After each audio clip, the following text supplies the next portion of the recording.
Wait, could you guys not hear me? Fuck. Why did it... Why was my mic not working? I just checked. Sorry. Aw, man. I was muted this whole time. How's it going, Sad? I also said, hey, Vargan. Thanks for the good luck. And it's going well, Quacker. How are you doing today? And yes, we are back at it, part.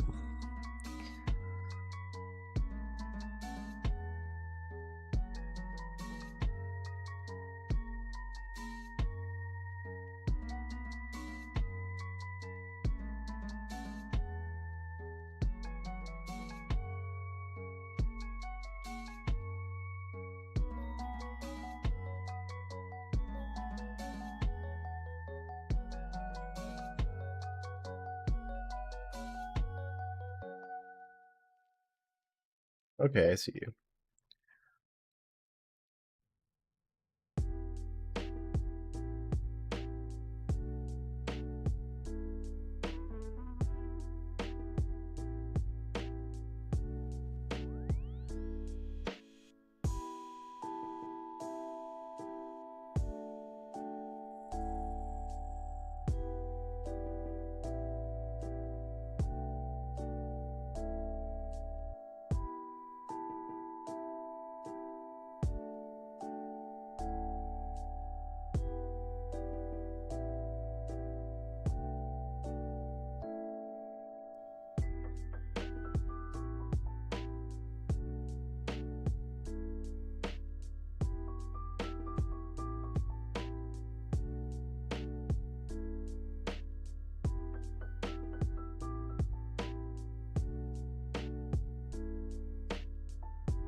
You're good, man? You've just been chilling at BH? Nice. Going for the staff. Oh, the BH armor or like cosmetics are so cool. Right, you ready, blog? Charge your quiver? I don't think quiver works for Bofa. Unless they changed it. Or does charged quiver just give like a flat accuracy? Does it really? Have I been using it wrong this whole time? Am I stupid?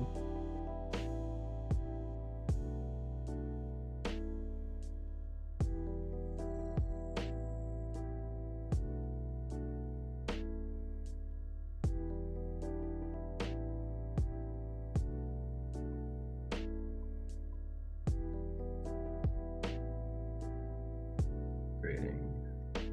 Diana's quiver.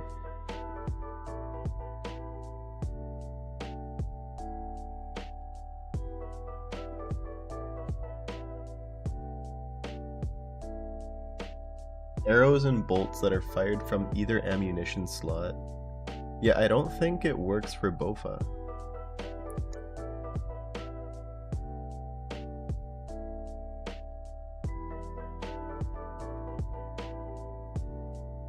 Yeah, it doesn't work for Bofa. On the wiki it says that.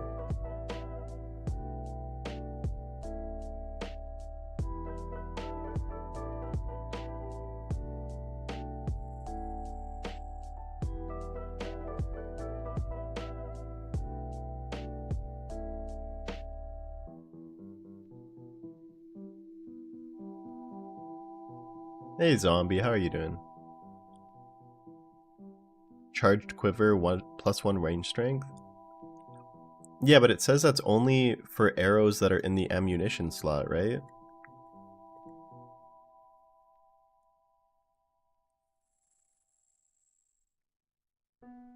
Unless I'm just reading it wrong.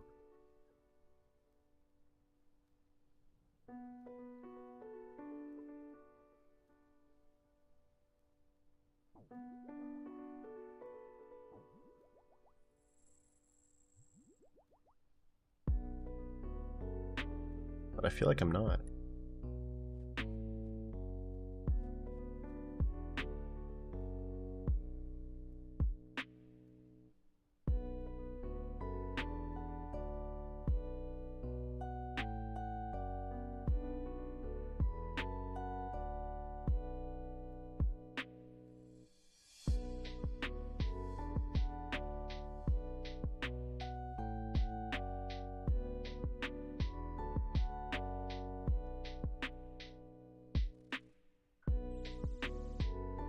Both isn't affected? Okay. Man, that would have been so sad. If this whole time I was just losing out on free damage. If I get a twisted bow though, if I somehow get a shadow drop and I can afford a twisted bow, then I'll charge the quiver. Also, a reason why I never charged the quiver is because when it got released, it was like, if I remember correctly, it was like 100 mil to buy the splinters to fully charge it. And I really did not want to spend that, considering it didn't even work on me, since I don't have a T-bow. It's more expensive? Really? How's that possible?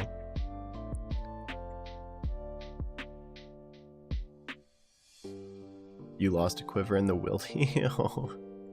Dude, you brought it into the wildy? That's Chad, honestly. Did you get skull tricked or something? Oh, skulled by accident? I knew it.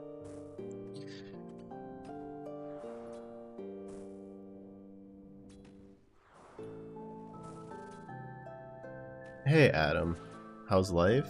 It's going good. Just woke up like an hour ago, got a coffee, and now we're just chilling. Gonna be running carries for a while. It's only 1 p.m. Got the full day ahead of us. Me. Might be different for different time zones, but guy PK'd you for 2 mil, but you lost 100. God, that's so sad.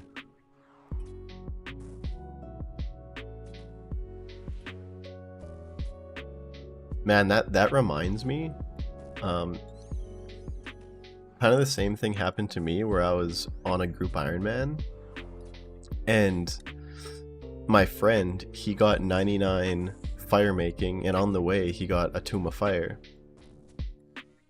And he let me use it. So I was borrowing his Tomb of Fire, and I was doing the Mage Arena mini game to unlock the Mage Arena 2 cape, and I accidentally got skull tricked on somebody in there, and I lost the Tome of Fire, which is like, you know, to anyone else, it's, what is it, like a mil? I don't even think it is a mil. It's like nothing. But when you're on an Ironman, that thing takes forever to get, and I felt so bad. And I was trying to tell the people that were attacking me and skull tricking me, I was like, I will genuinely give you like 10 mil if you just don't kill me. And I would have too. I'm like, please. I'm like, the Tomb of Fire is like nothing to you. I will give you 10 times the value. But they probably just thought I was trying to scam them and get out of there for free, so they killed me.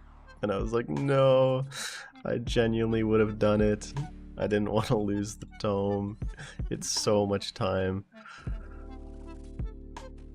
And I felt worse because it was my friend who grinded out 99 fire making to get it. It was so sad.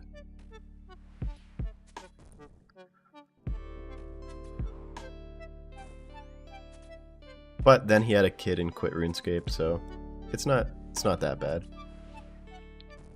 It ended up being only me left in the group Ironman account, all by myself, so I de-ironed it.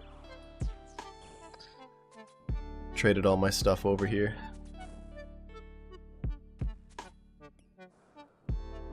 Left the group.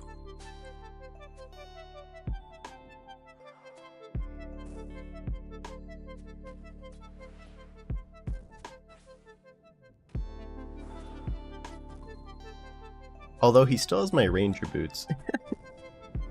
I did a medium clue scroll.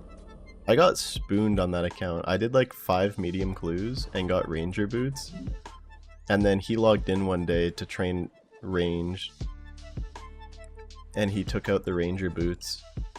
And then he had his kid and he quit. And his membership ran out. So he still has the ranger boots. Which is kind of funny. Because he doesn't play anymore.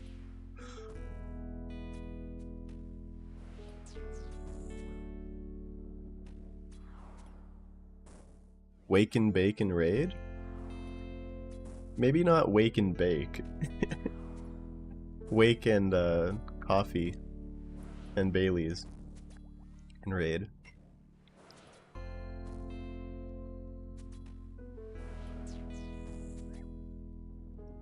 Yeah, Zombie, did you hit another blinker this morning? It's the same DPS? Okay, that's good to know, that the quiver, that I wasn't doing it wrong.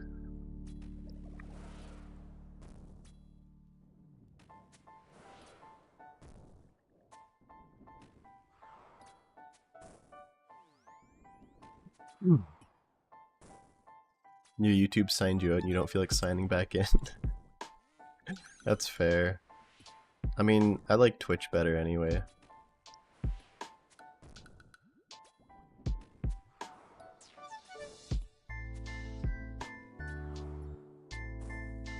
Wake, bake, and some coffee? Gamer's breakfast? No, you are close. You are close to the true gamer's breakfast. The gamer breakfast is wake, bake, and energy drink. That's what I used to do. There's something about those like Monster energy drinks. Yeah, the white Monster. It just tastes so good. And I don't know what they put in it, but I swear to God, it makes me feel calmer. It's like, I don't know if it's just placebo, but every time I would drink that in the morning to start my day, I would just feel so chill. Actually, I looked it up because I was like, what the hell is happening? This should just be an energy drink. But I guess it's the taurine that they put in it. It actually... I don't really know what taurine is, but a lot of energy drinks have like an absurd amount of it, and it apparently makes you feel like it's supposed to make you feel good. So it wasn't... I actually don't think it's placebo. I think it actually is because of the taurine. I haven't had them for a while though. You ever drink Bailey's from a shoe? No. What kind of question is that? Have you? Why would I ever do that? Yeah, it's a good morning. Let me just fill up my shoe with some Bailey's. Let's start the day off right.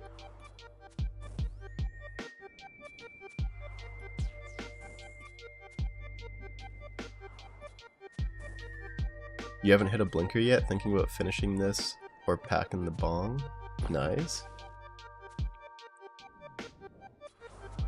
Dude, actually, all your talk of doing that yesterday, when I got off stream last night, I hit the pen too much than I'm used to, and I just zoned out. It was wild, because I usually don't smoke that much. I just have like one of those little electric ones that you can charge, and you just like screw on the little cartridges to it.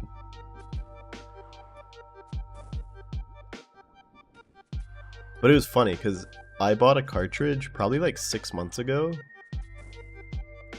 and it's only like halfway used, and I'm like, man, this is wild, because for a cartridge it costs like $50, and I'm like, dang, this lasts me like 6 months. Actually, I don't even know if they expire. Maybe they do. I should probably look that up. But I looked up, like, how long do most people's cartridges last? And people, the comments on Reddit were like, maybe like a week. And I was like, how much do people smoke these for this to last a week? This thing lasts me like a lifetime.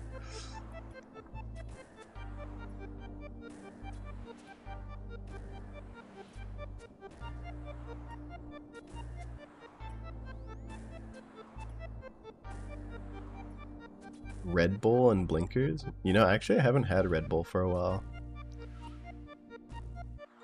I think I prefer Monster, to be honest. Taurine is something you get from meat? You know, that just reminded me. When I was a kid and Red Bull was like fairly... Well, I think it was new. Maybe it was just new in my life. I don't know. But there's a rumor that the taurine in Red Bull was like bull pee. I don't know if anyone else heard that rumor, or if that was just me. But I remember thinking that Red Bull just actually had like bull piss. Like, dang. You've never seen Old Greg? It sounds familiar. Is that like the mangina thing?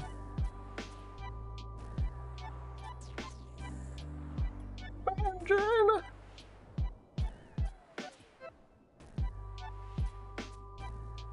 He drinks Bailey's out of a shoe?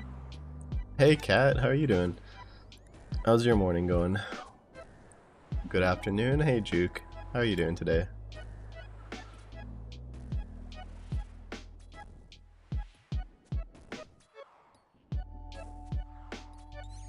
Are you in a legal state? Yeah, I am. I'm in Vancouver, in Canada. They just have, like, there's so many weed shops that you can just walk in and get whatever you want.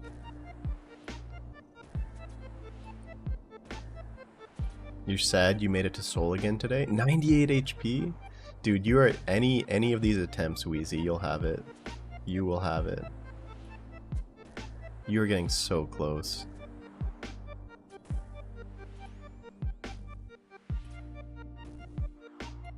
Hey Zach, how are you doing today?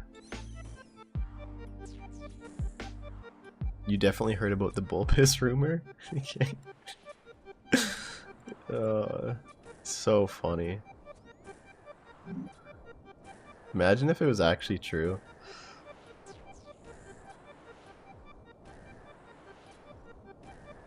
Do you do these 1+1s often? Yeah, I've been actually sending them like too often. I've been doing them for like 6 to 9 hours a day for the past week. And you think I'd be burned out. This is like some of the most fun I've had in RuneScape in a long time.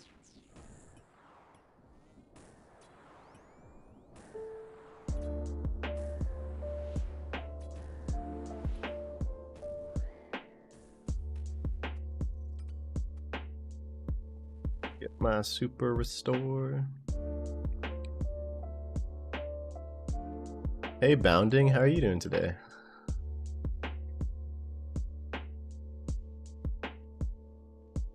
Get you in on the next one? Yeah. Yeah, I do a raffle in the Discord. Let's send a few duo 400 450s. I mean, I'm sure there's some people in the chat that would love to send some 450s with you.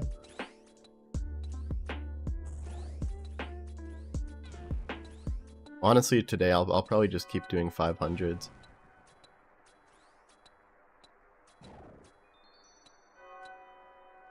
I'm doing good. I'm doing good. It's a very chill morning today.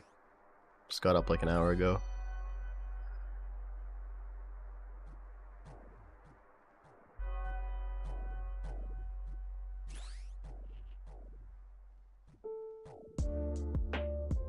Oops.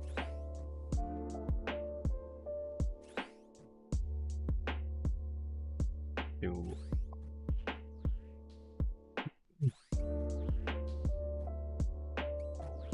I blame Blogmas for that. Just kidding. I clicked it too fast.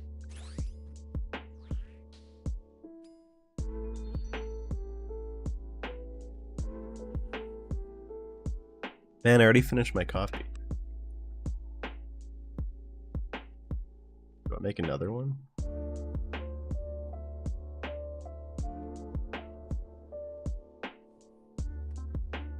Oh, it's level 4.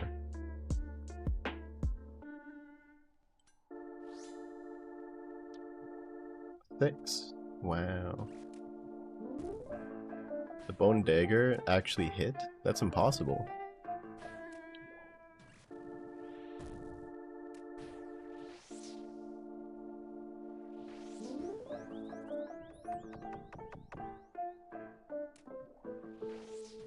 Has anyone sent any like 500 duo lately? Is the new meta to use the horn? To guarantee specials?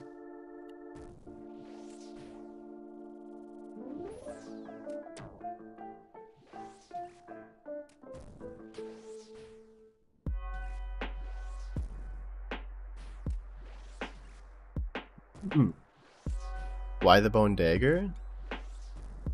When you are sending like 450s and above, the defense on them are so high that bone dagger is actually better than BGS because it has a passive effect where its first attack on an enemy is guaranteed to hit.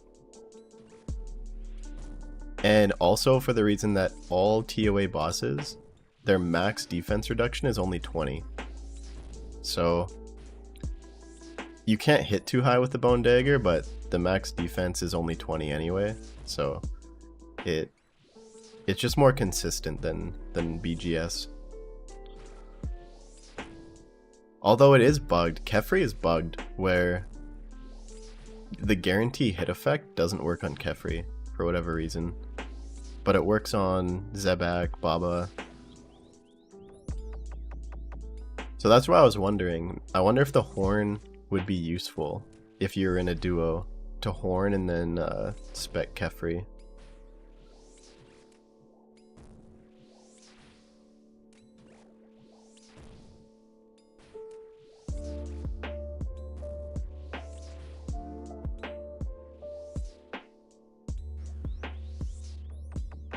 You have a horn? Wait, oh!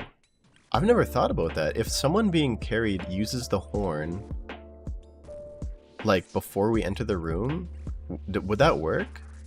When I enter the room, would my first special always hit? Wow, that could actually be really good for carries. Because then I could just bring... I don't know if I would bring like a BGS or Elder Maul, but if the person carrying... Yeah, if they actually have a horn, that might be the play. That might speed it up a lot. Unless that just doesn't work. But isn't that what the horn does? It makes the next special guarantee hit? I've never used it.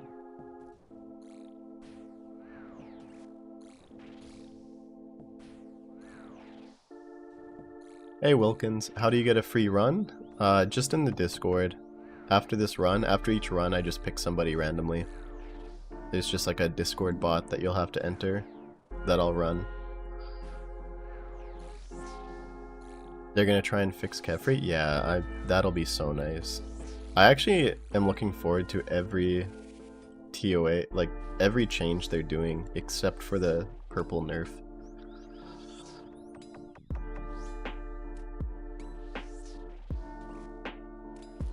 Hey Pro Fisher, how you doing? How does this carry work? Pretty much you just AFK in every single room out here for the entire raid, except for the very end of the Warden fight with where he's flipping the tiles. You have to, that's the only part that you have to do.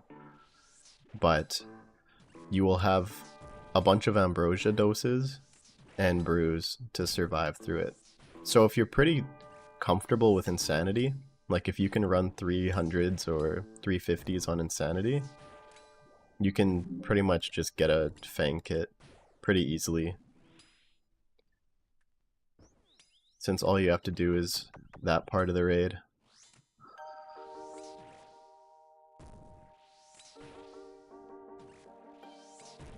No face cam? Dude, I just woke up. I'm chilling.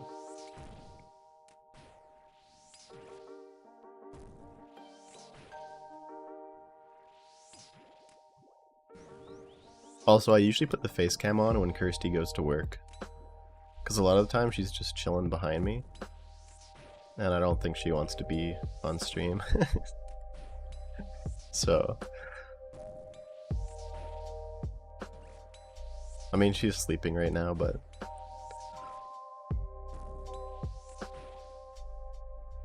we'll see.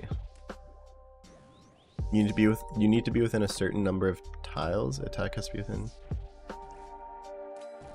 Attack has to be within 6 seconds of using the horn spec. You have 6 seconds after horn spec to hit. I think that would work then, right? If we stood outside, you horn spec, and I immediately enter. I think that would work.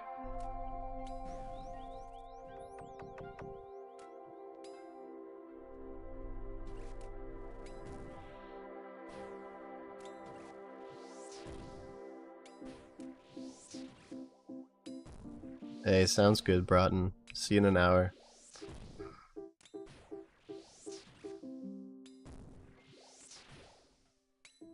Okay, now that Broughton's gone, I actually spent some time this morning and modified the Discord bot to never pick him. Don't tell him though.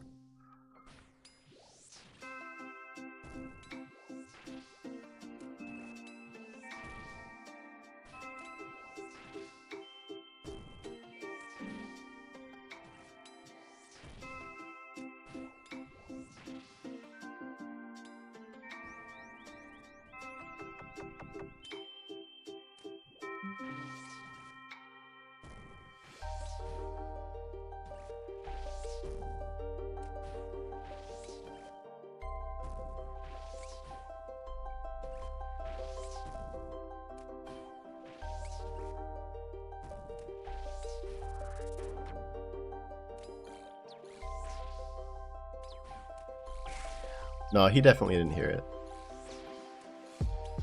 He's gone.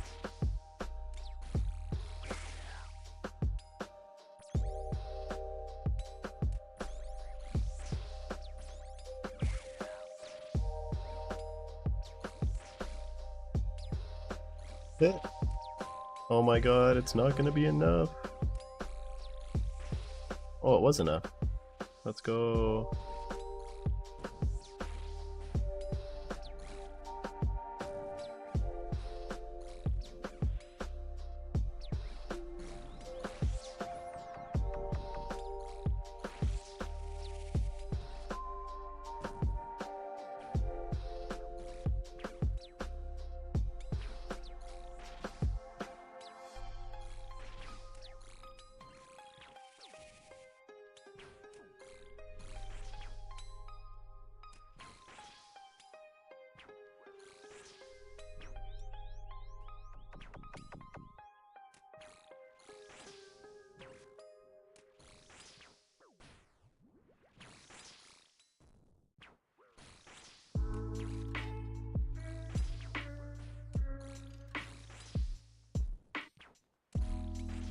You didn't hear anything? Yeah, what are you talking about? I haven't even said anything.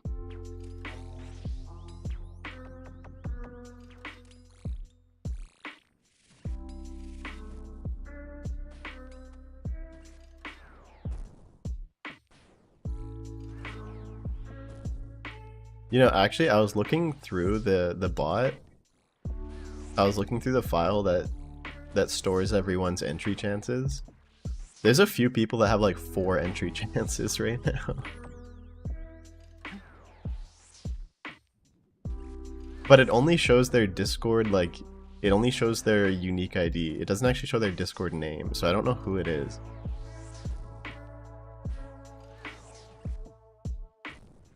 I wonder if I can change that so it shows, because it would be interesting to see who's entered like 4 times, but still hasn't got picked.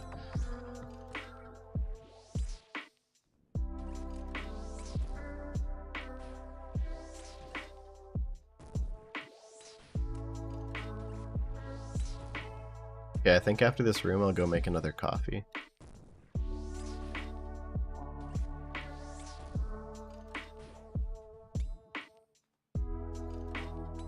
Might be you?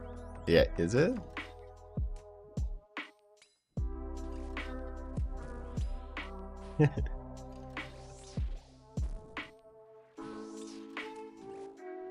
Yeah, dude, Blogmas got picked yesterday too.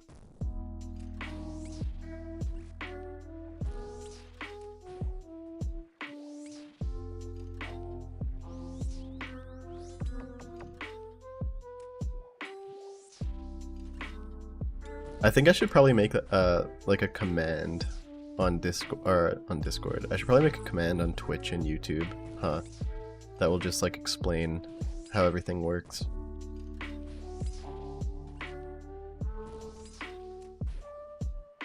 Discord link?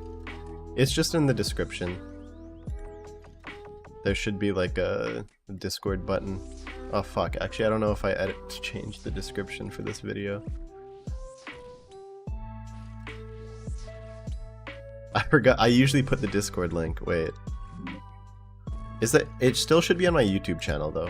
If you go to my YouTube channel, I have my Discord linked there. But yeah, I need to add it to the description of the live stream. I forgot to do that.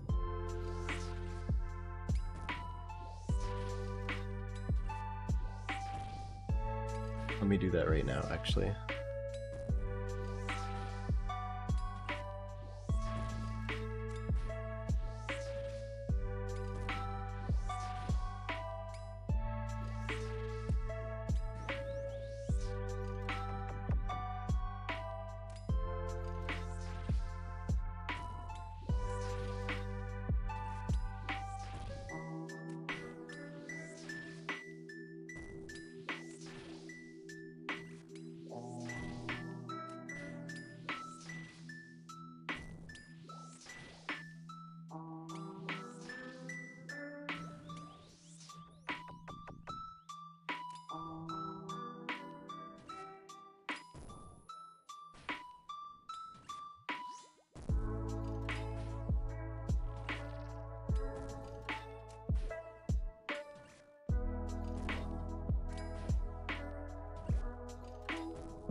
Yeah.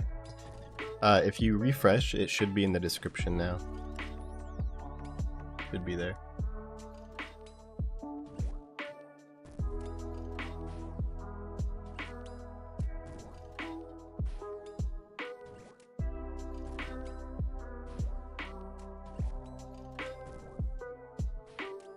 Hey Wheezy, are you still there? Are you sending more Coliseum attempts?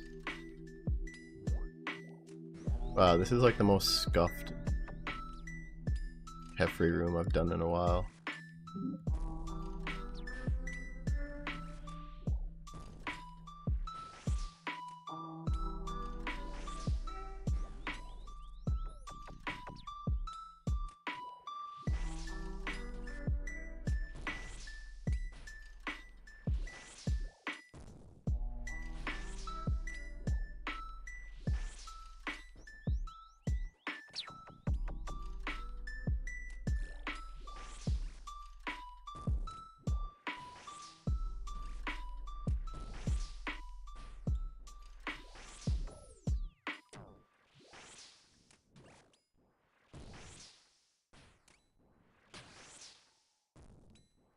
Wait, why did it do the egg attack? Did one of the dungs kill the scarab? Interesting.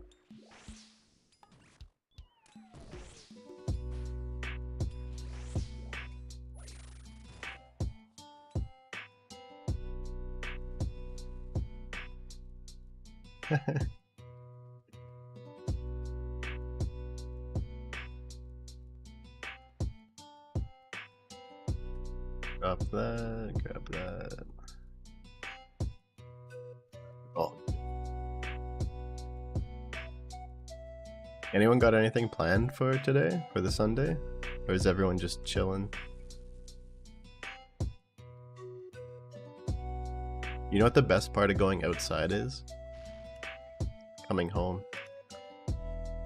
And that's actually so true. Like, I like going outside, but that feeling when you get home and you just get to relax is such a nice feeling.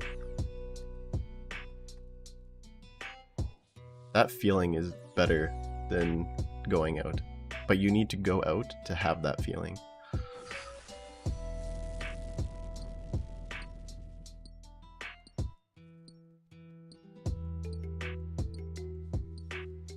Get a dang kit carry is your plans? Yeah, I hope so. Hope so, Sandwich.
Home is comfortable for most people? Yeah. I love being home.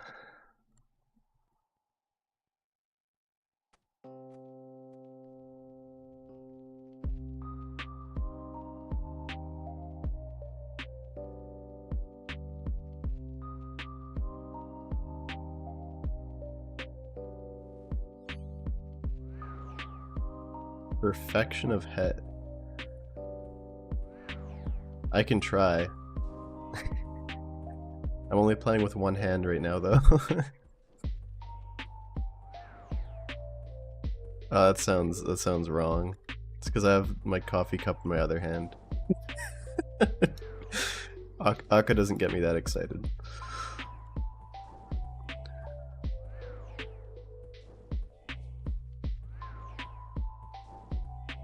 Not right now, anyway.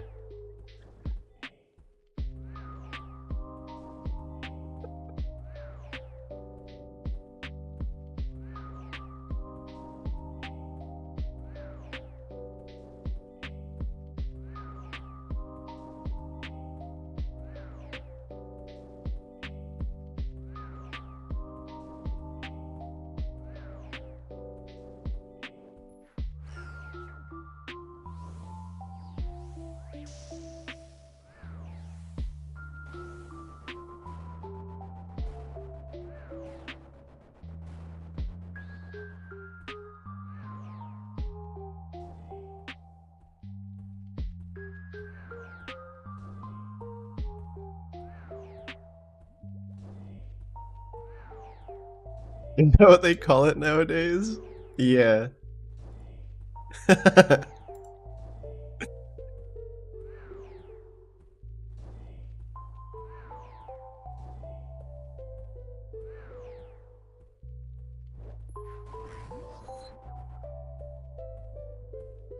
Wait, does that count as perfection of het? Because chip damage doesn't count, right? No, that would be impossible. Because then that means they would design it with butterfly in mind.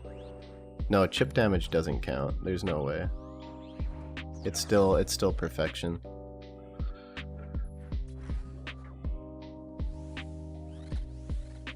Three, four.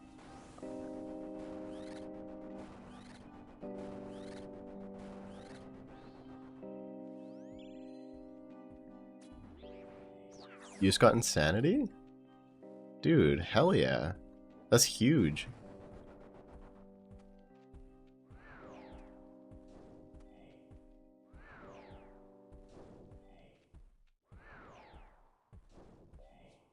Okay, well I can...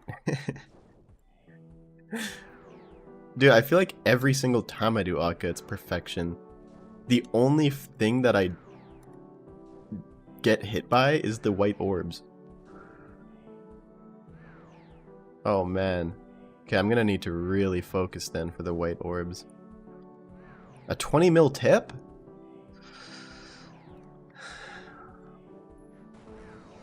Oh man.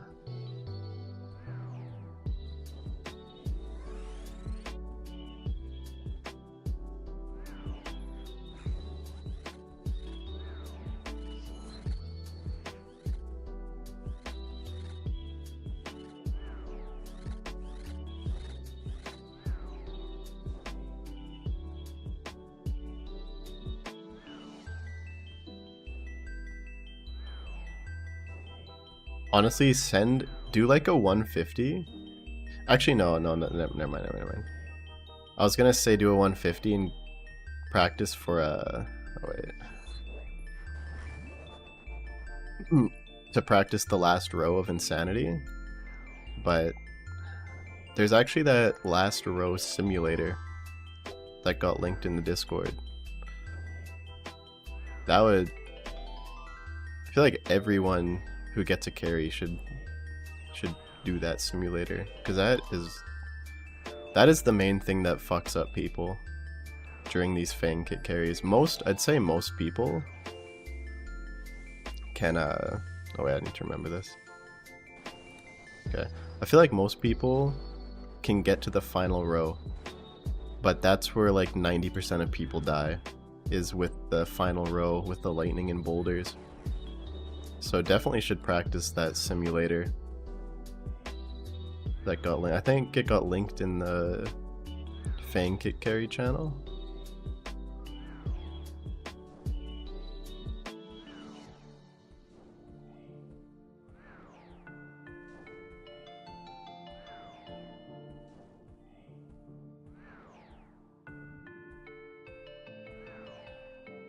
The white orb, yeah.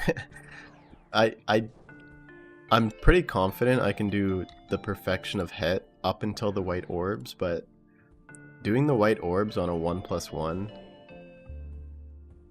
man, that is... I don't think I've ever done a single 1+1 yet without getting hit by a single orb. There's just so many, and it lasts so long.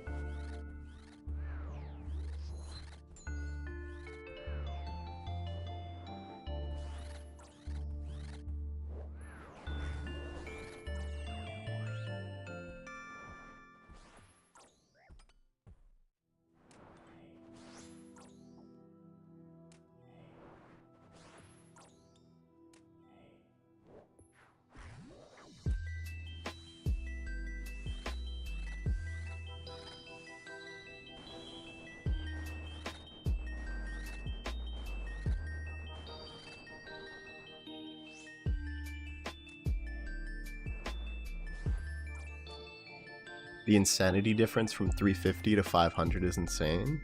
Is it? Like, just because it lasts a lot longer? On the final row?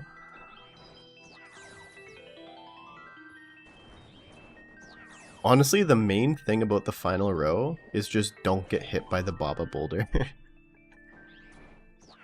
The lightning only hits you for like 20 to 25 damage, so prioritize not being hit by the boulder and you should honestly be fine. It's when you get hit by the boulder that you just get comboed. It's like boulder hit plus the lightning, you just get hit for like 70 or 80 damage and then you're just fucked. That's what seems to get most people. But definitely tank a lightning hit instead of, you know, trying to avoid a lightning and getting hit by a boulder. But, I mean, it's easier said than done. Just yesterday I still died to a boulder hit. It happens.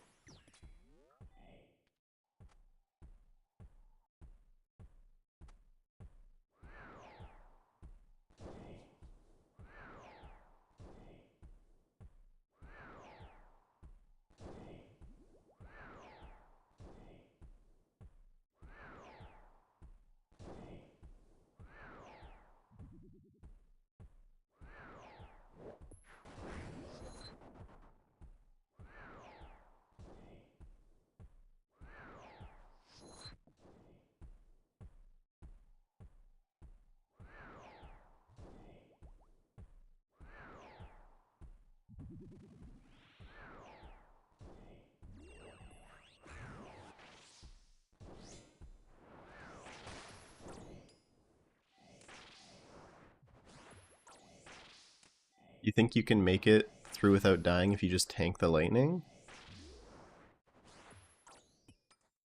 I mean, I wouldn't just stand still trying to tank the lightning, but if you can't see any way to dodge the lightning, just tank it.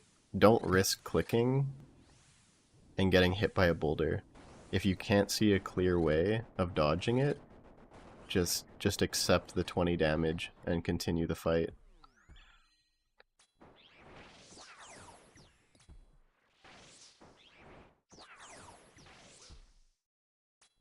The main thing is just dodging the boulders and getting your prayers right.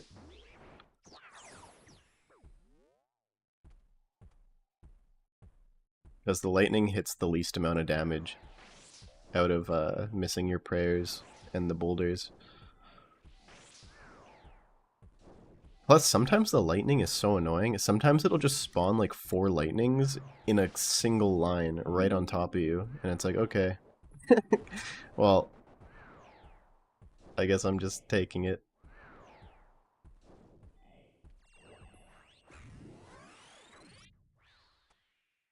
Alright, well, we're perfection of hets so far. I don't think I'll be able to dodge every single one. GG. Negative 20 mil. Fuck me.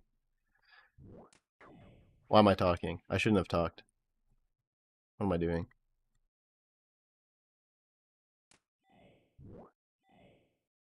I deserve that.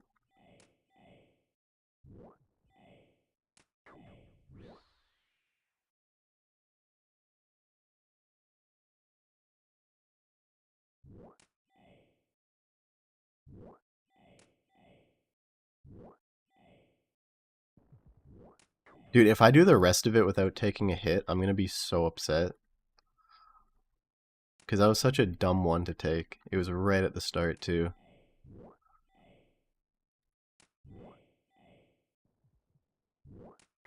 Oh my god, why am I just hitting like maximum 48s every hit? The game wants me to feel bad. Oh my god. I feel like taking a hit just to feel better.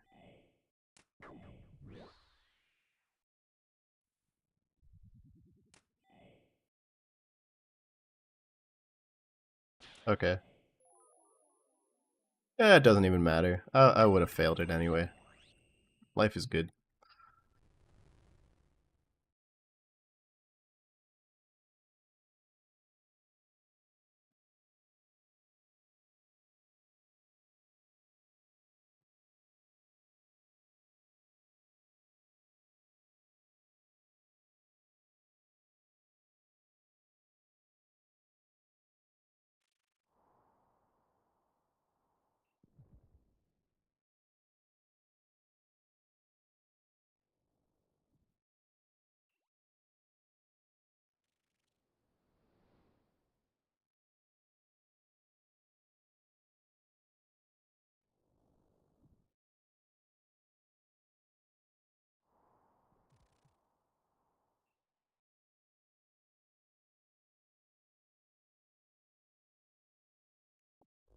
Thank you, thank you.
Watch this, ready?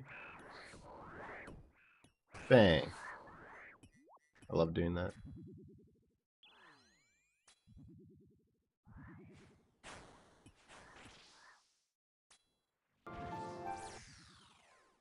Music turned off.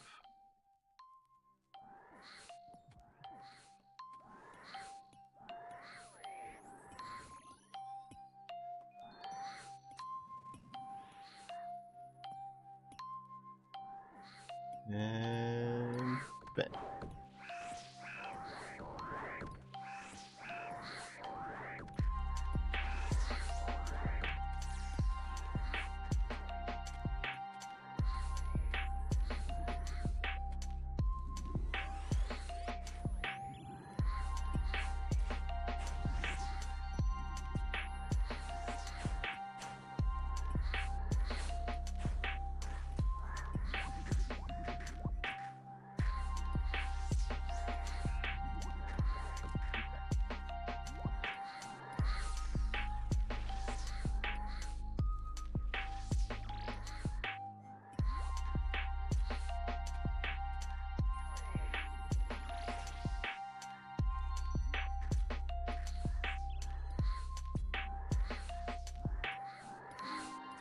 There's so many. Line up. Hey, general store. How do you get in queue? There's no queue. You can just join in the Discord. After this raid, I'll pick somebody using a bot.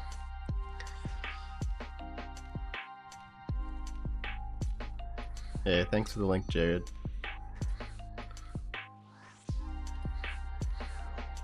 How are you doing today, Jared?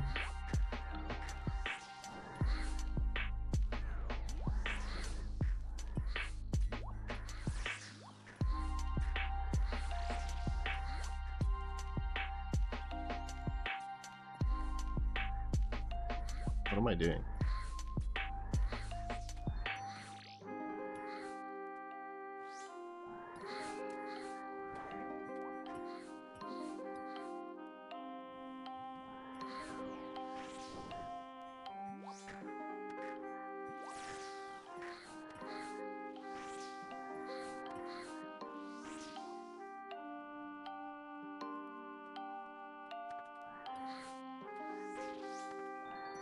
Dude, why are these things so tanky? I swear to God.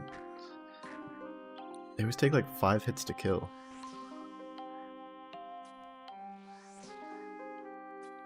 Oh my god. Fuck off.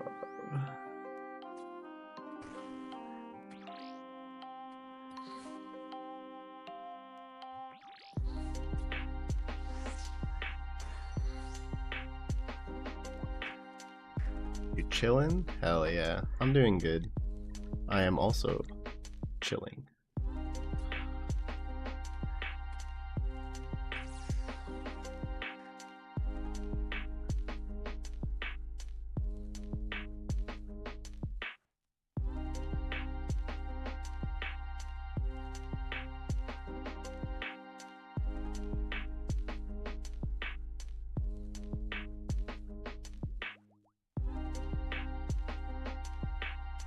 Fuck.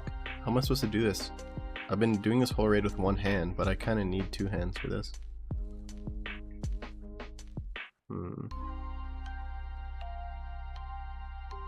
I need to be able to shift click.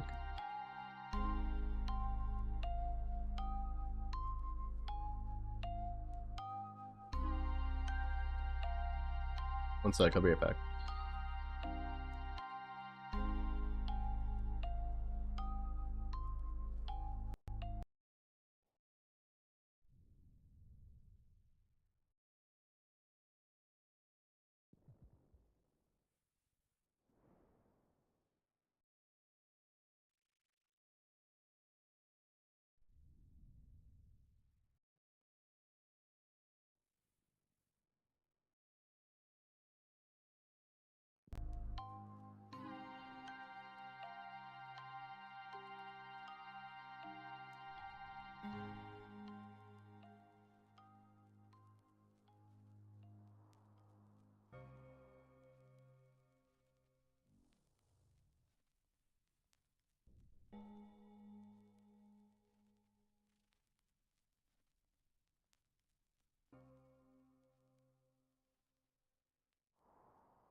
Okay, I'm back.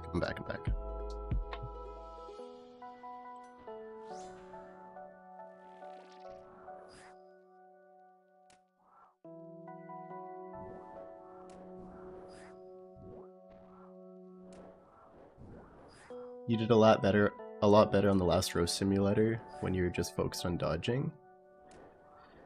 Yeah, you could do that too. Whatever keeps you alive.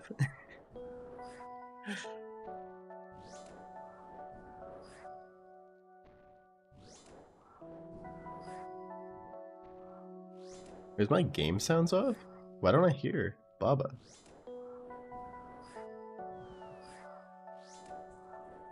It must not be coming through my headphones. Can you guys hear it? Huh. I have to fix that. That's weird. Is there a minimum gear requirement? Nope. You could come in here with a magic short bow. You just have to be able to survive the final row. So if you can dodge, you could literally do it in nothing. You just have to be able to survive.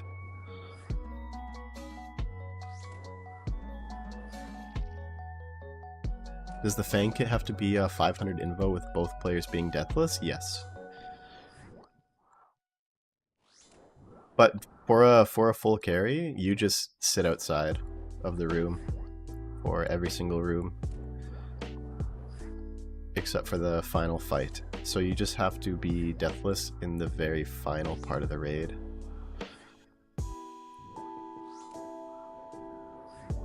Yeah, true. Yeah, we did help someone with a crystal bow get it.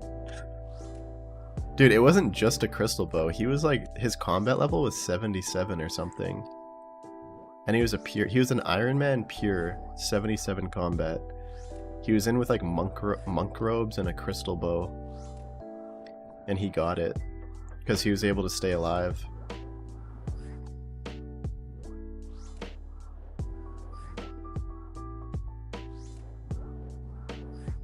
You got your Fang kit solo? Nice, Devotion. Hell yeah. Congrats, man.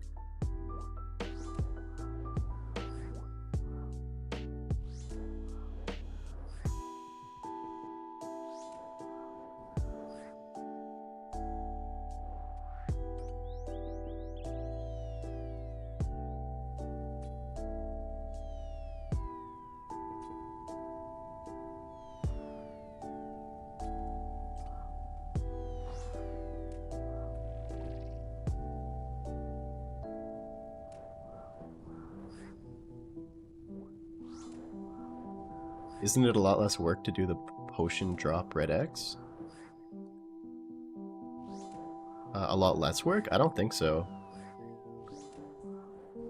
Because for the potion drop, you have to, you have to go behind Baba, drop the potion, get into position, right? For this one, all you have to do, 1, 2, 3, 4, 1, 2, 3. You just have to be able to count to 4. 1, 2, 3, 4. And you can get into the red X from anywhere. I think this one's a lot easier.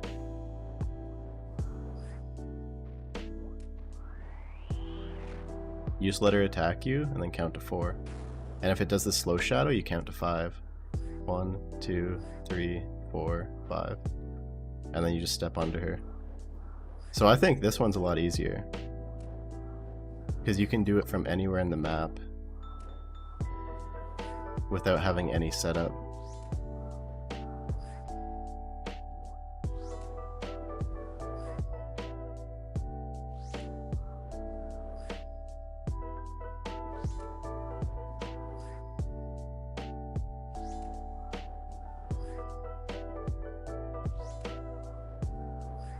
You can hear Baba noise? Yeah, I need to fix it then, because I can't.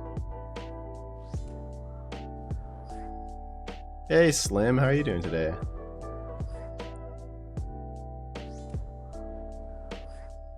Is it a giveaway thing on your Discord? Yeah. In the Discord, there's a channel under general called Fang kit carry, and I just run a bot in there, and you just have to enter. I run it before you trade.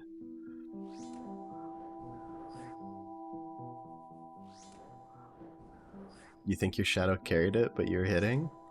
Yeah, sometimes the shadow just goes hard. Sometimes it feels so nice. Sometimes you solo a 500 and the shadow hits so hard, you kill it before it even gets to the final row. It's so satisfying.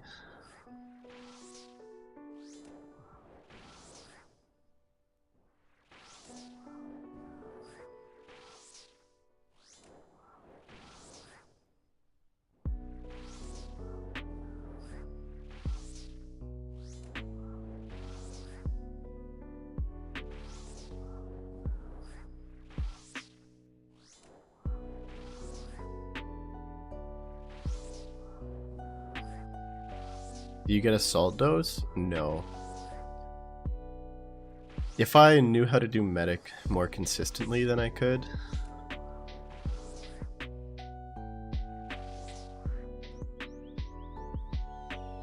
But for now, you just have to bring like a potion in. Or a heart if you're using mage.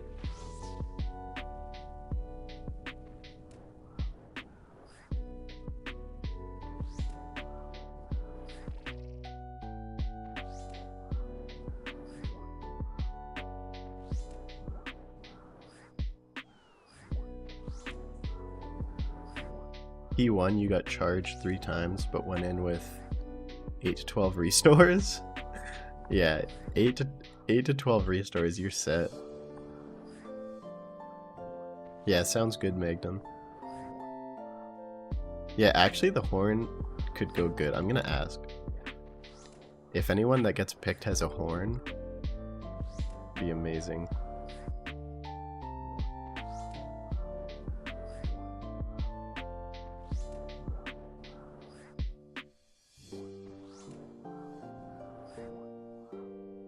You'll bring a horn? How much are the horn now? Did it drop in price a lot?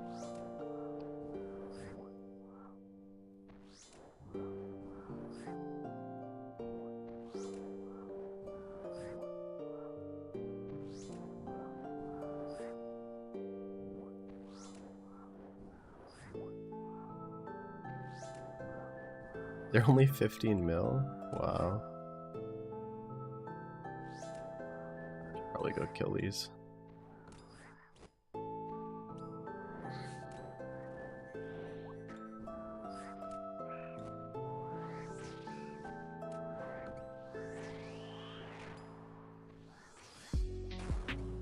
I'm here.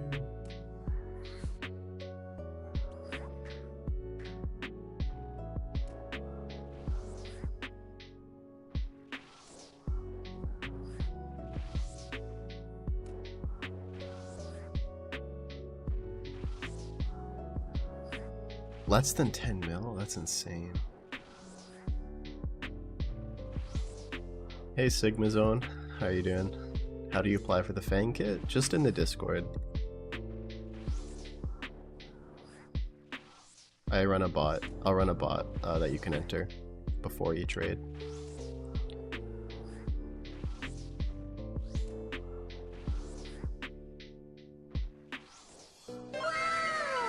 Hey, thanks for the follow, Sigma Zone.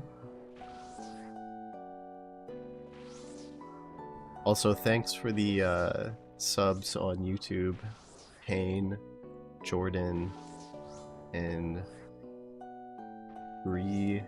GG, Giggles. Need one before you max, but you don't have gem? That's fine. You don't need the gem.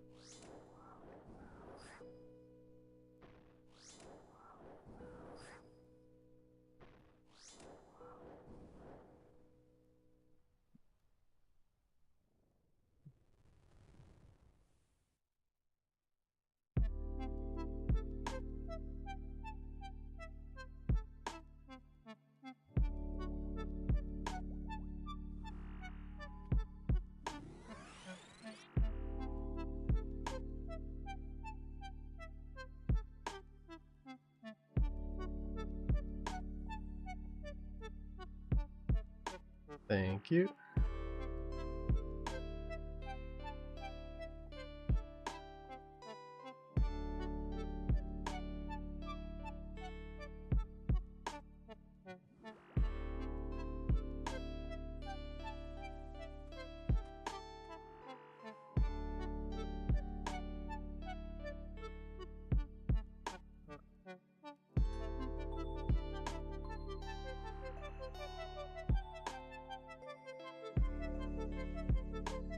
Hey, thanks for the YouTube sub, Michael.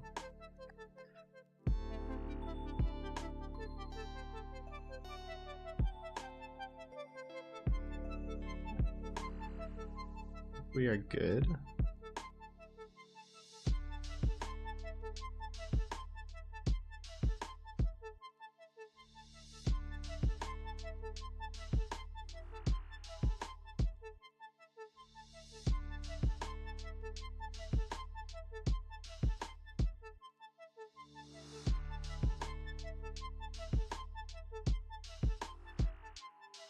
Is that everything? Got the potions, make sure that I have these. Yeah, I think we're good.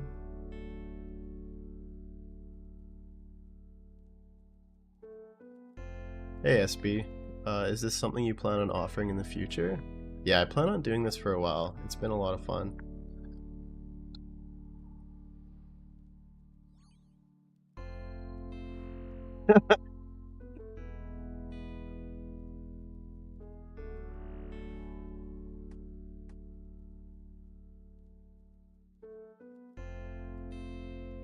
Do that.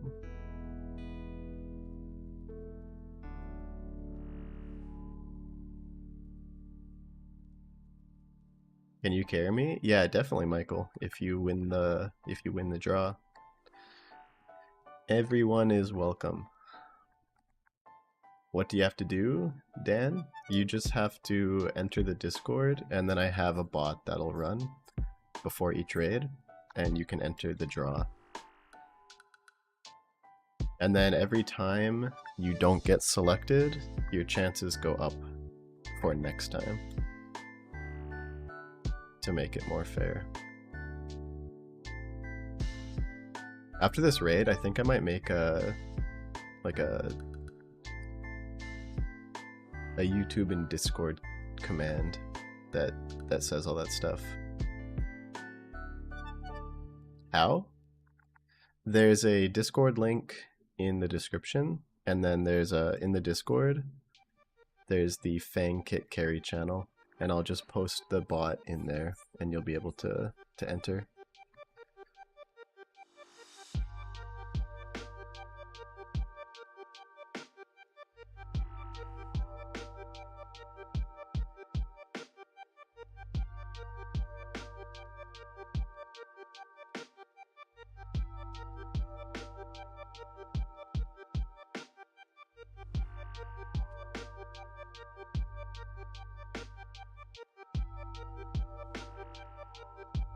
Any perps yet? No, this is the first one of the day.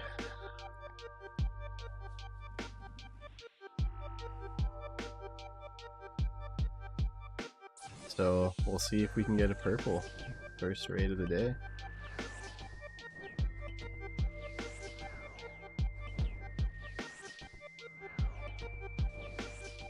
My sound still isn't coming through my headset. Wonder how I can change that. Kinda scared to do it right now though. Sound mixer. Here's ring light.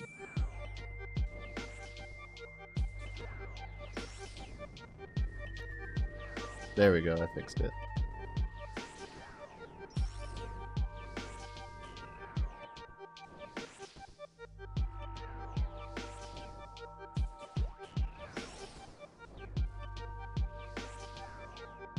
Is Zebak level 4? No. No, he is not.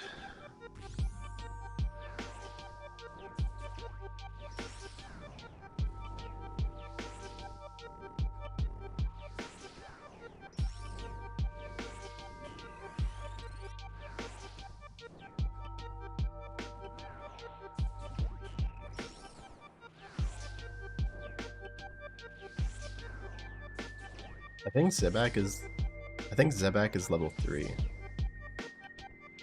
Because I always do Zebak first.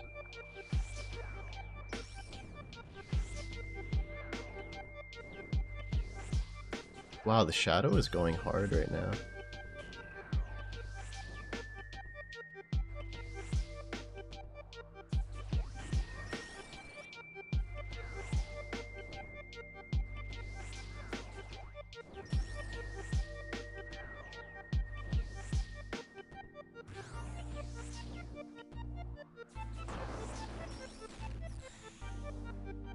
Okay. Now it's for the 20 down warden.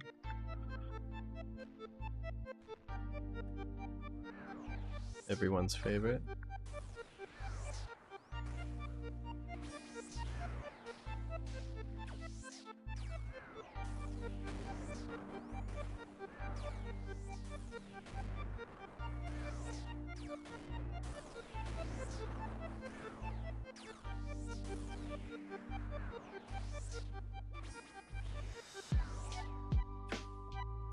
You just did it a couple times with Zebak on level 4?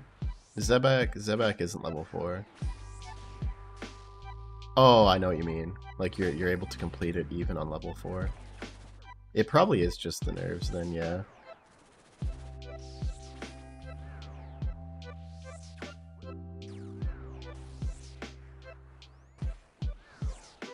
Just turn those things off for a few minutes.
Are we moving in together and adopting a child?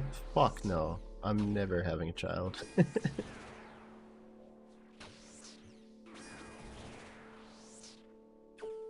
Dude, that takes away from my RuneScape time. What do you mean?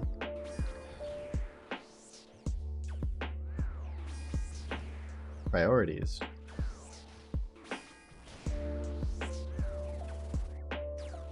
You think I can do Fang kit carries with a child?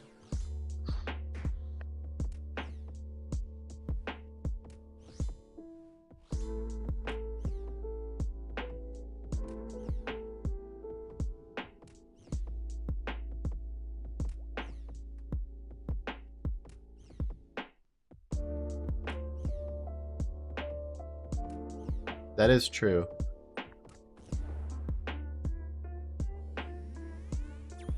I am already taken by Cody.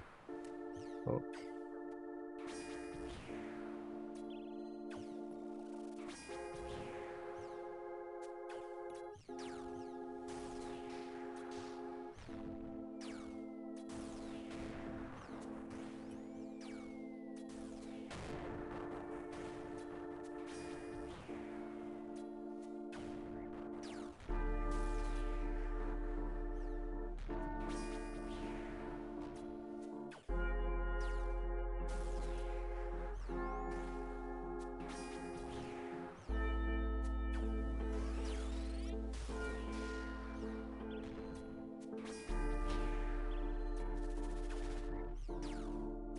Your child is your dog? What type of dog do you have?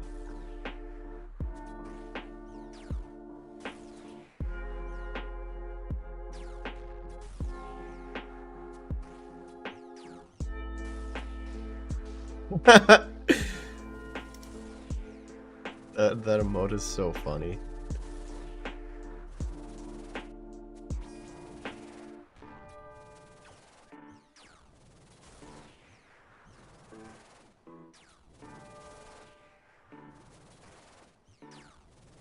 You have a wiener dog?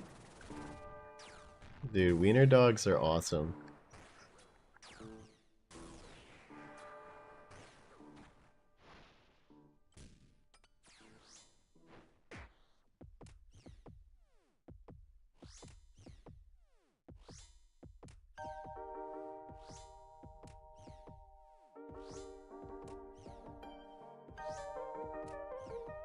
Good morning, Scylla. How are you doing today?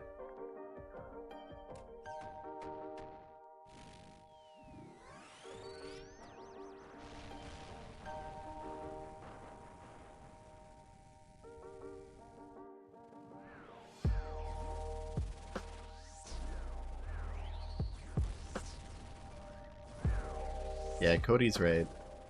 Not yet.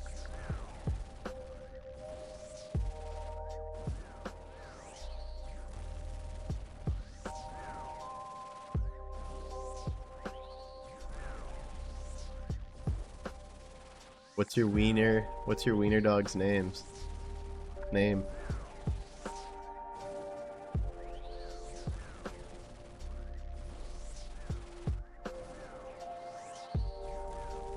I'm doing good.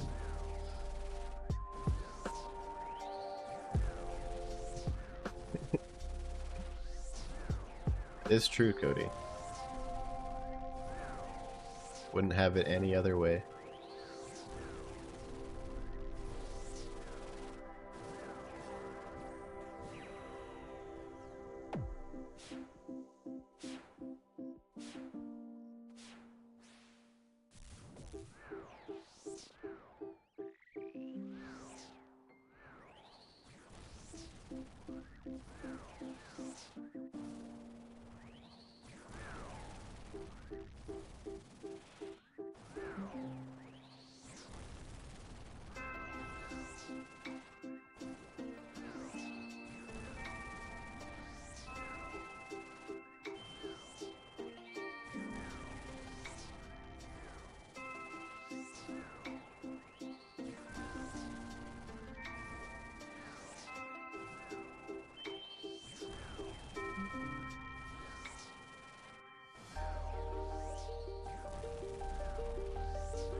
Dude, that fucking scared me.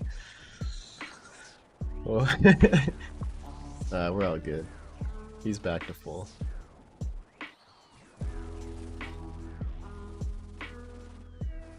You did not just get a Trojan ad. You're such a liar. Hey, thanks for the follow, Bron. You've never been followed this whole time? Dude, you're such a scammer.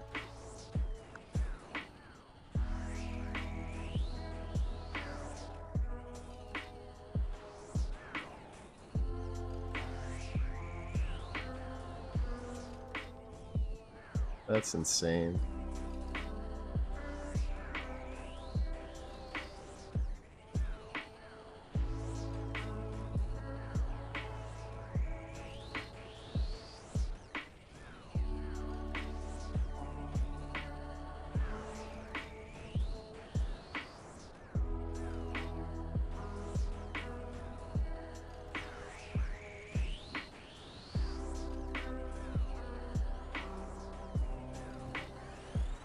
What did I just do?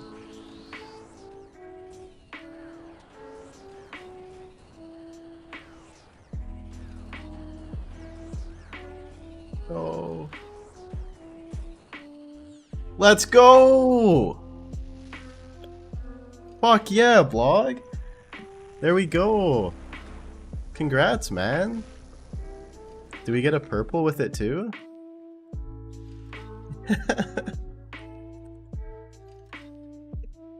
Hell yeah, man.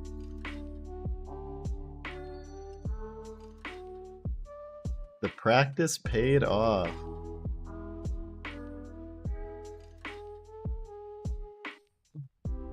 What are those?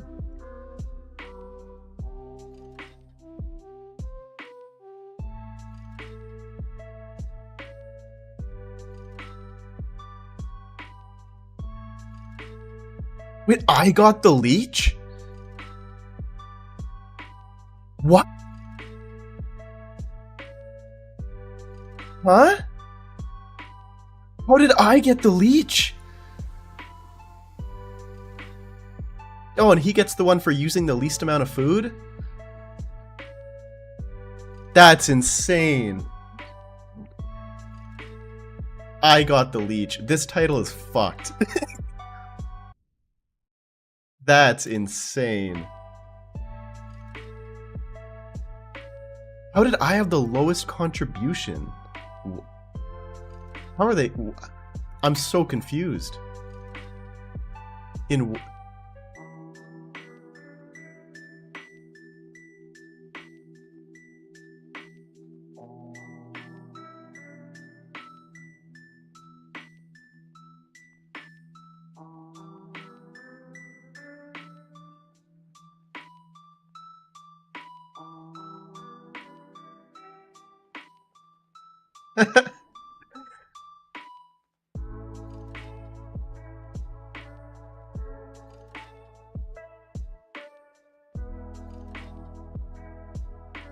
yeah, thanks for the carry, blog. Dang.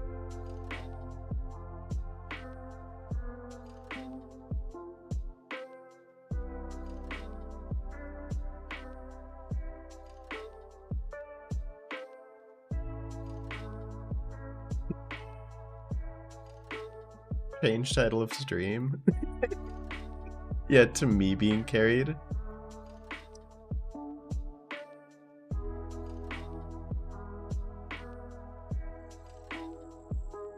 Leeching unsuspecting players. Yeah, you thought this whole time. You thought this whole time you were being carried. Little do you know. You guys are actually been carrying me this whole time.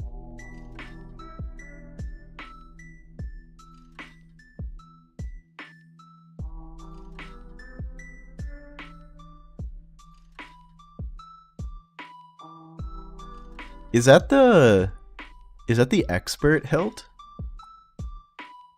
Which hilt is that? I want to get that. Man, I need the max cape. It looks so cool. Oh, master hilt. Dang.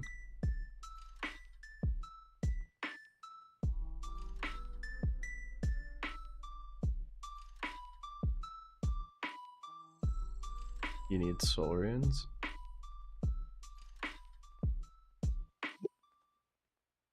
Let's see if I can get some soul runes. Wait. You rub it in this guy's face. Get fucked.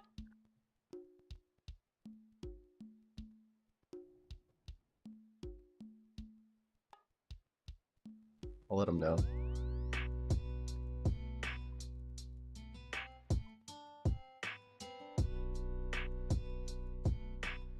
How is it the hentai hilt? In what world?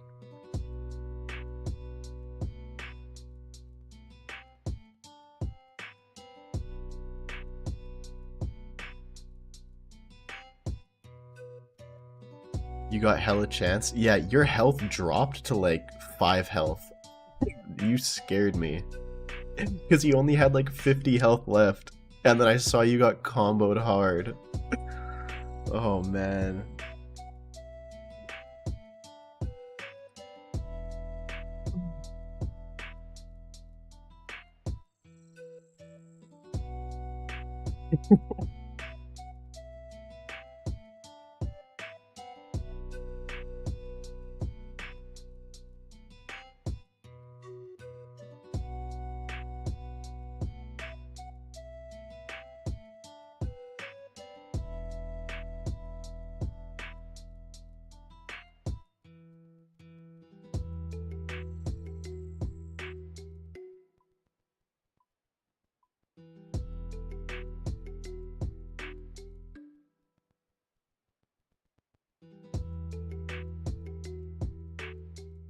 You don't even need a carry?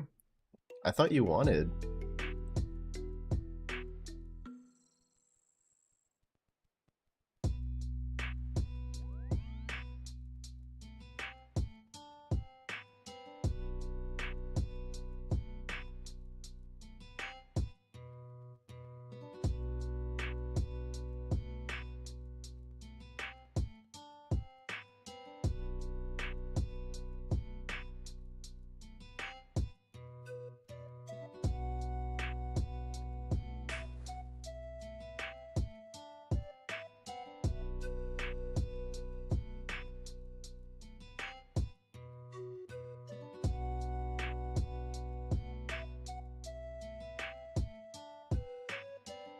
Let's gear up and send it again.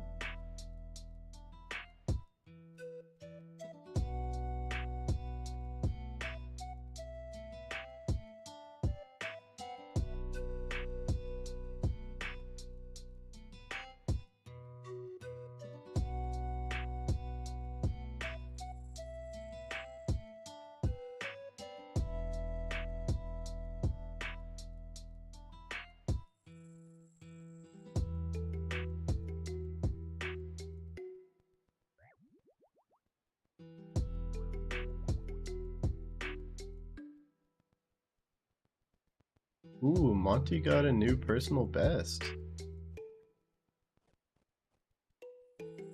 Nice, Monty. Also, if anyone wants to join the clan, let me know. I can invite you.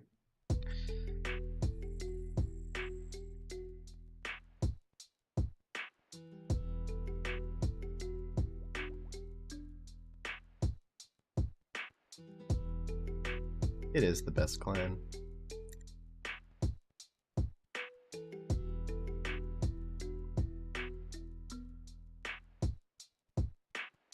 Alright, ready whenever. Just have to apply to the party.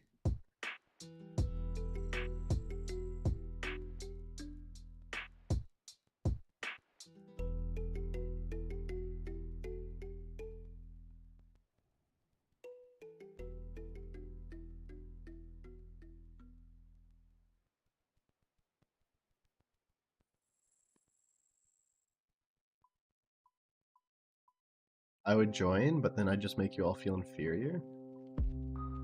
I don't believe you.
Does anyone feel like some spooky stories?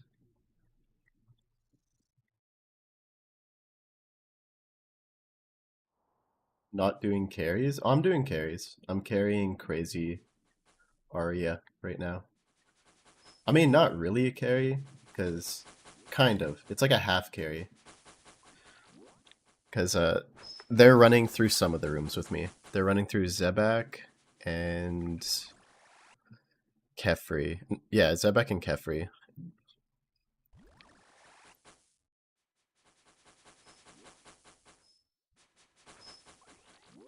And then after this raid, I'll run the Discord bot.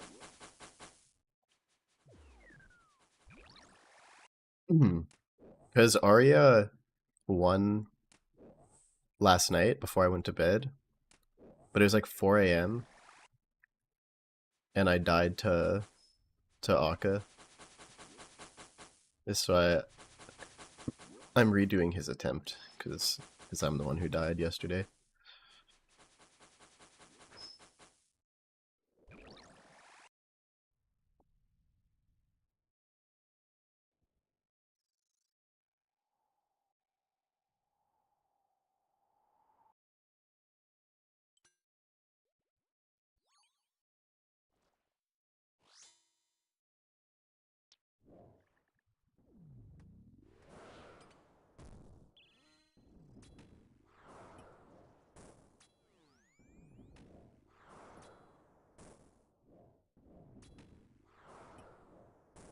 What do you mean the stream was down?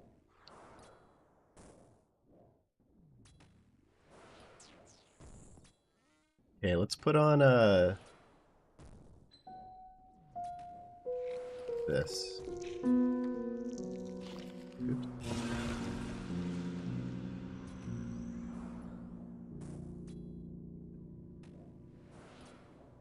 In this episode, we'll be diving into yet another batch of lesser-known cases from around the world that are bound to leave you questioning your faith in humanity. As if you needed more reasons. Wait, but being an Englishman, I of course have to talk about the weather thanks for the first. YouTube sub, Kiss to Kiss. Though it doesn't feel like it here in Kobe, for most of you, summer's already here. That means longer days and louder playlists. Okay, so this video, guys, it's 3 disturbing cases that'll make you lose faith in humanity. 3 disturbing things that'll make you lose faith in humanity. Okay. Whether you're planning to soak up the sun with your favourite music and podcasts, or want to have a crystal clear chat with friends, today's sponsor, Raycon, has you covered this summer with their everyday headphones. With a 40-hour battery life, these new and improved Raycon everyday headphones stand by you from sunup to sundown. Wow. And if you find yourself running low, just 15 does minutes anyone of charging yields 2 more hours of power. I feel like I've seen Raycon ads so many times, but does anyone actually honestly, have them? I use these headphones every day for everything. No more switching sets for the gym or for Zoom calls. Their 360 immersive surround sound is immaculate, but my favourite feature has to be their hybrid active noise cancellation. I use it constantly when I'm walking through the city listening to The Cure and looking moody, or editing at home to block out the traffic noise. Since I live in a busy area, the feature's been a lifesaver. I just flip it on and boom, instant peace. And the fact that you get high quality noise cancellation for under $100? That's rare. So if you want to brighten up your summer with premium audio while helping to support the channel, now's a great time to grab a pair yourself. Head to buyraycon.com/masquerade15 or scan my QR code on screen now to get 15% off Raycon's best-selling headphones. Ma? Brought to you by Raycon. Thanks for the follow, Ma. Mom? Is that you?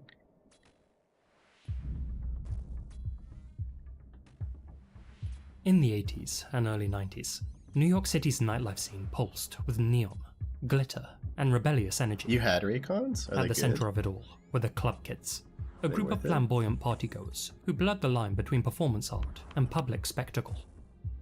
Leading them was Michael Alec, a charismatic promoter who transformed underground raves into headline-grabbing events. But beneath the chaos and color, how'd last carry go? He got the kit. Vlogmas got it. Michael Alec was born on April 29th, 1966, in South Bend, Indiana. After his parents' divorce, Michael's early life was marked by a sense of otherness. He was a bright student, graduating near the top of his class, but he faced relentless bullying due to his homosexuality. Seeking acceptance and freedom, he moved to New York City in 1984 to attend Fordham University, later transferring to the Fashion Institute of Technology. There, Michael quickly embedded himself in Manhattan's underground club scene. He started out as a busboy at Danceteria, but soon made his name as a promoter at The Limelight, a deconsecrated church turned nightclub where customers flocked to worship lighters like Marilyn Manson, Grace Jones, and Cyndi Lauper. With the owner's backing, Michael created themed events that pushed boundaries and packed dance floors. He formed a tribe of creative misfits known as the Club Kids, a hardcore group of 24-hour party people with members such as DJ Kyoki, Richie Rich, Jenny Talia, Michelle Visage, and even RuPaul. What a Jenny Talia? What a name. There are videos on YouTube of people doing excellent deep dives into Michael Alig's psychology, highlighting how he had a histrionic personality. It's no wonder then that while most of the members saw Club Kids as a safe space to have fun and be creative, Michael saw it as a means of transformation. To go from being nothing a shy, special, there's no quiet apps boy to change forced the to live in the settings, shadows and become something else entirely. I guess that makes sense. A I figured it was louder-than-life, just like basic attention-seeking headphones. monster. The Club Kids were as decadent as they were outrageous, and quickly became known for their elaborate, often grotesque costumes, and their mission to blur art, fashion, and nightlife into one disorienting experience. Together, they threw so-called outlaw parties. Dressed in costumes, they would storm public spaces like Burger King, Dunkin' Donuts, McDonald's, ATM vestibules, and even the New York City subway, blasting music from boomboxes and dancing until the police showed up. In one instance, Michael threw a party in a makeshift shantytown, paying the homeless residents in crack. Indeed, drugs were a constant presence, It just both like he as a law gave for the patrons homeless people and crack. a staple for the Club Kids' own chaotic lifestyles. How rich is this guy? By the late 80s, Michael had supplanted Andy Warhol as a leading New York partier. But as he rose to notoriety, his antics escalated. He became known for urinating on guests and in their drinks, for throwing $100 bills onto packed some people dance are into floors that, though. to watch people fight for them, and for pratfalling into clubgoers, knocking them to the Rotten ground. definitely would be.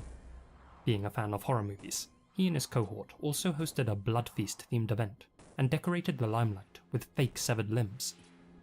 In time, the Club Kids became talk show fodder, appearing on shows like Geraldo and The Joan Rivers Show. But behind the glitter was addiction. And to put things in a YouTube-friendly way, Michael began using E, H, and special K regularly. Around that same time, he grew close to a young drug dealer named Andre Melendez, better known by his party moniker, Angel, so nicknamed for the feathered wings that he wore as part of his signature look. Angel, Oh my god, it's hoping to be Hawks. embraced as a fully fledged club kid, Here's wings. often gave Michael substances at a discount, and eventually Perks are ended up real. moving into his riverbank apartment on West 43rd Street. But their friendship deteriorated as Michael sank deeper into addiction and racked up a significant Can you amount get of your debt. girl to join the stream? On March 17th, Why are you asking me for 1996, permission? Angel confronted Michael over unpaid drug money. Michael's other roommate and fellow club kid, Robert Riggs, aka Freeze, was also present. According to court testimony and Freeze's own confession, the argument inside the apartment erupted and escalated into violence, with Michael calling out for help. Freeze struck Angel in the head with a hammer 3 times, after which Michael tried to suffocate him with a pillow. According to Michael's own testimony, he also filled a syringe with Drano and injected Angel with it. Oh then my poured god. Drano down his throat and stuffed a rag in his mouth before duct taping it shut. He would later retract those details. Whether Angel passed from the hammer strikes, the chemicals, or asphyxiation remains unclear. Once he was well and truly gone though, the 2 killers stored his body in the bathtub. Michael covered Angel in baking soda, while the appropriately named Freeze filled the tub with ice. The pair then went right back to their substances. A week later, the stench from the bathroom had become unbearable. Freeze gave Michael 10 bags of H in exchange for dismembering the corpse. Michael, who agreed to the deal, cut off Angel's legs and packed them into a duffel bag, which he threw Yeah, you into got a the right dumpster towel. outside. You got the towel. The torso was placed in a box, which they sealed tightly and dumped in the Hudson River.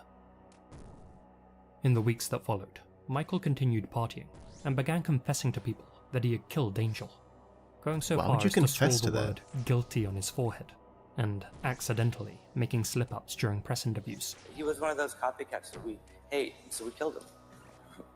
I killed Angel, and that's the kind of thing that gets me in trouble. How was that a slip-up? That he was literally simply just said it. seeking, That's not slipping up, he just admitted it. That was definitely true. So were his confessions. It's clear a part of Michael wanted to be caught, if only because it would put his name on everyone's lips. Hey, how's it going, Blue? Still, how are you doing today? Time passed without incident, and despite being so open about his actions, Michael no doubt thought that he had gotten away with everything.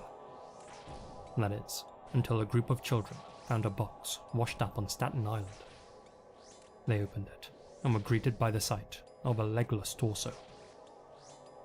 The body remained unidentified for months, partly because the coroner misidentified the ethnicity, but also because of poor interborough communication. Meanwhile, Village Voice published a blind item alleging that Michael Alec was responsible for Angel's demise. In November 1996, Angel was finally identified through dental records, and the police began to take Michael Alec's boasts seriously. But before they could arrest him, he fled. He was found hiding in a motel in Toms River, New Jersey, and was taken into custody on December 5th, 9 long months after the slaying. Freeze was arrested soon after. The authorities were initially hesitant to charge Michael, as they wanted him to testify against his old boss, who had allowed employees to sell substances at the lighthouse. But public pressure twisted their arm. I can't spec, I don't have enough. Despite claiming to have little memory of the event due to the drugs that they were on, both men took a plea deal, pled guilty to first-degree manslaughter, and were sentenced to 10 to 20 years in prison. Dang. With their reputation now in tatters, the club kids soon disbanded. You're doing good, just slang and you saw my stream? Nice, how's the slang going? Any luck? What does 1 + 1 mean? It means that it's basically 2-man scaled. Normally, when I carry, you can just stand outside here, and I'll just do each boss room scaled to 2 people by myself. But for this carry, Arya wanted to join in for this room.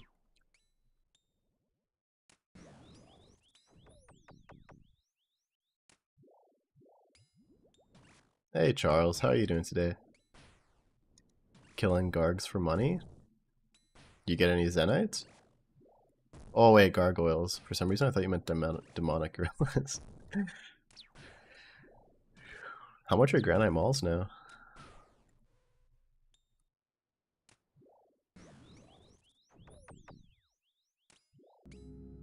Michael Alec's time behind bars was marked by instability. We're just watching some He was placed in solitary confinement creepy using videos, substances Charles. because he found prison life too boring without them, and reportedly spent 5 years in isolation, where he wrote his memoirs. You just got your Fang? Nice, that's huge. Despite being in prison, he remained in the public eye, giving interviews, and even dictating tweets through friends. He was denied parole twice, in part because of a failed drug test, but also because parole officers had seen the 2003 film Party Monster, a dramatization of Michael's life starring Macaulay Culkin. Finally, on May 5th, 2014, Michael was released on probation after serving 17 years. He tried to re-enter society, pursuing a career as an artist and media personality.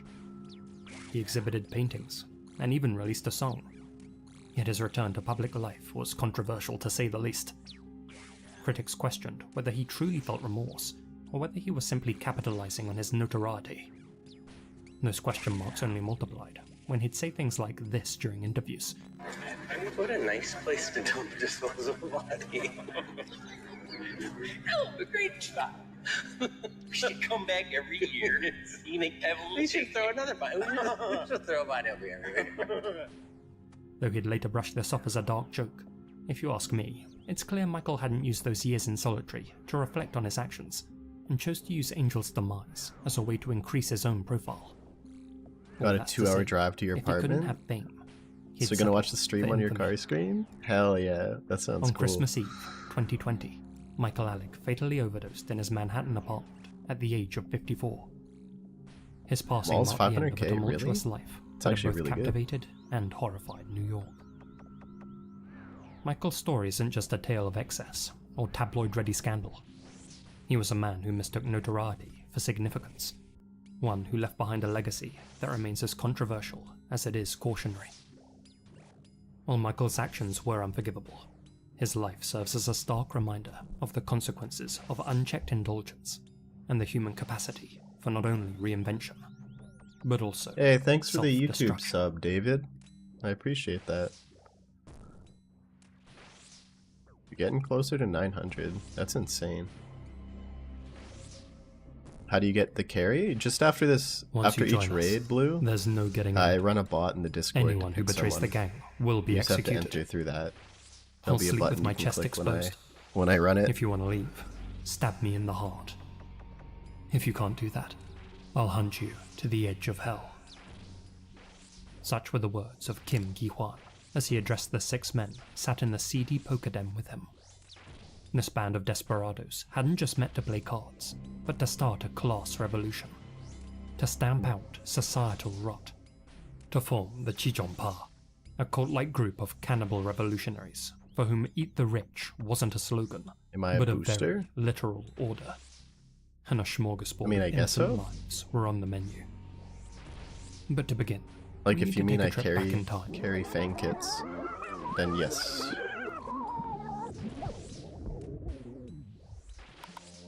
South Korea.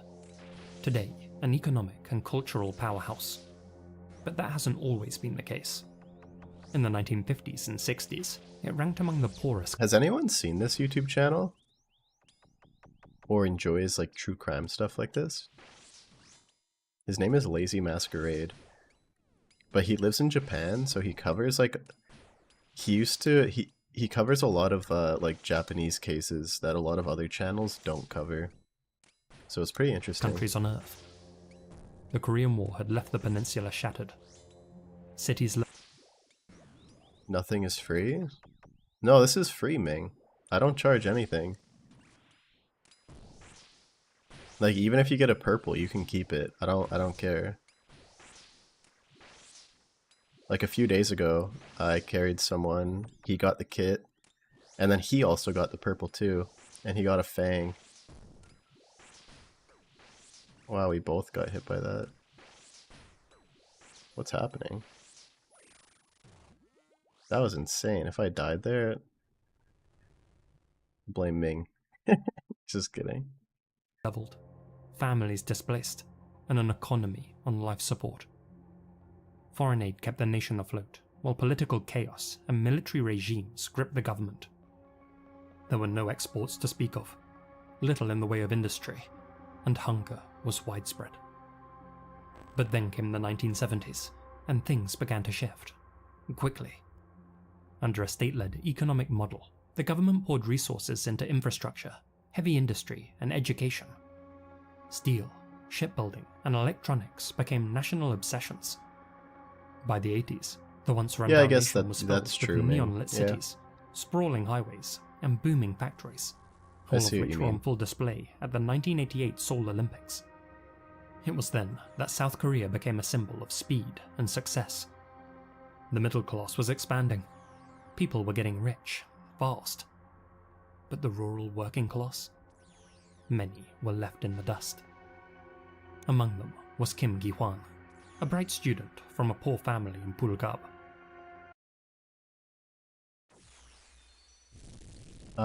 Do you only get one kit? No, if you run this, you get every kit. You would get... Yeah, you get all of them, as Ming said. Hoping to get some time this week on your days off to send some ToA? Yeah, hell yeah, dude. That sounds good. What channel is this? It's called Lazy Masquerade. He basically just covers like true crime and creepy videos. This video is 3 disturbing cases that'll destroy your faith in humanity.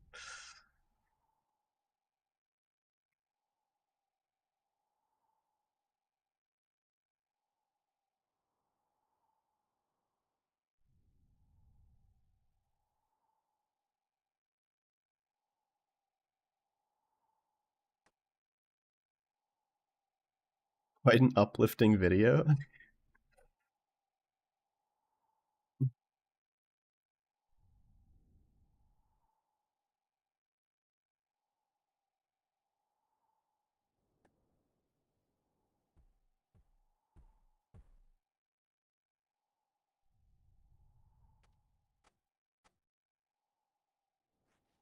After losing his father as a toddler, Gi-hwan grew up in poverty, often going hungry and attending school in ragged clothes.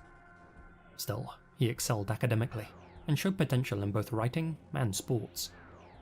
And yet, despite his talents, Gi-hwan was forced to drop out of school in his teens to support his sick mother and brother. He took various factory and coal mining jobs, eventually moving to Seoul in the early 90s, where the widening wealth gap hid him like a glob of spit from a penthouse balcony. Yappies were parading around in designer clothes, and luxury cars filled the streets. It was then that Gi-hwan realized just how little he had, and just how lowly he was perceived by those who passed him by. The dirty peasant in sweat-stained overalls, sleeping on the street after a 16-hour shift. That experience hardened Gi-hwan, but it wasn't until he learned that universities were selling poor students' placements to the wealthy that his bitterness consumed him. In his eyes, society was devolving, and thus he returned home with a plan. To start a gang, a brotherhood with rules, a code, and a purpose. To punish the rich.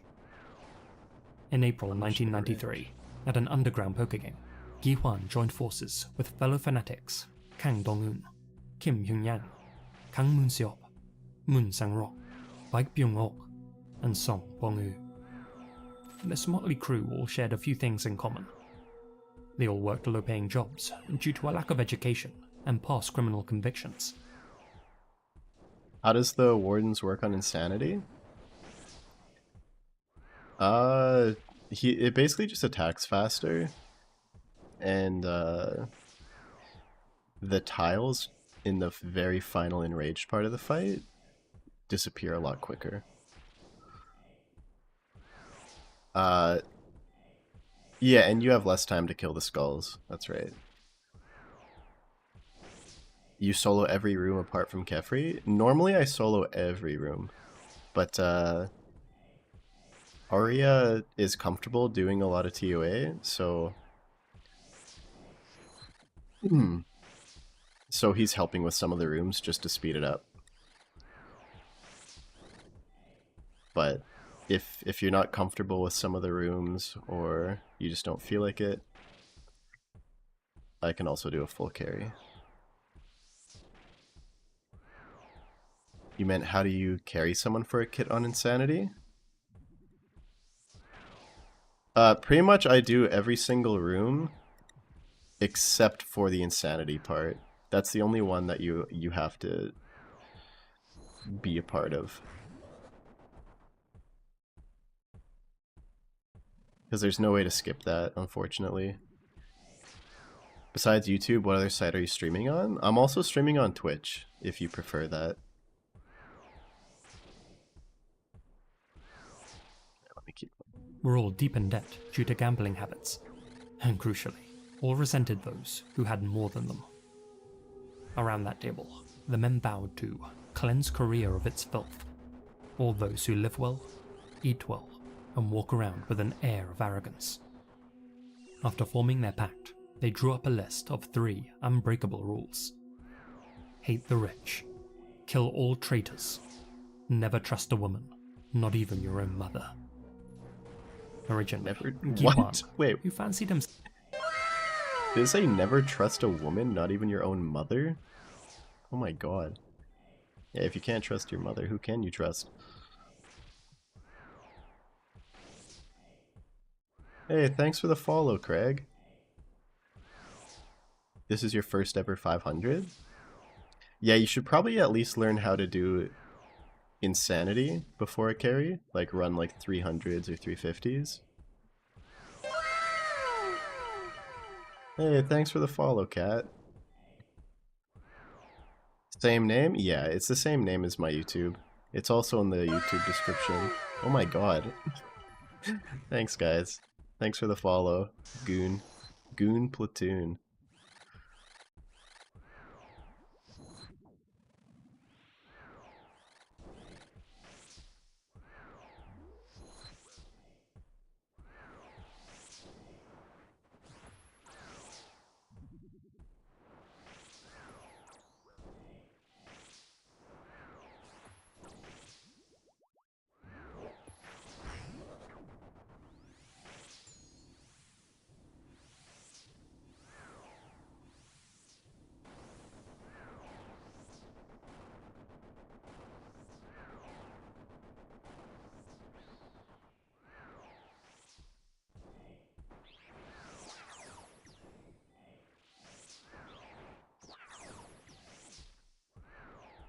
Oh, Moji Arya. That's you.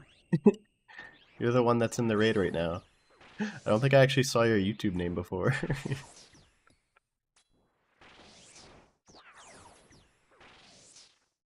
Hey, thanks, Craig.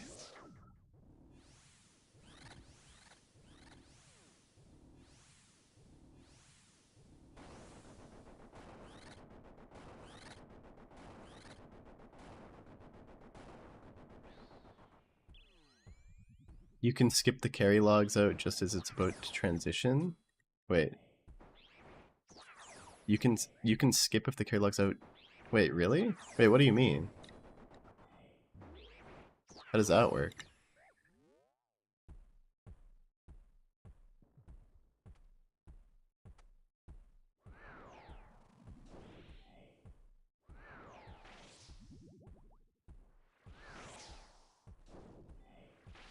You can skip if the carry. Wait, so if you wait, what do you mean? Like if you log out as you're transitioning, how does it, like, do you just get the Fang kit without having to do anything? There's no way, right?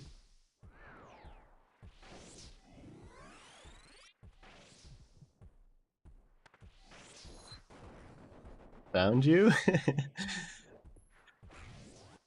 Oh, I'm not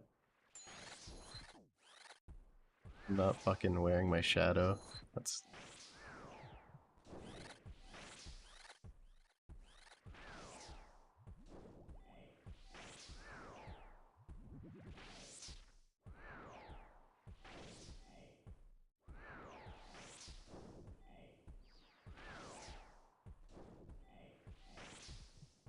Yeah, I thought logging counted as a death.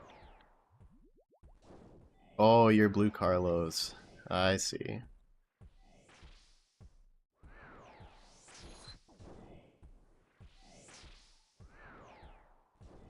been a year since you did ToA. Need to do Insanity? Yeah, send like one attempt just to brush up on it a little bit.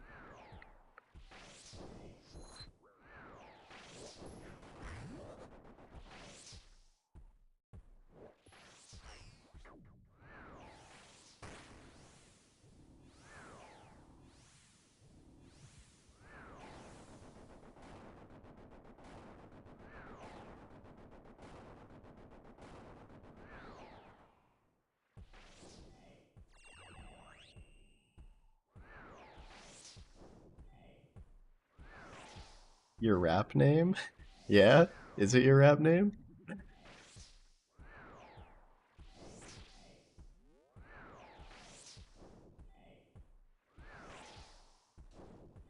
And immediately logging back in? Is that like confirmed? Really? Self an intellectual, named this new crew Mascan, thinking it was the Greek word for ambition. Any Hellenic viewers are probably having a good laugh right now, since Mascan doesn't actually mean anything in Greek. He likely confused it with the Arabic word Muskan, which means something like house or residence. Given that languages clearly weren't their strong suit, this new gang later rebranded as Chichon Pa, which translates to the rather unambitious name Supreme Gangsters. To prepare for their uprising, the group set a goal: to raise 1 billion won through kidnapping and extortion. They would then use that money, which converted to about $1.2 million, to expand their operation and go on a rampage, mowing down the privileged and educated. But they all agreed that they'd need their first taste of blood in a more controlled environment. On July 18th that year, a 23-year-old bank clerk named Choi Mija was abducted under a train line in Nonsan.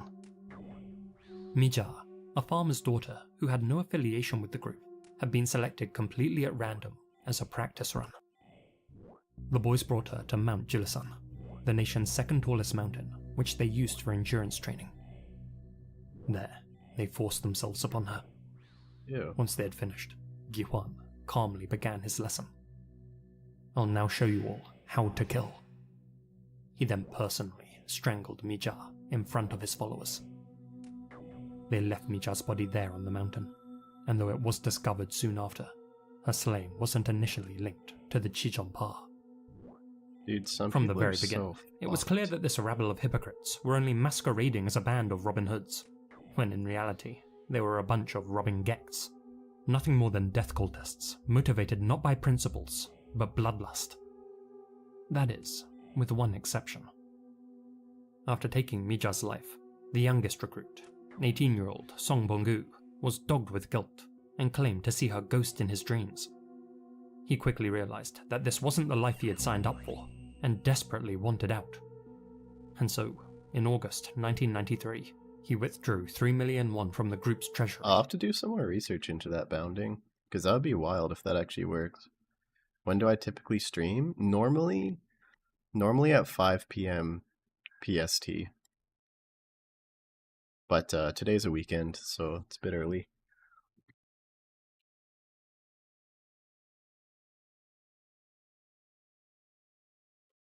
One sec, I'll just be right back. Give me like 2 or 3 minutes.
and tried to flee. He didn't get far though, and was found hiding at his parents' house just 2 hours later. The rest of the group knocked on his door and pretended to forgive his little indiscretion. Coercing, or perhaps intimidating him into their vehicle, they drove him back to Mount Jilasan under the pretense of a reconciliation dinner. Once there, Gi-hwan reminded his subordinates about those pesky rules that they had all agreed to. And what was rule number 2 again? How did it go? Oh, that's right. Traitors must be killed. Gi-hwan didn't need to give any commands. He watched silently as his obedient followers, now all armed with pickaxes that they had hidden on the mountain, surrounded Bong-woo and began taking chunks out of him. His body was mutilated beyond recognition, then burned and secretly buried. The remaining members had passed their loyalty test and celebrated by roasting a stray dog. Gi-hwan joked that they had put 2 dogs down that day. As their operations grew, the Chijongpa pooled their wages, sold stolen goods, and stocked up on vehicles, guns, and explosives. They transformed Gi-hwan's mother's house into a base, complete with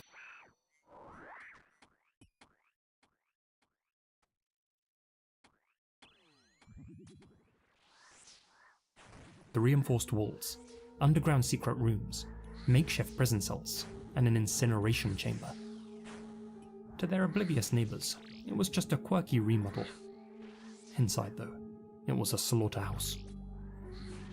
After finishing their twisted renovation, Kim Gi-hwan would end up being arrested and given a 5-year prison sentence, but not on homicide charges as you might assume.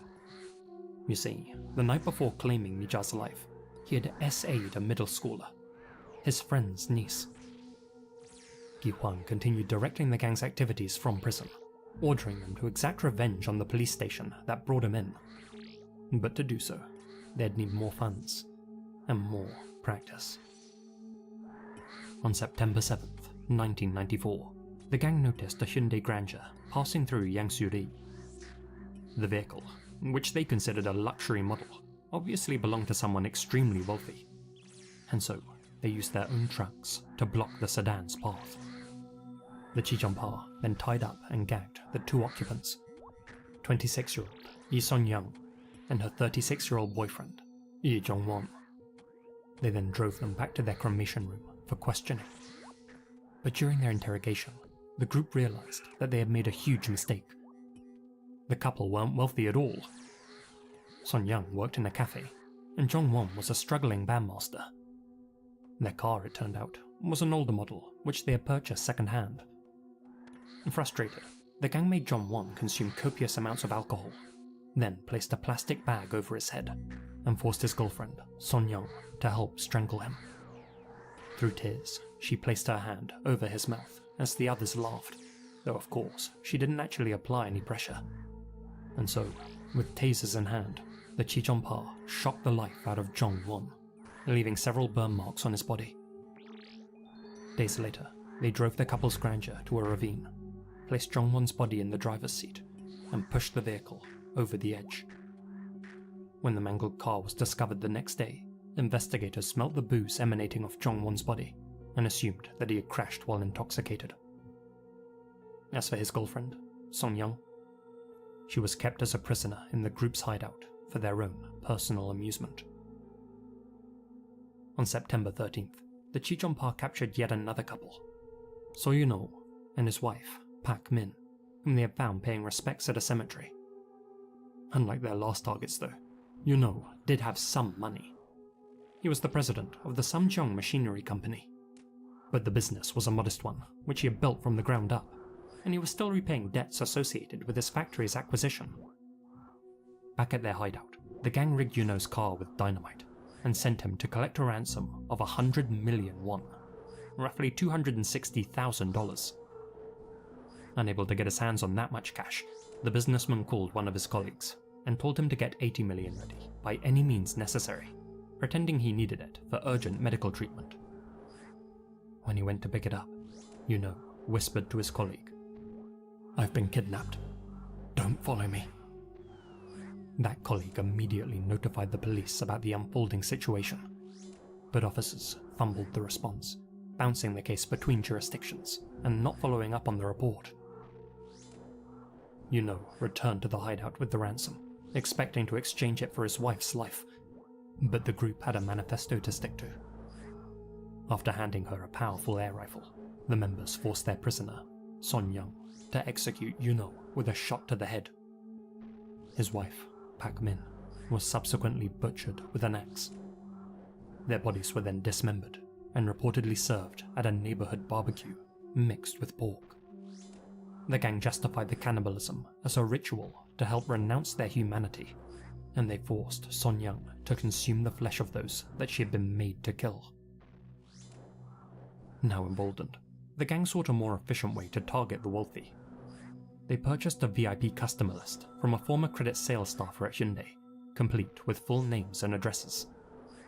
This became their hit list. But thankfully, their downfall came before they could start crossing off names. Over the 8 days that she had been locked in their dungeon, Son Young had been working her charm on one of the Chichonpa members, the cult's token incel, 22-year-old Hyun Yang. You may recall the group's third rule, never trust a woman. Well, that had been suggested by Hyun Yang himself. He had become resentful of all females when, after the loss of his father, his mother began dating his old man's best friend. Although a misogynist, psychologists say that he actually craved motherly love and projected that onto Son Young. Despite being his prisoner, he always addressed Son Young respectfully as Miss E. Shared personal stories with her on multiple occasions, and had been the one to advocate for her life when his comrades wanted to slay her. Being a smart woman, Son Young feigned Stockholm Syndrome, treating Hyun Yang with kindness, biding her time and waiting for an opportunity to escape. And that opportunity came on September 16th, 1994, when, during dynamite training, Hyun Yang injured his hand. Son Young consoled him and asked to accompany him to the hospital. There, something strange happened. Hyun Yang gave Son Young 500,000 won, around $700 in today's money, as well as a mobile phone. He then asked her, "Do you want to run away? Do you want to escape? Now's your chance." He also reminded her that she was technically an accessory to their crimes, and in the eyes of the law, was just as guilty as the rest of them. Whether this was a way to mock her, or a genuine act of mercy, is debatable, though experts seem to believe this was merely a test. That Hyun Yang truly believed his new mummy had been successfully indoctrinated. What he was too stupid to understand, though, was that Son Young was far more mentally strong than the whole of the Chichonpa combined. While Hyun Yang was being treated, Son Young fled the hospital, took a taxi, and escaped. But freedom didn't come easy. Son Young told the driver to step on it, saying that she was being chased by gangsters. Bizarrely, the driver casually mentioned that he knew all the local thugs, a statement which terrified Son Young. She of course feared that he may be part of the Chichonpa. As such, she asked to be dropped off at a nearby vineyard. Using the phone that she had been given, she tried to contact the police, but was repeatedly brushed off, with multiple officers telling her that she wasn't in their jurisdiction and should call someone else. Son Young persuaded the vineyard owner to let her rent a car and drove all the way to Daejeon. Worried that the gang would follow, she then switched to a taxi and travelled to Seoul, where she went directly to the Seocho police station and reported everything. Initially, officers dismissed her story, believing her to be a babbling drug addict. But when Son Young mentioned how her lover had been tasered, one senior detective recalled the suspicious burn marks that they had found on Jong Won's body. And at long last, the authorities mobilized. On September 17th, the gang recruited Lee Kyung-soo, Dong-yoon's girlfriend, to fill the empty spot in their ranks and fulfill the cooking and cleaning duties. Bad timing for her.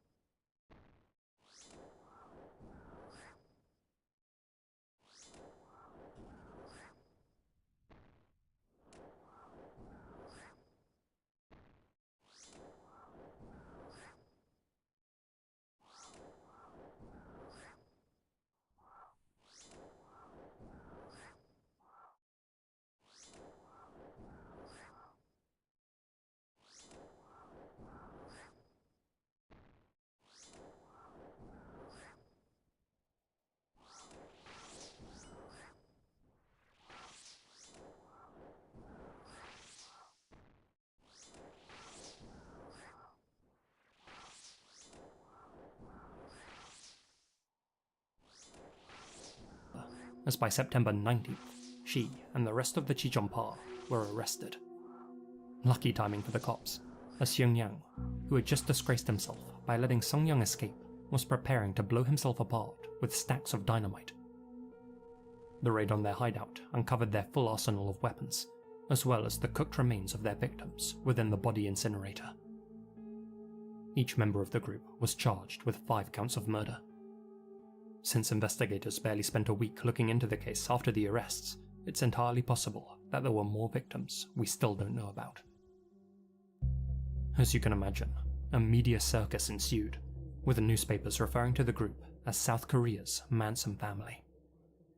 The gang members themselves showed no remorse, telling the media that society was to blame for their rampage.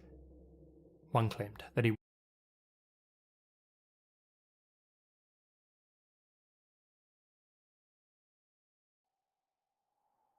wished he had butchered more. Another bragged about enjoying the taste of human flesh. Prior to their trial, the IQ scores of the Chijionpa were revealed. All of them scored in the low 90s.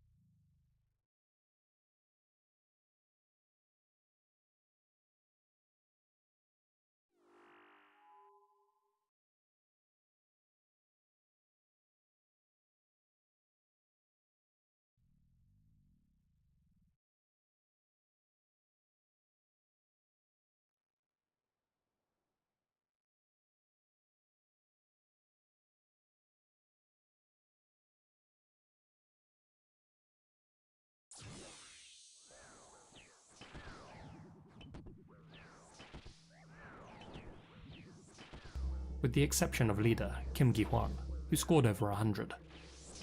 Though far from a genius, some speculate that Gi-hwan exploited his slightly higher intelligence to manipulate the others.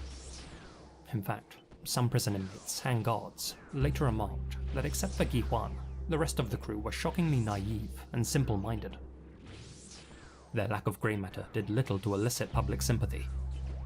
But more than the actions of the Chijionpa, South Koreans were outraged by how passive law enforcement had been in handling the situation. This sparked widespread backlash, leading the government to make an example out of the gangsters. After a speedy trial, which concluded on October 31st, all the male members of the Chijionpa were found guilty and sentenced to death. Only the female member, Lee Kyung-suk, was spared, as she hadn't personally taken part in any of the slayings. She was given a 3-year sentence, 1 year for every day she had been a member of the Chijionpa. The others were hanged on November 2nd, 1995.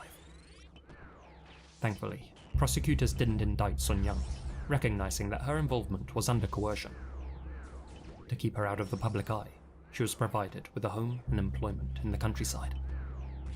Unfortunately, the media tracked her down and hounded her for interviews for years thereafter, with journalists desperate to ask her disgusting questions like, what does human meat taste like?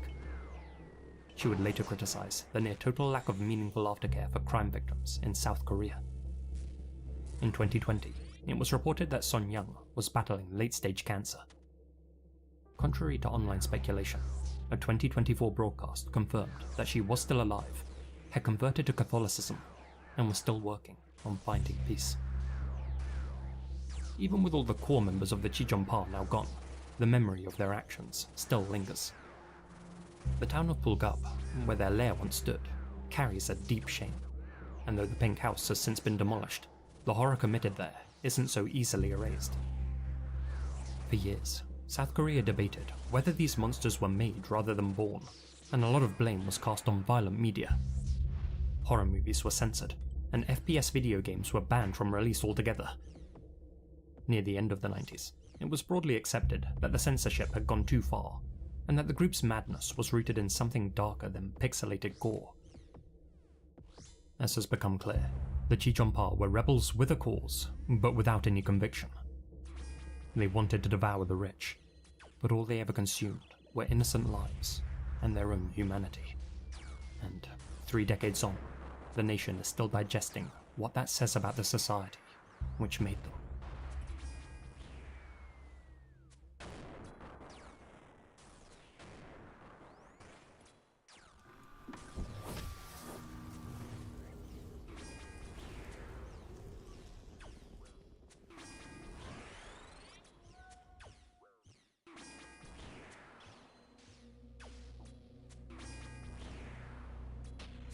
Rachel Morningstar Hoffman was a 23-year-old psychology grad from Tallahassee with a bright future.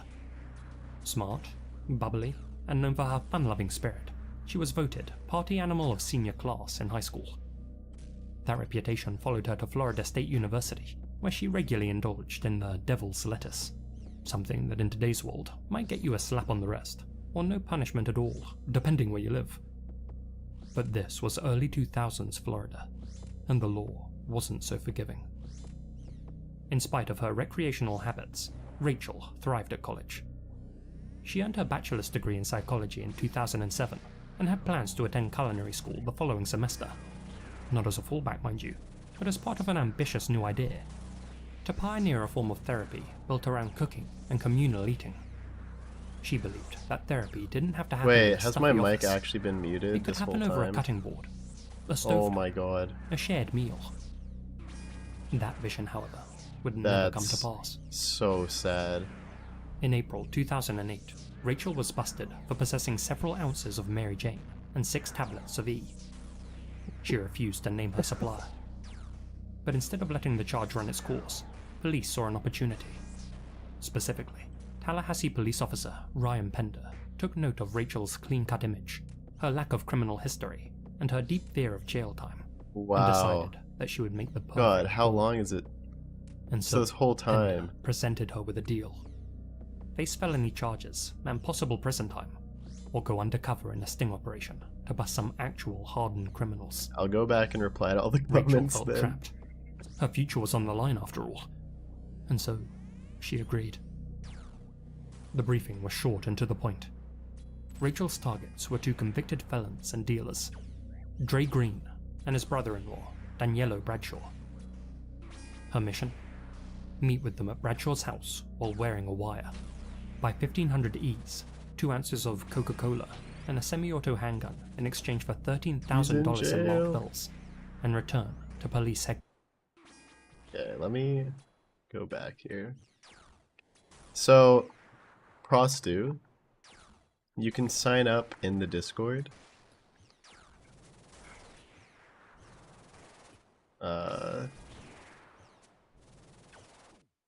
And for Sad, I said, is it the Yama contract that you're doing?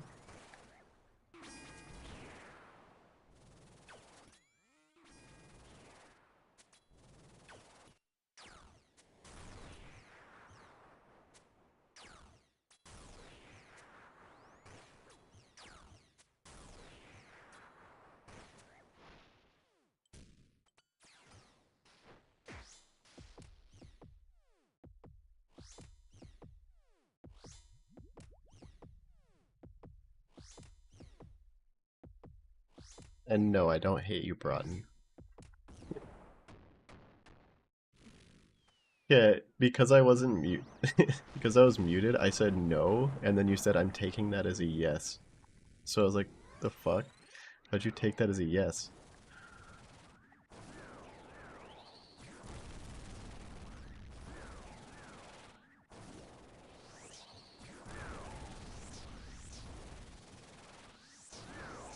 I'm actually really low on restore here.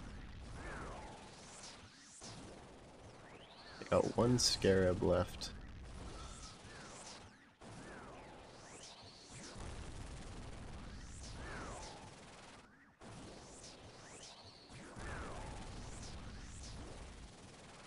Normally I would drop this ambrosia so that he could have 3 ambrosia.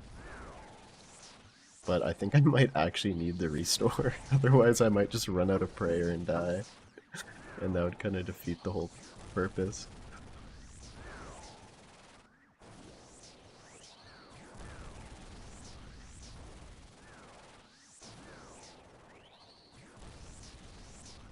Ooh, thank you.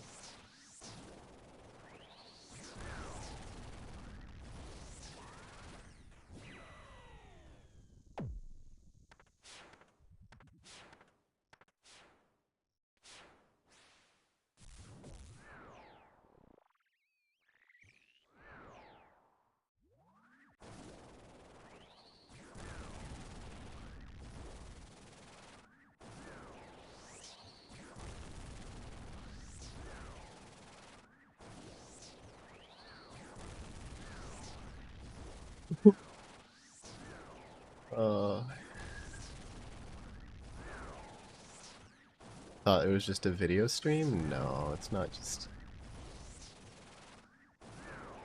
Thanks for letting me know, Jared.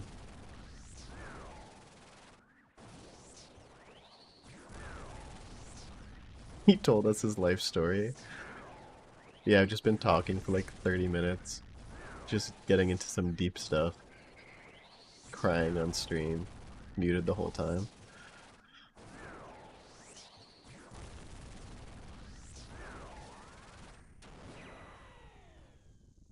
Hey, sounds good, Prostu.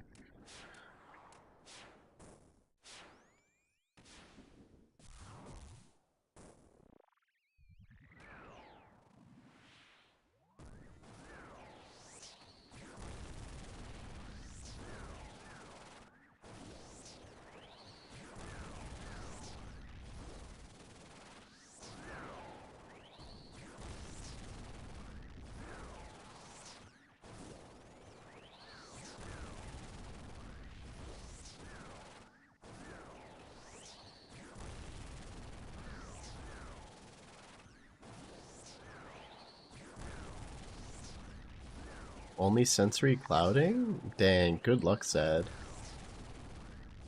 That would look super cool. If you get it, you gotta come show it off. How much have you spent, do you think, so far? Trying to do the contracts?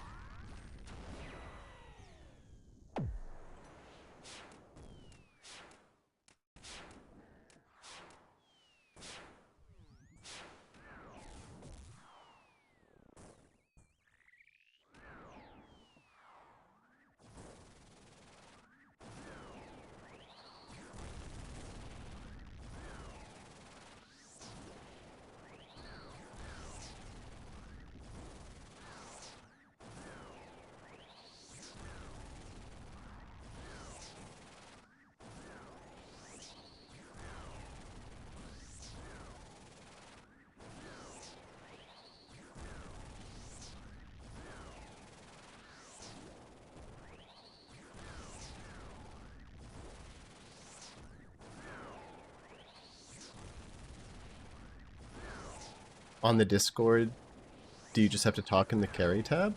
No, so after this raid, before I go into the next one, I have a bot that will run. And it will just have a button that you'll click to enter. I'll let you know when I run it. It'll run in the Fang kit carry channel.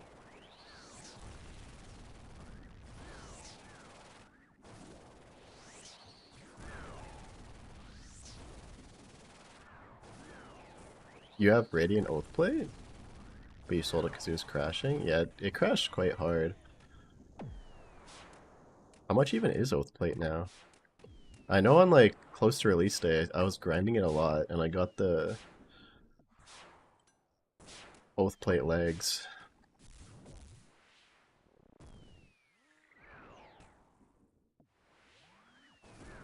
Sold it for like 160 mil at the time.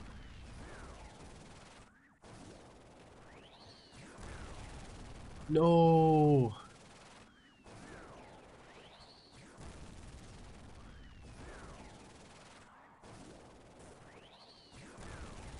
It was so close.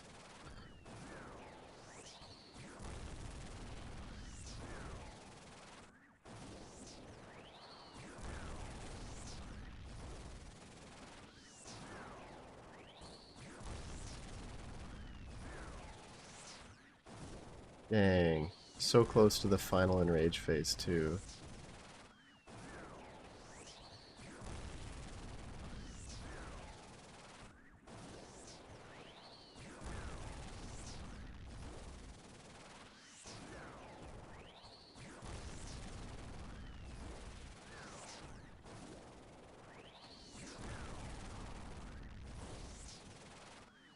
Less than 300 mil for the set? Really? If you don't get in this next carry, you're gonna treat your cat to a nice treat. Okay, I'm making sure you don't get it. I need to make sure your cat gets fed.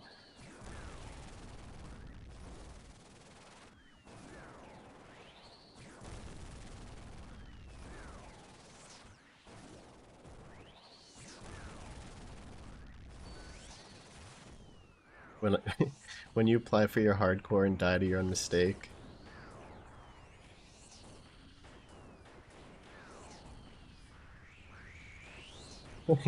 You'll be expecting me to grind a new hardcore?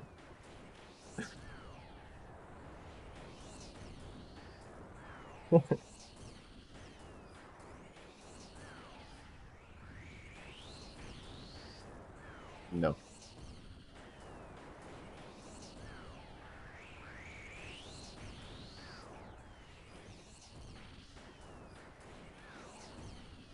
No, no, no.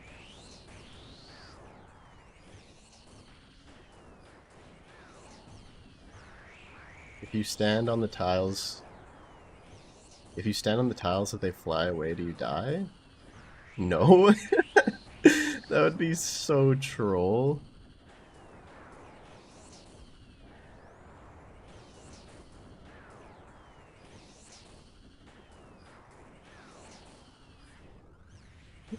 You just get like... the tile just flies away and you just get sent to the moon.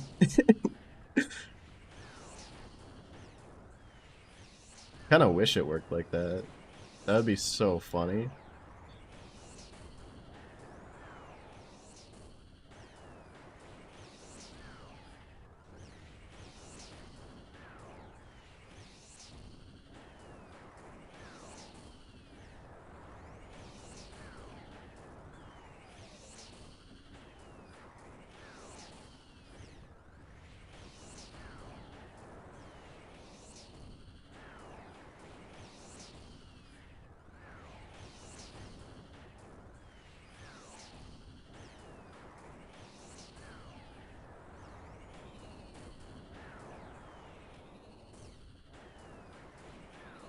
This is so rough without salt.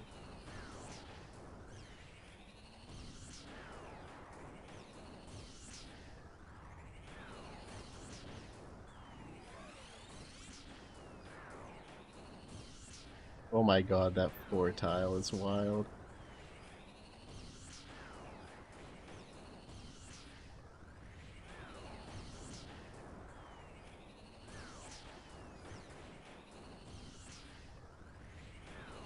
Good luck, good luck. Hey, thanks, Sad.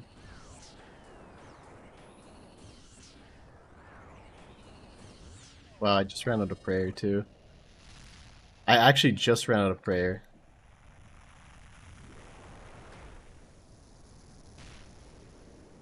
.4%. Do you guys believe? Done. Oh. Oh. Ah. Classic.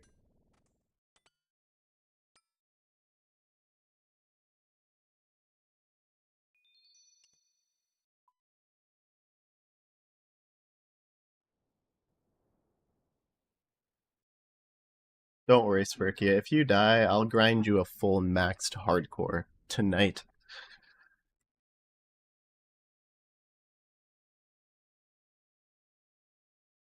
Death equals purple? You were lying.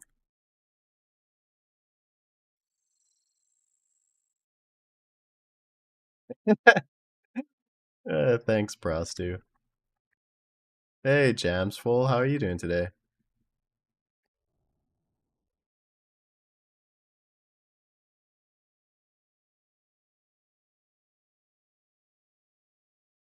Hey, thanks, Craigie. That's super nice. Thanks, man.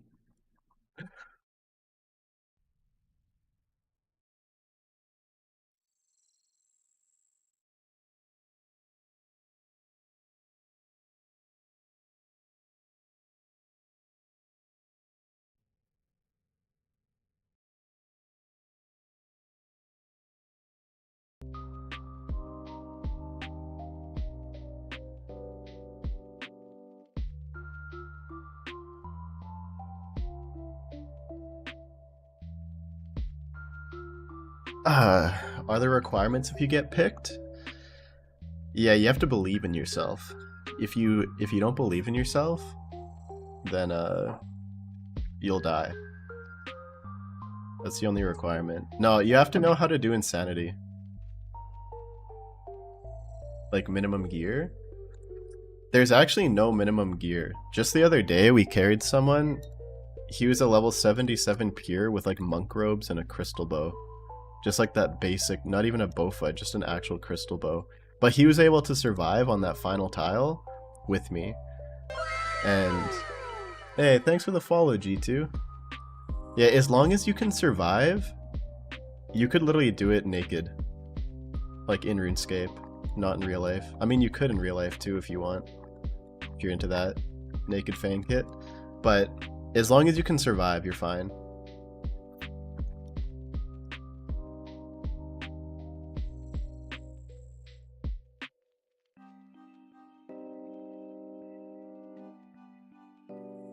Okay. Okay, guys, I'm going to start up the bot in the channel. So in my Discord, in the Fang Kit Carry channel, I'm gonna set it up. You have 3 minutes. You just have to click Enter Carry Attempt.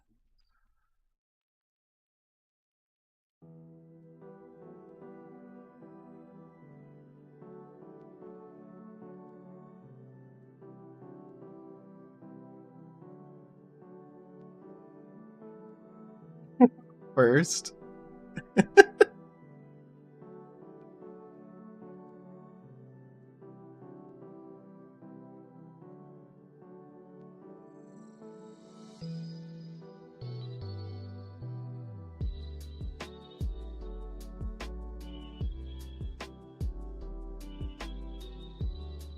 Oh, it's part 1 of 2.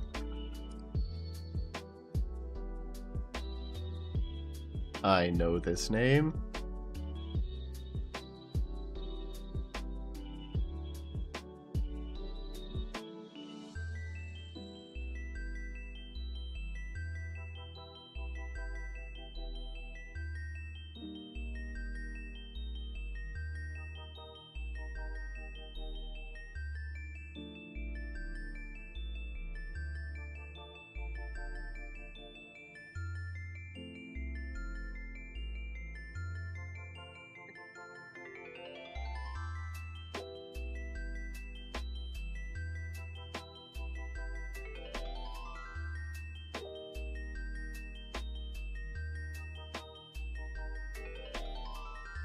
You'd love to apply, but you don't have time as you gotta be up in a few hours for work?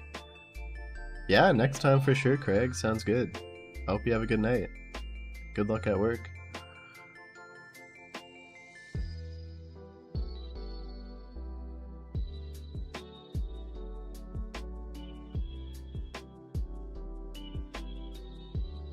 Have any of the +1s sniped a purple? Yeah, it's happened a few times.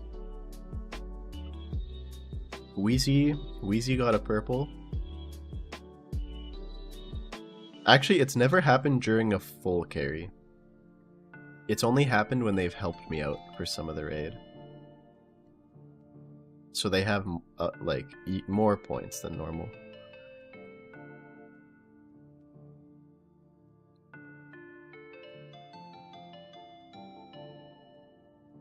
"24 seconds.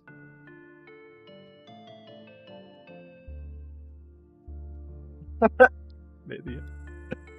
That's so funny. Can we see the log real quick? You don't want to see the log. It'll make you feel bad. Makes me feel bad every time I look at it.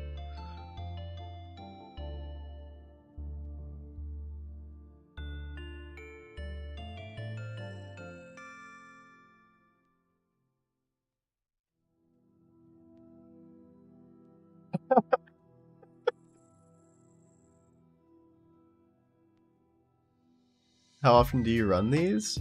I've been running them every day for like 6 to 9 hours. It's been pretty disgusting.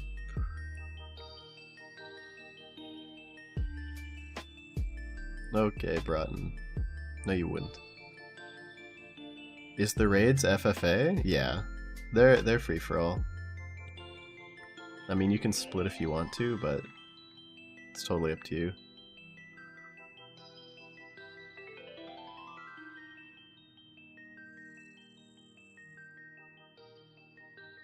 You just got the Sun Gem Fang and that's it? What invocations do you run, Goon? Wait, who got picked? Corsi? Hey, what's your RSN, Corsi?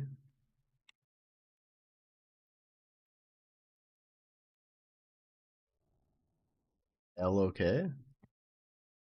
World 443. Also, if anyone wants to join the clan, applications are open for the clan Warhander. Wait, what the fuck is playing?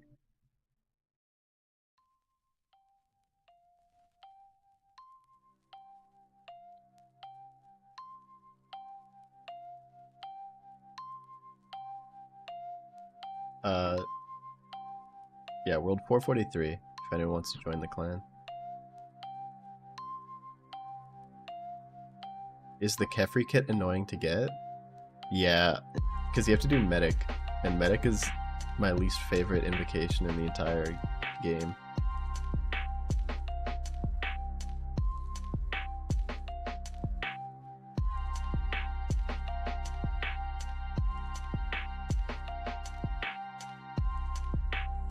Hold on, I'll be right back. Give me a few minutes. But World 443.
God, I'm fucking muted again. Oh my god, I'm mad.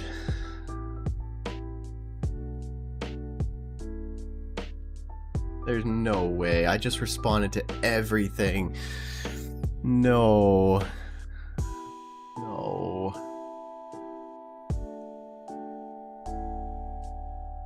Holy moly. Okay, I'll go back.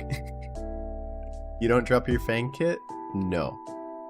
Because isn't it only 60k? And what's good value for the coffer? Fuck, I just explained it. Okay, so Scylla, you'd have to double check, but it should be you buy goading potions 4, use the decanter and the GE to turn them into goading potion 2, and you get double the value. So if you buy 20 mil worth of goading potion 4, and then turn them into 2-dose, it should be like 40 mil worth of goading potion 2 in the coffer. I'm not sure if P-necks work, I haven't tested it. What's your hardcore's name, Sverkia? I don't think I removed you. And we're doing good, Amdels. How are you doing?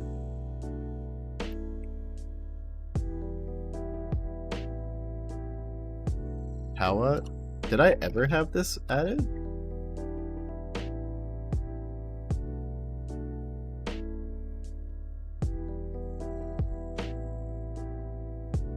Yeah. So...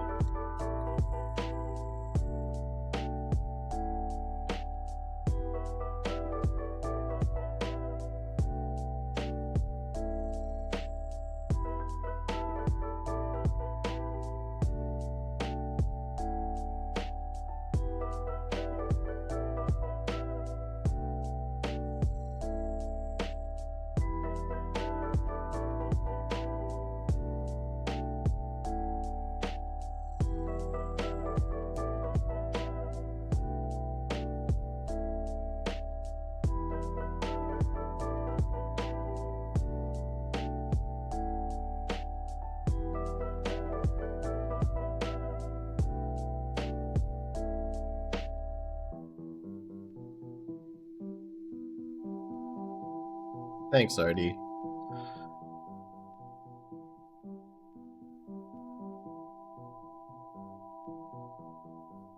Okay.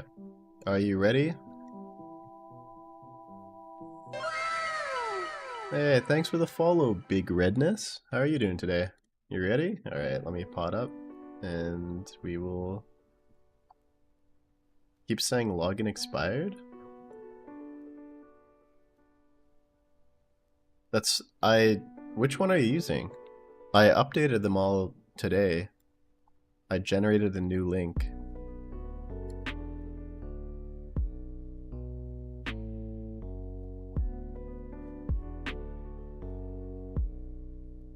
Wait, why did I take out a stamina potion?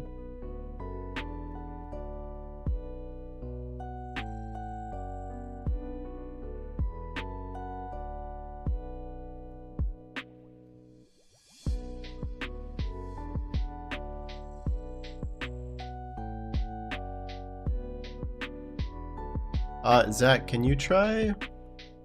Can you try pasting the link into Discord? Like, join a server through that?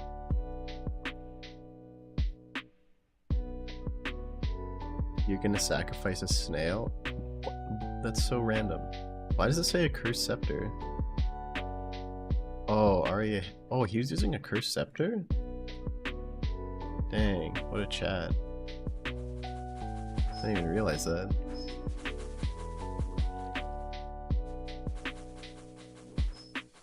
Alright, new raid, new video. What should we put on? Anyone have any suggestions?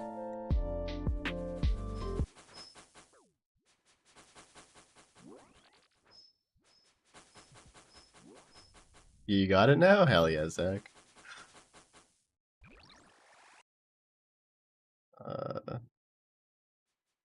Oh, you want me to do all the water things, huh? I see how it is, LOK.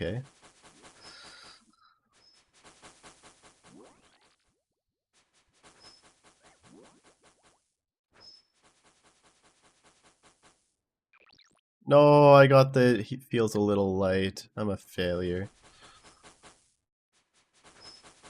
Oh my god, I'm getting fucking wrecked. I'm gonna die to the alligator room.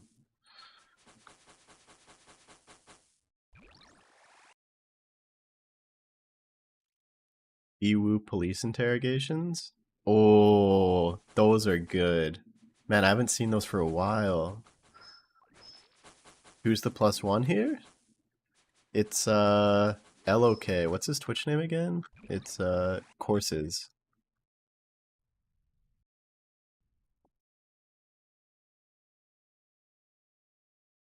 The Hub? No. Oh, I see what you're saying. Okay, okay, okay.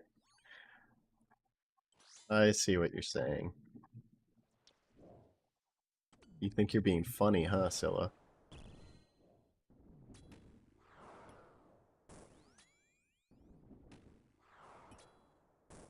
Alright, let's put on some Ewu. Ooh, there's a new one. When a YouTuber becomes a mass killer. We do have a good show for you today. Woo! Told my wife, I said, that boy's gonna kill somebody. He's menacing. He's evil. Yeah, let's He's check crooked. this out. He's maniacal. He's dirty. And he kind of makes you want to punch him and kill him. A day really wouldn't go by where some way or the other I didn't think about killing somebody. I guess too much exposure to violence. Good luck with the raid. Bedtime for you? Hey, thanks, Prostu. I hope you have a good sleep. Thanks for coming by. Over 200 ping? things that I had like shot. I believe in you. All that stuff. He said, I just want you to know it. Wait. Corsa, do you want to do a different world? 200 ping sounds rough. You sure? Is they did not suffer. And his whole voice changed from sweet to, I made sure of that. If anyone was going to hurt him, it was going to be me. I guess I could protect him from myself. Before the age of influencers, Mr. Anime carved out a niche with anime reviews and short Mr. films Anime? on I feel like YouTube's I've heard early of this platform. case. Beneath his persona, however, was a growing obsession. As his videos took on a darker edge, the increasing violence foreshadowed the horrific Is this act to US come. West? Yeah, it is. No Scylla. warning was clearer or more disturbing than the title of one of his final videos, Mr. Anime is planning something. I don't think God will ever forgive me. In 2006, 17-year-old Trey Eric Sessler created his YouTube channel, Lens Cap Productions. We do have a good show for you today. We're partying back there, partying up here. Woo! Though his audience Oh my God, never he's realized partying. it, a growing madness was slowly consuming Trey, and they had a front row seat to his slow and disturbing descent. All right, first of all, we've changed up our table a little bit. We now have this. It's the POS gun. We destroy pieces of with it, and we're definitely gonna be destroying this after we're done with it. Yu-Gi-Oh was... Wait, he uses this to kill Akka? This is a RuneScape video? so No way. bad in my mind that I just want to kill somebody. Over the years, his videos began to show signs of a deteriorating mental state, with some reviews lacking his usual enthusiasm. Shinji, tragic hero, experiences fear and loneliness, and I would like to challenge anyone out there. It's that the has new never, raids had for thoughts Mega of Rare. fear Just- or loneliness Just a in their rifle? life. Viewers soon began to notice changes in both his appearance and demeanor, as well as an unsettling shift Is there a in list of content. people? No, there's no list. How you Just doing, in the everyone? Discord, It's Artie. Mr. Anime. Or you I can just call use a me bot Trey. to pick people. You can call me the guy that does the video game reviews. You can call me the guy that does all the gun stuff now. Basically, what I'm going to do is, and this is pretty childish and ridiculous, is blow up the couch to the best of my 9mm abilities. So let's see what we can do. Death Touch darts were insane. Whoa. I wouldn't want to be sitting on that couch right now. Soon to be revealed are the haunting details of Trey's own confessions, most of which has never been heard before until now. It began on March 20th, 2012, when, according to news articles, a welfare check led Waller, Texas authorities to the Sessler family home, the same house that had served as the backdrop for many of Trey's videos. What had once been a stage for fictional violence had become the site of real, unspeakable carnage. In the garage, an older woman was found motionless in her blood-soaked pajamas, half buried beneath a pile of junk and debris. The very same room where Trey once filmed An several old anime lady? Why would he go reviews. after an old And lady? though this isn't actually a horror anime, I think it is. I think it's horrid and horrible. Horrible. Curled on the floor of the hallway bathroom, a young man lay in a pool of dried blood, the same room that once served as the set for Trey's short film, Keaton. That looks good. Very good. You can come on in. In a bedroom, an older man was found still in his bed, with I his feel like you legs could hanging predict over that the this guy was side going to and be his like head pressed into the a pillow. shooter. Each of the three Every victims single one of his sustained multiple videos is gunshot talking about how he wounds. wants to kill people. The only reason we're here shooting is guns. because the freaking police seized my property with the martial arts training center because we killed 3 people. Nearly every room in the house reflected a violent outburst, with wrecked furniture, shattered picture frames, and holes in the drywall. Scrawled across the walls was a chilling confession, leaving no doubt the man behind the mass murders was Trey Eric Sessler. After the horrifying discovery, police tracked Trey to his friend Casey's house. Police surrounded it, arresting both Trey and Casey, who had no idea that a murderer had just spent the night at his house. I'm freaking I don't get what. I mean, my buddy Levi called me. He was like, Casey, I'm watching Fox 26 News, and you're on there. It's something about your buddy Trey killing somebody or doing something or trying to do. I'm like, what? And I didn't know what to do. I'm like, what? I put it on 26. I go on here, Trey. I'm like, dude, what's going on? All of a sudden, you know, he's like bolting out the door, and I don't even know which way he went. And I looked out the back door, and I ran around. I'm like, what's going on? And I saw lights. And then I wasn't trying to resist or run. I was just trying to get to my front yard. Then I saw all these helicopters, and I got tackled. Both Trey and Casey were taken into custody. During questioning, Casey told investigators he had no knowledge of the murders and was not intentionally harboring Trey at his home. Although investigators were initially skeptical, it was Trey who would later reveal the entire truth. 1 month after his arrest, Trey sat down with detectives and delivered a full taped confession, revealing not only how and why he committed such a brutal crime, but also unveiling a disturbing plan he had nearly carried out in the aftermath. You'd wanted to talk to us, is that correct? Yeah, go ahead, ask me anything. Is there a particular reason you wanted to talk to us one more time? I was, I don't know if this is correct, but I was reading in some news articles that you guys are having a problem establishing a timeline. I have a clear picture. You do? Yes. Before recounting the day he took 3 lives, Trey pointed to years of escalating red flags, dark obsessions, and a fixation on violence that ultimately went unnoticed. There's just a pattern of, there's tons of opportunities where someone could have intervened, but no one did. Friends and neighbors spoke with investigators about Trey's fascination with guns. My little brother and I stayed I don't know over if at I'm Trey's feeling house, this one. and he showed us. This guy's just like a loser.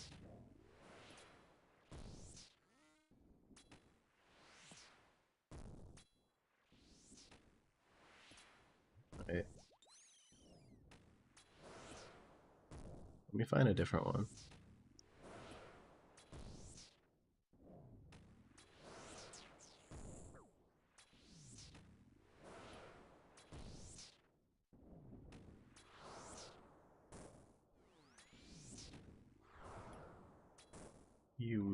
Interrogation.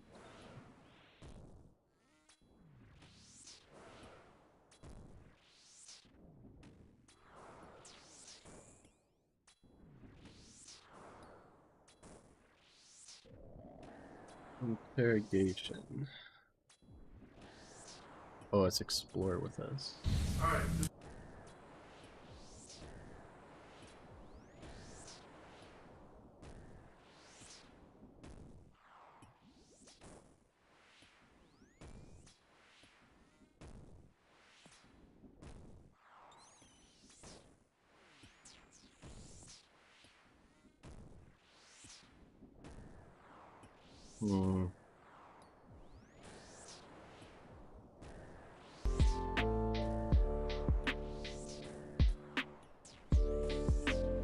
I don't know. Gonna spend too much time on Reddit? True.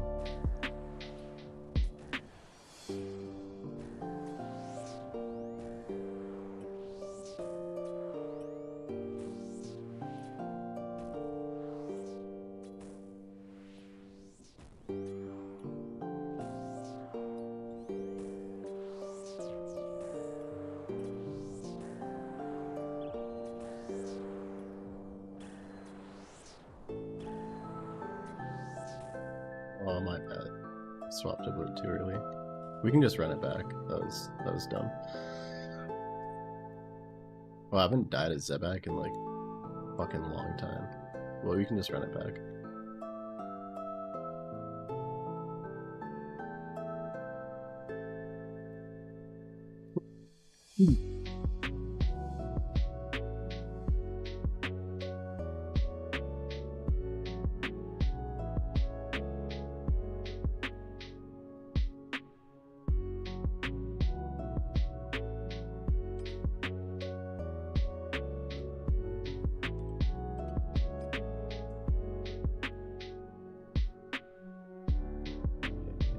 Let me just pre-pot.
Ooh. Disturbing rabbit holes. This sounds good. If you haven't come across the term Guro before, how are you feeling tonight? Feeling good. How are you feeling, Broughton? I had neither. That is, until I stumbled across this well-presented video by the Internet Investigator, in which he covered the mystery of Dissected Chan. And although it's a fantastic upload and well worth your time, I almost wish I hadn't looked deeper into it. Because, as its name suggests, this particular mystery is one of the most disturbing online rabbit holes I've ever come across. Just sobered I'll up. now have my own go at covering the Nice. case. Though, trust me, this one isn't for the faint of heart. You know who never stops moving? My mum. From morning till night, she's juggling everything. Work, errands, family calls, always on speaker of course. Mother's Day is already passed in the UK. Always on there's no reason speaker? not to celebrate twice. Who the fuck This talks on other Mother's Day, speakerphone? I'm getting her a pair of earbuds from today's sponsor, Raycom. Because if anyone deserves a break with some good music, or a more private phone call, it's her. Oh, more Raycom's Raycon everyday ads. earbuds are perfect for mums on the move. Their latest model comes with a 32-hour battery life and multi-point connectivity, so she can switch between her phone and laptop seamlessly. Plus, if she's running out the door, the quick charge function is a lifesaver. Just 10 minutes of charging yields 90 minutes of battery time. I went with this carbon black colour for my mum, along with this sleek protective case cover which matches mine. This case not only protects the earbuds and expresses personal style, but also supports wireless charging. Speaking from personal experience, I use my Raycon everyday earbuds Wireless every day, charging. from going to the gym, to running errands, to chilling at home listening to albums. Yep. For context, Guro, or Ero-Guro, emerged as a Japanese artistic movement in the 1920s and 30s, and originally existed to push boundaries. The word Guro itself is a Japanglish interpretation of the word grotesque. So as you can probably guess, artists were creating unsettling and gory pieces, and were doing so to explore themes linked to the nation's history. By the 60s and 70s, the style was adopted by filmmakers and manga artists who wanted to creatively express both the vile and the carnal side of human nature. In more recent years, the movement has evolved, or devolved depending on your point of view, becoming a deeply niche subgenre online, with people sharing images of bloodied and chopped up manga characters. But though many people interested in Guro artwork are simply fans of the macabre aesthetic, others are more interested in the Ero part of the movement, with Ero being, well, whatever Ero tickles your fancy, let's put it like that.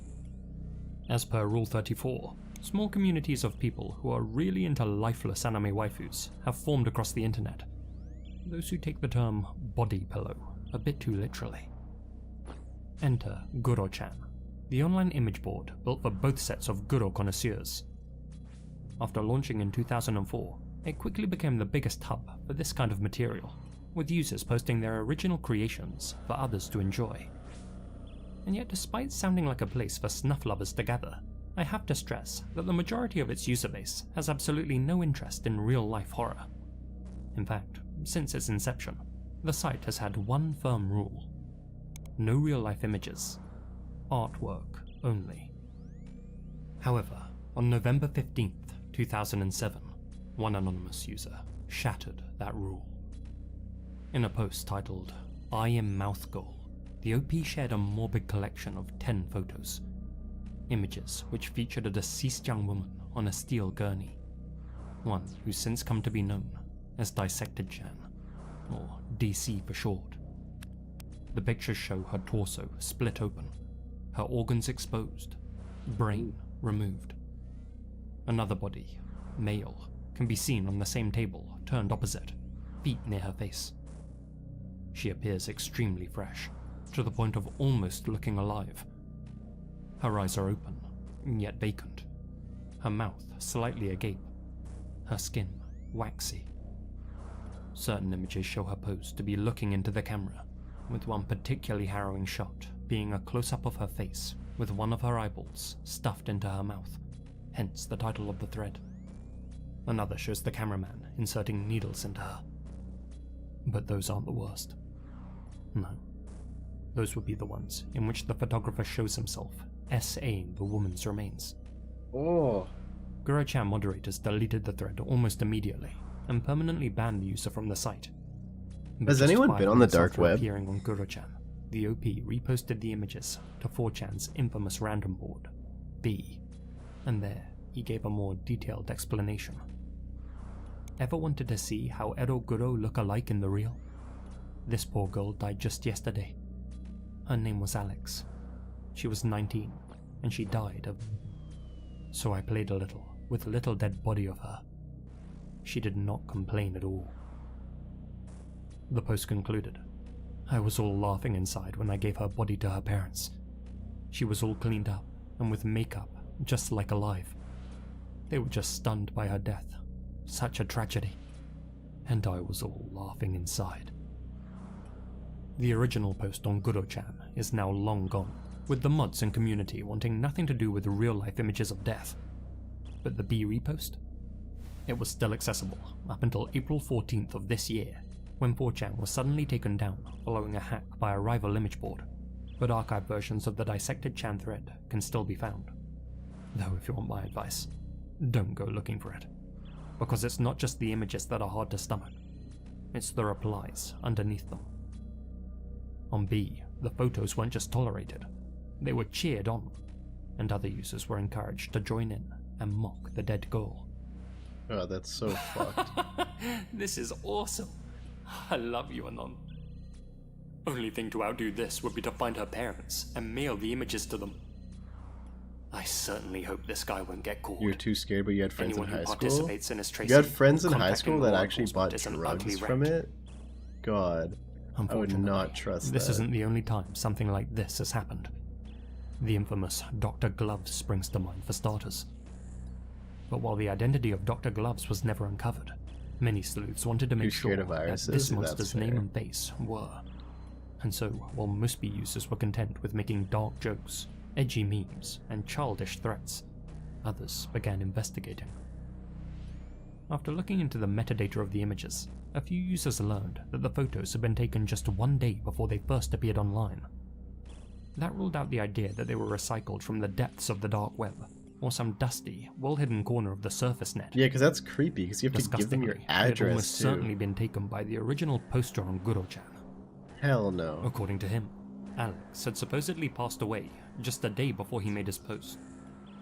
Assuming that to be the truth, GamerChair detectives began scouring online resources for possible IDs, and one user did find a possible lead.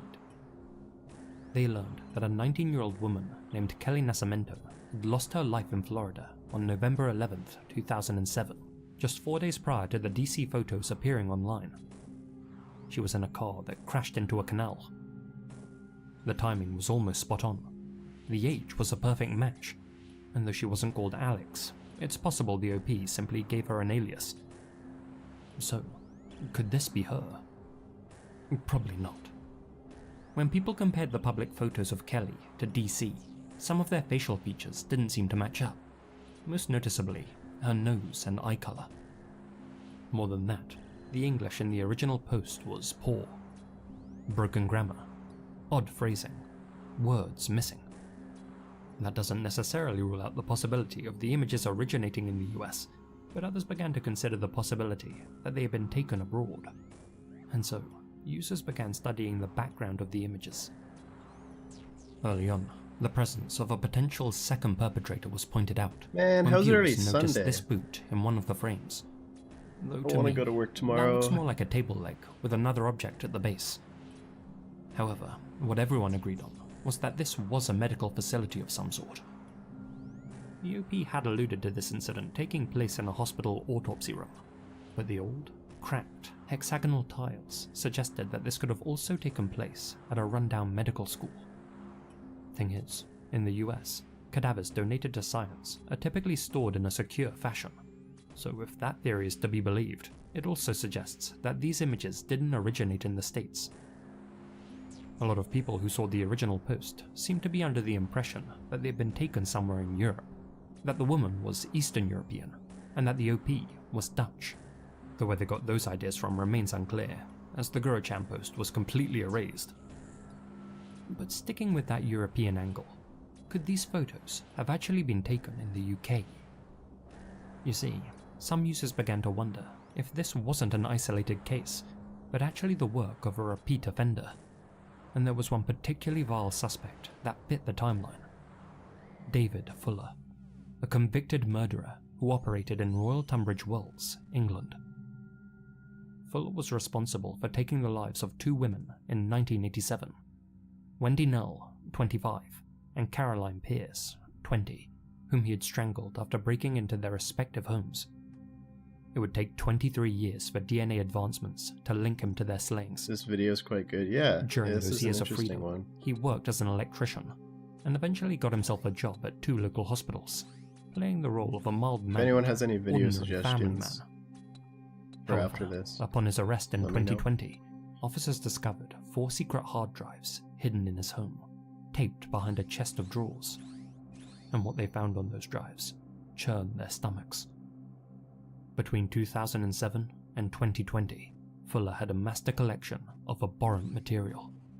Images of himself essaying 101 female bodies, aged between 9 and 100. And whatever you're imagining he was doing with them, trust me, it's worse. He had used his swipe card to enter the hospital mortuaries on his lonesome night shifts, and with everyone who worked there gone, he was free to commit unspeakable acts with them on camera. The hard drives contained thousands of photos and videos he had taken of himself violating the bodies. Where's the some T-Bow captured at? just a few days before his apprehension, as well as millions of other images he had downloaded from the internet. I don't have one. It took I'm 9 too officers poor, 5 fancy. months to work through their contents, Too poor. and my heart genuinely goes out to them. Disturbingly, Fuller's collection had been categorized into folders with titles such as Necrolord and Best of the 2000s. Others were simply labeled with the names of the women he had desecrated, which he had learned by peeking at their hospital charts. Further investigation showed that Fuller had thoroughly researched each of his victims online, browsing their social media pages to get a sense of who they were in life. It's unheard of. In the face of monumental evidence, Fuller pled guilty to the murders of Wendy and Caroline, as well as to creating and possessing his twisted content. I want to admit it. I am Man, how do admitting people the turn up offences, but I don't really want to go into detail. like this fucked? He was given a whole life order, meaning he'll never be released. In her closing remarks at sentencing, Justice Chima stated, "Among those you abused were women who led fulfilling and rich lives. They were the best. One had flown across the Atlantic in a propeller-driven airplane via Iceland alone. Another was a talented skier. One had worked at Bletchley Park. A number had worked in hard professions, such as teaching or in the NHS, caring for others and looking after the interest of their students, clients, and patients. And all had families they nurtured and loved. Some spent the last parts of their lives in suffering, whether through disease or old age. But they didn't lose their dignity until you decided to take it from them. The depravity of what you did to those you killed and those you defiled Hey, after what's death going on, Stefan? reveals that your conscience is seared. Just chilling, doing some more It's carries, almost impossible to believe listening that a to single man can cause the creepy misery videos to so or many watching. that you have done. But you did it, and in consequence, you are paying the price that human justice can exact. The rest of your mortal life in prison." All of the images found on Fuller's hard drive were subsequently destroyed. The names of most of Fuller's victims have since been discovered, though to this day, the identities of 10 of them aren't known. So, could Dissected Chan be one of Fuller's unidentified victims? Well, given that he began documenting his sick actions in 2007, and that the images first appeared on Guro-chan in November of that same year, many suspect that the OP responsible for uploading them may well have been Fuller himself, or at least someone that he had shared the images with. In my opinion though, David Fuller wasn't behind this particular set of images, and not just because of the broken English in the Guro-chan post, which he could have easily faked. First and foremost, Fuller was an opportunistic electrician, not someone with medical experience. Given that DC's body was in a mid-autopsy state, with her brain removed and organs exposed, Oh, for that's Fuller so to have taken these images, we'd have to believe that a medical professional left her like that overnight, rather than concluding How their do you work join the carry? and storing Hey. her away. Hey, Di. Sure, Fuller could have befriended one of the medical staff members and convinced them to let him take the somebody photos. after But I this raid. highly doubt a doctor would risk his or her job for someone else's sick thrill. It's much more likely that whoever was conducting the autopsy took these images and played with the body themselves. Which Discord? The one in the description. If we've learned anything over the years, it's that there are plenty of abominable people out there. There's just like a button that says join Furthermore, Discord. There's also a these don't command. strike me as tiles you'd find in a UK hospital, particularly not in an Exclamation affluent Discord. area like Tunbridge Wells, but I'm happy to be corrected on that. As far as I'm aware, Fuller also kept his treasure trove of morbid content for private consumption, as there's no mention of him sharing his images online, though given the anonymous nature of both Chan sites, we of course can't rule that out. Despite all the digging over the years, no one ever figured out definitively who the woman in the DC photos was, nor the identity of whoever posted them on Guru-chan in the first place. But what makes this story truly chilling isn't just the horror that was shared, or the fact that justice was never served. It's the way that these images were consumed so casually, even gleefully, by anonymous strangers online. And in the years since, things haven't changed. Just last month, shortly before the site went dark, another photo emerged on the B-board, showing a supposedly Vietnamese woman who had clearly just been butchered inside a bedroom, alongside a piece of paper with the date, time, and board name written on it, confirming the picture's authenticity. And the general response? Edgy jokes, reposts, and appreciation. Just like with DC, the post was treated like a tidbit of internet lore to be remembered fondly.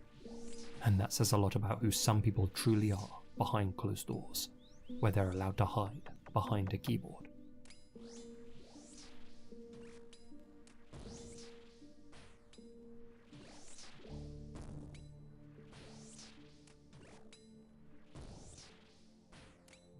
Imagine checking your inbox and finding an email from someone that you've never heard of.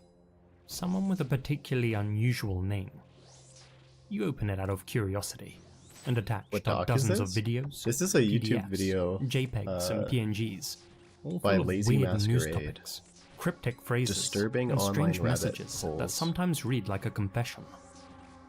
Congratulations, you've just been Tuts honeychurched.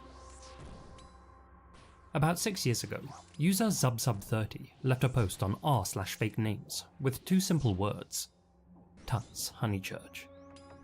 Whereas most names on the subreddit are mere thought nuggets daydreamed up by random users, ZubSub had actually discovered Tuts' name in his inbox and presumed it to be an alias. He found the contents of the email unusual, and so decided to post Tuts' name to the subreddit in hopes that someone might reply with some answers. However, the post didn't receive any attention, and Going sat down the dormant on rabbit hole site. midday is crazy. That is, until years later, when, out of the blue, other people started replying to the thread, saying I that love they too videos had like received this. weird emails from someone with that exact same name. As it would turn out, over the course of almost 2 decades, this Tuts Honeychurch had sent out hundreds of thousands of emails to seemingly random people across the globe. Long, rambling, seemingly nonsensical essays. Open up your inbox now and type her name into the search bar. There's a good chance you've received 1 or perhaps 200 yourself, and you haven't even noticed. Those who did googled Tuts' name and found very little concrete information about her online. So, naturally, the more curious recipients congregated on Zub's thread to begin their investigation. Under the post, one user shared that they and their friends have been hit with a barrage of information from Tuts in the form of homemade virtual newspapers, some containing as many as 500 slides of information. The contents revolved around celebrities, politicians, convicted killers, conspiracies, random civilians, and recent topical events, all with a strong focus on Hawaiian news. In others, she's talked frequently about possession, doppelgangers and decoys, psychic mind manipulation, and the reincarnation of people, even while their former self is still alive. Eerily, some people have reported receiving personalized emails from Tuts, in which he addresses them directly by their real name. Many users confirmed that they too had received similar Tuts mails. One said that their girlfriend had even received a resume from Tuts, who was apparently trying to apply for a job. However, instead of a CV, The attachment was full of notes about a 1970s murder spree. Those who've tried to email Tuts back for answers have never received a response. Reading through some of Tuts' email attachments, I've noticed that she repeatedly mentions how she formerly worked as an airport federal security officer, but claims to have been watched, captured, and forcefully disappeared between 2006 and 2015. She also frequently talks about Hawaiian, Portuguese, and Japanese people who seem to share the same heritage as her, and name drops her family members and former classmates.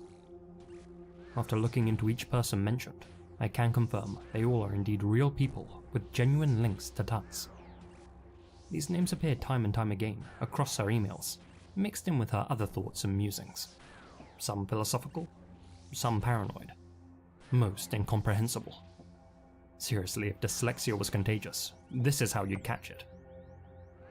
What does make sense though, are the long list of names and email addresses that she shares, many tied to government institutions, businesses and the press, though most belonging to ordinary citizens. We're talking tens of thousands of email addresses here, and if you've ever received an email from Tuts, then yours is probably in amongst them too. But why and how were all these individuals being targeted? In the words of Reddit user, OneSprinkles8094, I work for an organization in Hawaii with top-tier InfoSec, unpublished emails on a private server, Global Protect VPN, and we all get the Tuts Honeychurch emails on the regular. You guys think And it's going to be a not purple? like the emails are being sent at random either. Haven't got a purple Fellow all day YouTuber yet. Kalaki did a deep dive into the Tuts Honeychurch 25% mystery is a fairly lie. recently. About a week after posting his video, he received multiple emails from Tuts herself, indicating that she had indeed watched his video and actively messaged him. Like with all her other correspondence though, the contents read more like word salad than coherent thoughts. What we do know is that the emails are sent from dozens of different addresses, all of them beginning with the same 4 letters. Thon, with the T presumably representing Tuts, and the Hon, Honeychurch. Bizarrely though, some of them are mail.ru accounts, a Russian emailing service which is rarely used these days. Typing her name into Google, a number of social media accounts linked to Tuts Honeychurch reveal themselves. LinkedIn, Twitter, TikTok, and 2 separate YouTube accounts. It's worth noting that she doesn't show her real face on any of them, mostly using photos of Adriana Lima and other models as her profile pictures instead. Hey, thanks She for the frequently YouTube uses this sub, picture in Morton. particular, perhaps because, as she addresses Welcome, in one of her welcome. emails, in Silicon Valley, well-behaved honeychurches are 100% white, with blonde hair and blue eyes, and later alludes to being reborn in Silicon Valley. At least, I think that's what she's suggesting. Looking deeper, we can find her Instagram page, where she currently has close to 23,000 followers, and on which she formerly only followed one other person, a man named Mike Miskey. For those unaware, Mike Miskey Jr. was a Honolulu-based Mikey. organized crime leader convicted of multiple felony charges, including racketeering and the presumed slaying of Jonathan Fraser. However, Miskey was found dead in custody just days before his sentencing. Eerily, Tuts mentions him in several of her emails, stating his case should be thrown out because, and I quote, "The 4 children of the 1978 serial killer already learned how to move individuals uncontrollably. Hey Rosalind, how are you doing today? Others." Can you help me? Yeah, You died 12 it's hard to times in the decipher last much of her line. writing. But after repeated read-throughs, Yeah, definitely. I think she believes that certain individuals can control the thoughts, If you actions, win the and draw, even conditions I can of others, definitely take you. forcing them to end their own existences You'll get against 2 their will, ambrosias. or so- implanting diseases into them via curses or spells. A more recent Reddit account, which appeared under her name, and which has since been deleted, left a plethora of posts under a single Mike Miskey thread, talking about how she fears that she could be next. So, aside from being a person heavily invested in the Mike Miskey case, and who loves, or Winning maybe the even draw hates is your Jason main goal in Momoa, life. who is Tuts Honeychurch? Well, although her name sounds completely made up, oddly enough, she is a real person. Though born Trudy Rosa Honeychurch, in one of Yeah, her if you attachments, win the she draw, shared a you'll- photo of her government-issued you'll ID, definitely be able to do it, Rosalind. confirming that she has since changed her full legal name to Tuts Honeychurch. In 2016, Tuts even ran as a Democratic candidate for Senate in Hawaii. She didn't win, earning just 1% of the vote share, but her candidacy is publicly documented and presented alongside this low-quality image of her. As part of her election campaign in 2016, Tuts launched a website titled Miss Tuts Honeychurch for US Senate, Hawaii. In the accompanying text, she writes, "Before bed, during milk and cookies, with technology, a computer, I would introduce myself to different educational universities of complete staff directories around the world. Introduce myself, where I live, my address, my work, my personal answer about everything. I have introduced myself, emailing educational universities of entire staff directories, amongst 1,000+ professors at each university. 300 different and repeating universities per month from 2008 till today. I have been emailed Yarmouk University in Jordan more than 500 times, King Abdulaziz University in Saudi here's Arabia, the Lastro simulator. Malaysia You know, I've Military actually Academy haven't tried it. called National Defense University of Malaysia. I've been to Stanford, Oxford, Yale, Princeton, and other numerous distinguished universities more than 500 times, with personal concerns directly to entire staff directories." So, there we have an explanation as to how so many ordinary individuals are receiving Tuts mail. She's been spamming entire university departments, emailing not only their staff members, but likely their student bodies too. And she's been doing this, apparently, to make them aware of her personal concerns. As for what those are, some people think that the messages are ciphers, that the first letter of each line in her emails is an encoded message, and that she's trying to warn the world about a government conspiracy without triggering online surveillance programs. There are, however, more plausible theories out there. Most obviously, that this is some sort of bizarro phishing scam, so if you have received one of these emails, I recommend not downloading any of the attachments. Aside from that, given her last name Honeychurch, and her previous allusion to the 4 children of the 1978 serial slayer, a few people were quick to link her to Bear Brook murder victim Marliese Honeychurch, whose body was found buried alongside 3 children, 2 of them hers, in New Hampshire. The 4 disappeared in 1978, though they weren't found until many years later, and weren't identified until 2019. One of the victims still remains unidentified. Though never officially confirmed, their lives were certainly ended by Terry Rasmussen, who's also suspected of being behind the disappearance of Denise Bowden, and who was convicted of the slaying of his wife, Yoon Jun. Considering that Tuts has made repeated references to the Bear Brook incident in her emails, stating things like, "Honeychurches don't belong in New Hampshire," and sharing slides like this, which include all of Rasmussen's victims, many think she's been mass emailing people to raise awareness about her family members' slayings, though due to her poor mental state, she's been unable to coherently spread that message. It probably doesn't help that she accuses her former classmate, now a dean at Kamehameha Schools, Lanakila Niles, of being the reincarnation of Rasmussen, and claiming that he and his partner are Mormon cult leaders.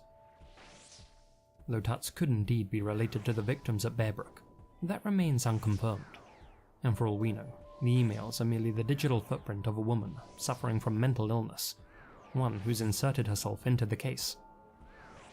As many have suggested, Tuts' ramblings indicate that she may suffer from schizophrenia or psychosis, though of course, to state that definitively would require a professional diagnosis.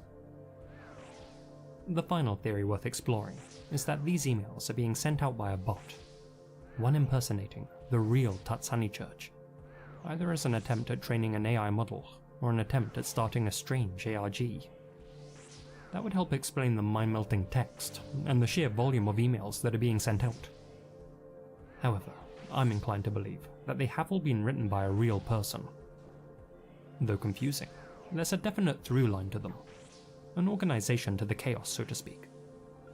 The topics are too personal, and frequently reference too many people from Tuts' past and present.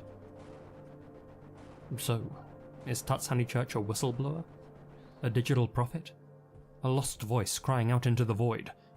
Or just someone with a computer, a mission, and no off switch? After almost 2 decades of relentless emails, If you have we're no closer insanity to on at understanding 150 what she really info, wants, or who do exactly you have she to do thinks is last listening. row? Ultimately, the only I guess person it who knows depends on what's your going on here DPS. is Tuts herself, and it goes without saying that nobody should hound her for answers online. If you have a shadow, probably not. What's certain though, is this. What Her the hell are emails those tiles? weren't meant to stay buried The in best spam tiles. folders. So whether these are a warning, a plea, or just noise, Tuts is making sure her voice is heard. And now that you've heard it, let me know your thoughts down in the tried comments. I was trying to be smooge with it. Didn't work. And I paid A huge for thank you to my supporters here on my YouTube prayer and over on points. Patreon, especially my biggest supporters. George Lopez, Holly Lyons, Alana Pons, Asia Mina, Alicia 1996 V, Asriel Warakai, Adelstein Trusterson, Colin Munsma, Connell Lotham, Farewell Tattoos Jack FL, Gina Valera, Grace Archie, Hamish, Misty Blue Long. Interesting video. Let's find another one. Disturbing things he found around the internet. That could be good.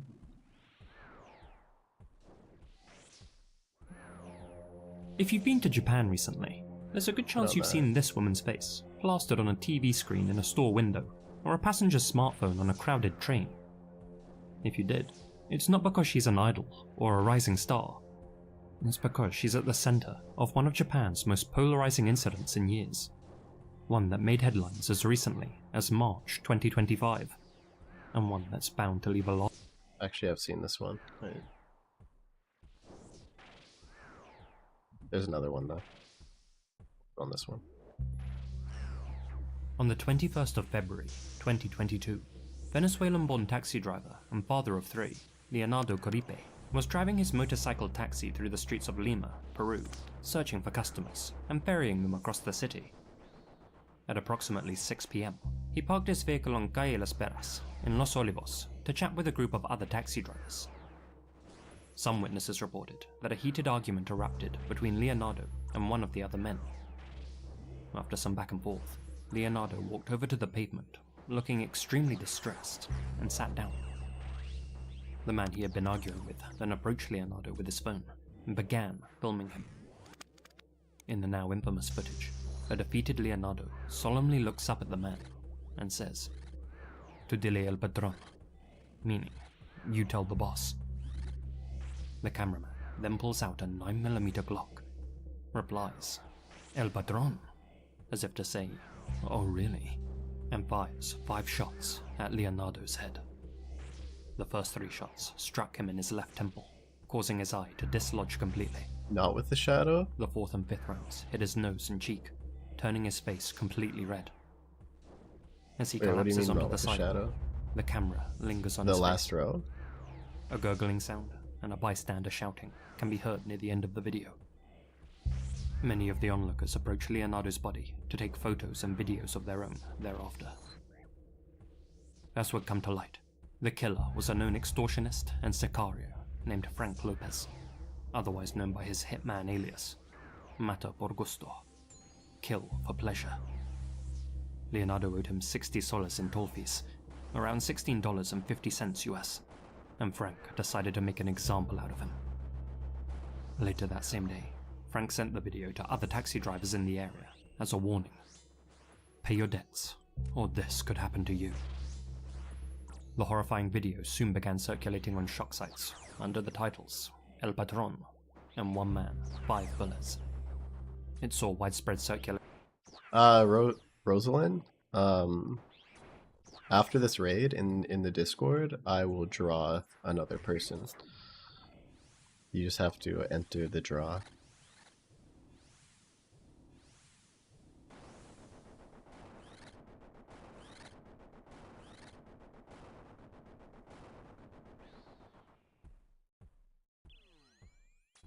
Last row is only if you don't DPS it fast enough? Yeah, exactly, Stefan.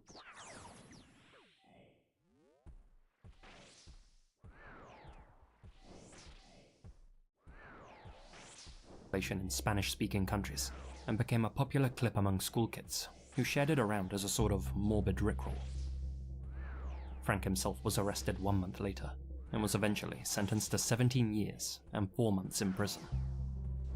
That light sentence may boil your blood a little, but even more infuriating is the fact that he shouldn't have been a free man at the time of the incident.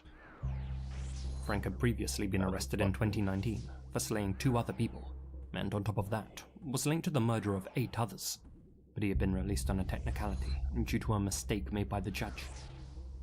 If that hadn't happened, then Leonardo would still be alive today, and one of the worst snuff videos in existence, filmed from the killer's own POV, would never have been created.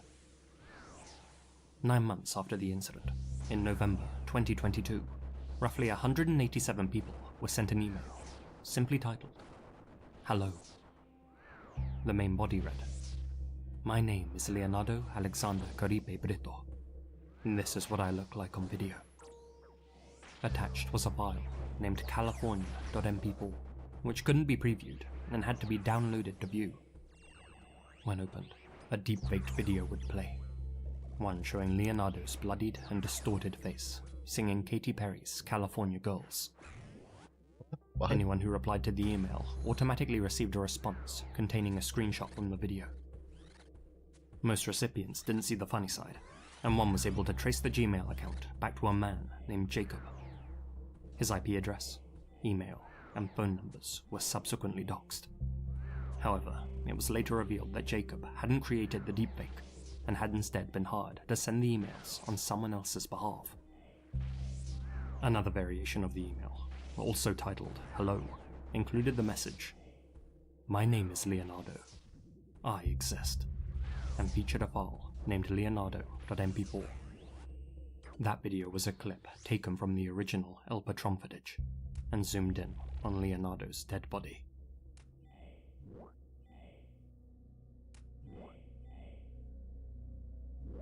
There was originally meant to be another entry that went there, but YouTube's deemed it too extreme. So if you'd like to watch the uncut version of this video, members can do so over on my Patreon.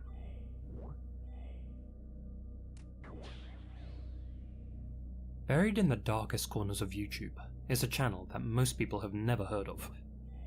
Allow me to introduce you to Ale Torres. The channel has no description, no bio, no real identity, other than this eerie profile picture of an anonymous figure. Very fitting for the type of content that the owner uploads. Browsing through, you'll find 753 unsettling videos, many of them filmed from the same vantage point. A single apartment window overlooking a neighbouring building. At first glance, the footage looks boring, quiet, ordinary. But keep watching, and it starts to feel wrong. Every single video on this channel is voyeuristic in nature. The camera is typically fixated on the windows of the apartments across the street, or on the people on the pavement below. And it's not just one neighbour that the cameraman focuses on. He rotates between multiple residences, almost like he knows their schedules. That being said, he does seem to dedicate a worryingly large number of videos to filming a few of his neighbours in particular. He captures people in unguarded moments, doing their laundry, changing clothes, watching TV, dancing, fighting, crying. Moments.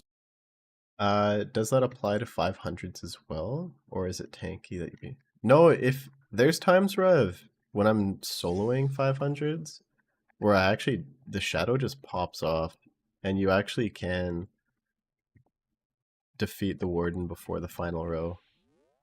It's definitely possible. No one would ever knowingly let a stranger see. Other times, he makes his But recordings not at in a beaches, 1+1. parks, Definitely bus not enough stops, DPS. or while out on a... What? Actually, if the other person has a shadow, it could be possible.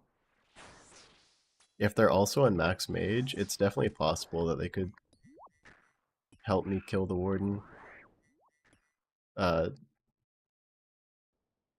before the last row.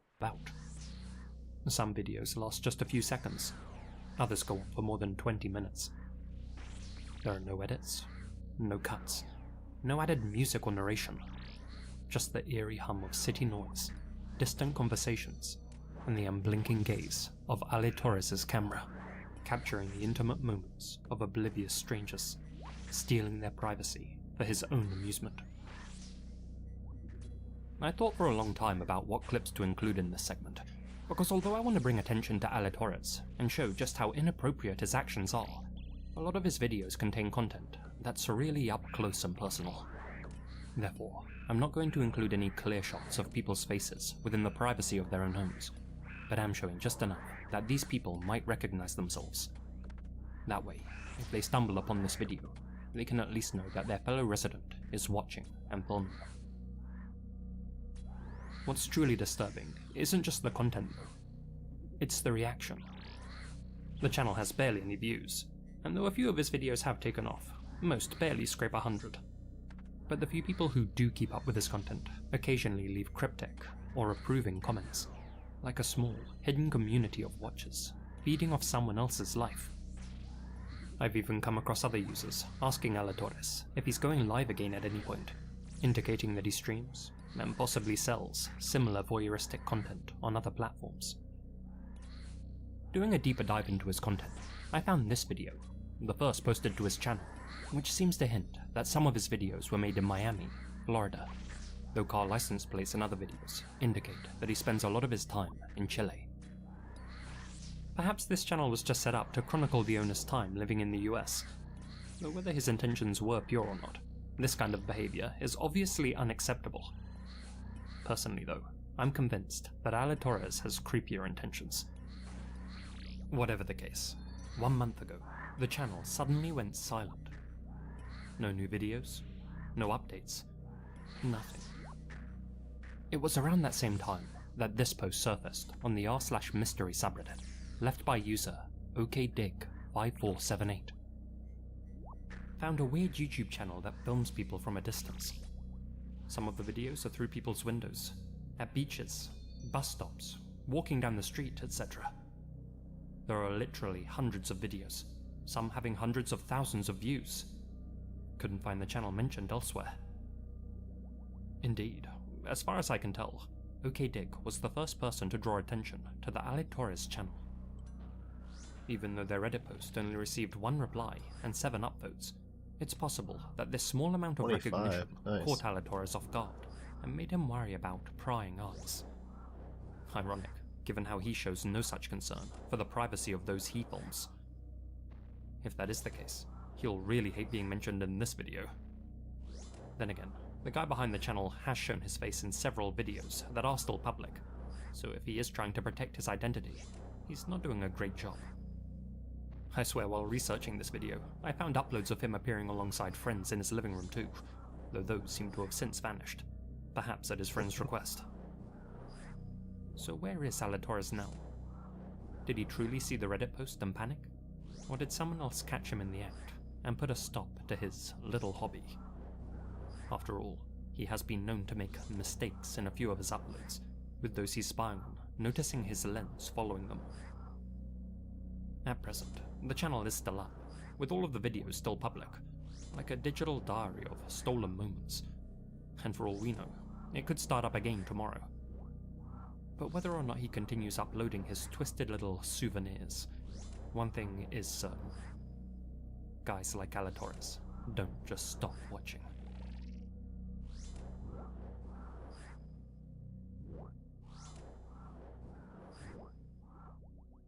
One of the best parts about being a YouTuber is being able to set your own schedule. That flexibility lets me focus on the things that actually matter, like... Yep. Divorce in a conservative society like Japan comes with more than just legal hurdles. It carries a heavy social stigma, especially for women. On top of that, many are expected to leave their jobs after marriage and become full-time housewives, leaving them financially reliant on their husbands. As such, an unhappy marriage in the land of the rising sun can sometimes feel like a form of indentured servitude. That could explain the popularity of Dana Shine, in English, Husband, Die, a website heavily inspired by the anime Death Note, which needs no introduction, and the more obscure but equally compelling. Dude, I love Hellgirl, Death Note. It's such a good anime. 2005 horror series in which people can have their tormentors dragged to hell through the services of a cursed I actually have like website. a Death Note, like As its the name actual implies, Death Daneshine is a Note. forum where anonymous like a housewives replica. gather to wish death upon It's their really cool. husbands. Those who don't view till death us do part as a vow, but as an exit clause. Each post is a plea made by the writer to the god of death, asking for their partner's swift demise. Many users believe that by sharing their wish, they're actually manifesting it, willing it into existence. The site even features a monthly death count on the homepage, which tallies how many husbands have been successfully Is this sent the Death to the Note big ad? sayonara. Yeah. Reading through this twisted communal diary, you'll find thousands of personal stories from women who detail their grievances with their husbands. Their reasons range from serious offenses, like abuse and infidelity, to petty annoyances. Yeah, like I've gotten snoring into watching or leaving anime trash more on the recently. I'm watching My Hero To give you a Academia, taste, here are a few and recent I recently posts finished which I Demon translated. Slayer. The reason you're late home from work is because you're having an affair. All you I also can like tell are One lies. Piece. One Piece is good. You're a bastard, covered in debt. Although I get excited obviously every haven't time I hear the finished that sound one. of an ambulance. But annoyingly, you make it home every night. Hey Melinda, Shinigami, how are you doing? Please, take him quickly. Die. Die, you bastard. Delete yourself. Oh, wait, you can't get insurance? Then die instantly in a single vehicle accident. Die without causing anyone any trouble. Haven't you been alive too long? Do you have How any many more years are suggestions, you going to Charles? make me wait? For ones to watch You next? rat. I'm Perish nearing within the a end week of at the My Hero. latest. I was thinking Solo Leveling. 38 years old, and a salary of 200,000 yen. Seems to have good reviews. Even our kids in elementary school understand that their dad's no good. They'd be happier if you were dead. Our son says, I'd never kill anyone, but I wish someone would kill my dad. Surely it's not worth living that much. Lol. Come on, get crushed by some heavy machinery at work today. Your disappearance will make your family happy. Your survival will only bring you trouble. Attack on Titan? I hope my husband, who has Asperger's syndrome, that's a good choice dies too. right now. I've only seen like 5 You have ruined episodes. my life. Give me back my time. Yeah, maybe Attack The on only thing Titan. you can do to make amends, as you have neither the financial means nor a heart, is to expire and let me receive my survivor's pension. I married a poor, ugly guy who was inferior to me, but he got all cocky when I dressed him up in designer clothes, gave him stylish glasses, put him Oh, on I've the heard of diet. JoJo's too. And now that he's actually good enough to look at, he's gone out and gathered up some girls to hang out with. Die. After hearing all of those, you'd be forgiven I for also thinking watched a that bit of Daneshine Cowboy was Bebop. just a space for these That women one to is vent good. their anger, an outlet for those processing pain or betrayal. Indeed, many of the posts do deal with heavy subject matters, making it easy to sympathize with the writer. But in other cases, the users are simply motivated by the fantasy of escaping a boring or loveless marriage, with their innocent husband's sudden death. Hunter x Hunter? I love Hunter x Hunter. That's my favorite one. Out of all the ones I've watched, that's my favorite. And subsequent insurance payout, imagined as the only way out. No matter how you look at it, I need to watch that death again. is the only option. First of all, divorce is out of the question for us. Think Also, about you how much we can both come earn. in and help me fight It's Baba if physically you and want. financially impossible to The separate. rest of the fight is easy. You can't come up with child support, a mortgage, living expenses. So although it may be fine for my mental stability, separation is out of the question. But if you were to die well and make a lot of money that goes to me, my life would be more stable, and I could protect our home and family. That is the only option. If you truly want to protect your family, as you say, I think there's no other way than this. I don't think you'll be of any use in your mid-50s, complaining about pains here and there. You'll only end up being a nuisance. Personally, I don't need you, and there's no reason for you to live in the future. If things go as I want them to, everything will be fine. I'll take care of both of your parents, so you can die in peace. Die well. Looking deeper into the site, you'll find a section entitled Effect Report, which is filled to the brim with updates made by previous posters, informing their fellow widow wannabes about their husband's health scares and near misses, and thanking the Grim Reaper for slowly but surely working his magic. But in amongst all of the reports of gout and high blood pressure, I found a few posts that really stand out. Thank you all for your support. I left my note at the end of the year. Thanks to you, I've become a widow. I received a lot of condolences. I'm sorry, your husband was still so young, etc. I never say it out loud, but he got what he deserved. So I've come here to express my sincere gratitude.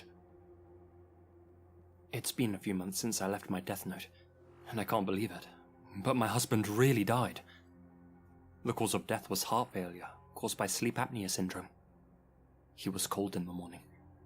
I called an ambulance, and they confirmed his death at the hospital.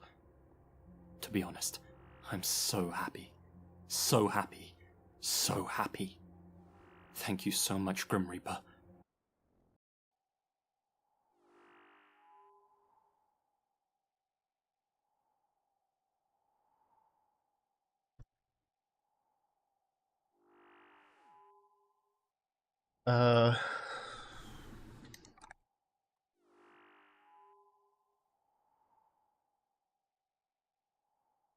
So yeah, you can just stay up here. When the warden dies, you'll automatically get teleported into the final room. So be ready for that.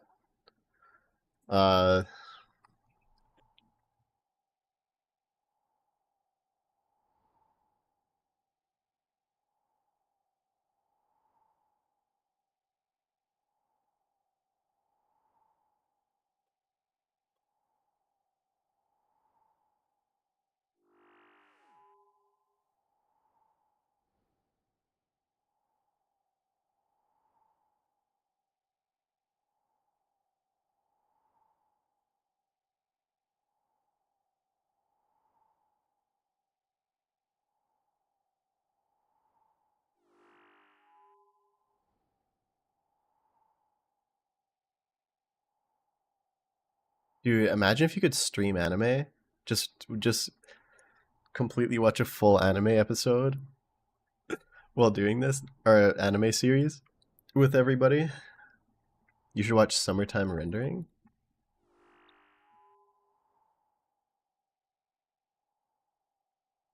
Yeah.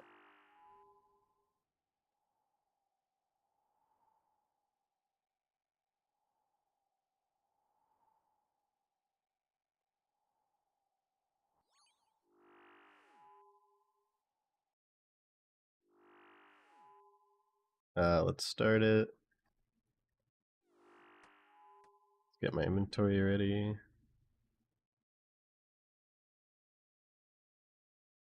Do this, do this, do this.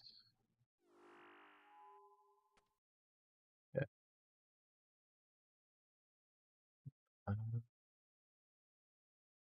Yeah, I'll have to add Summertime Rendering to the list. Kaiju number 8? Actually, I watched a few episodes of that. That one was really good.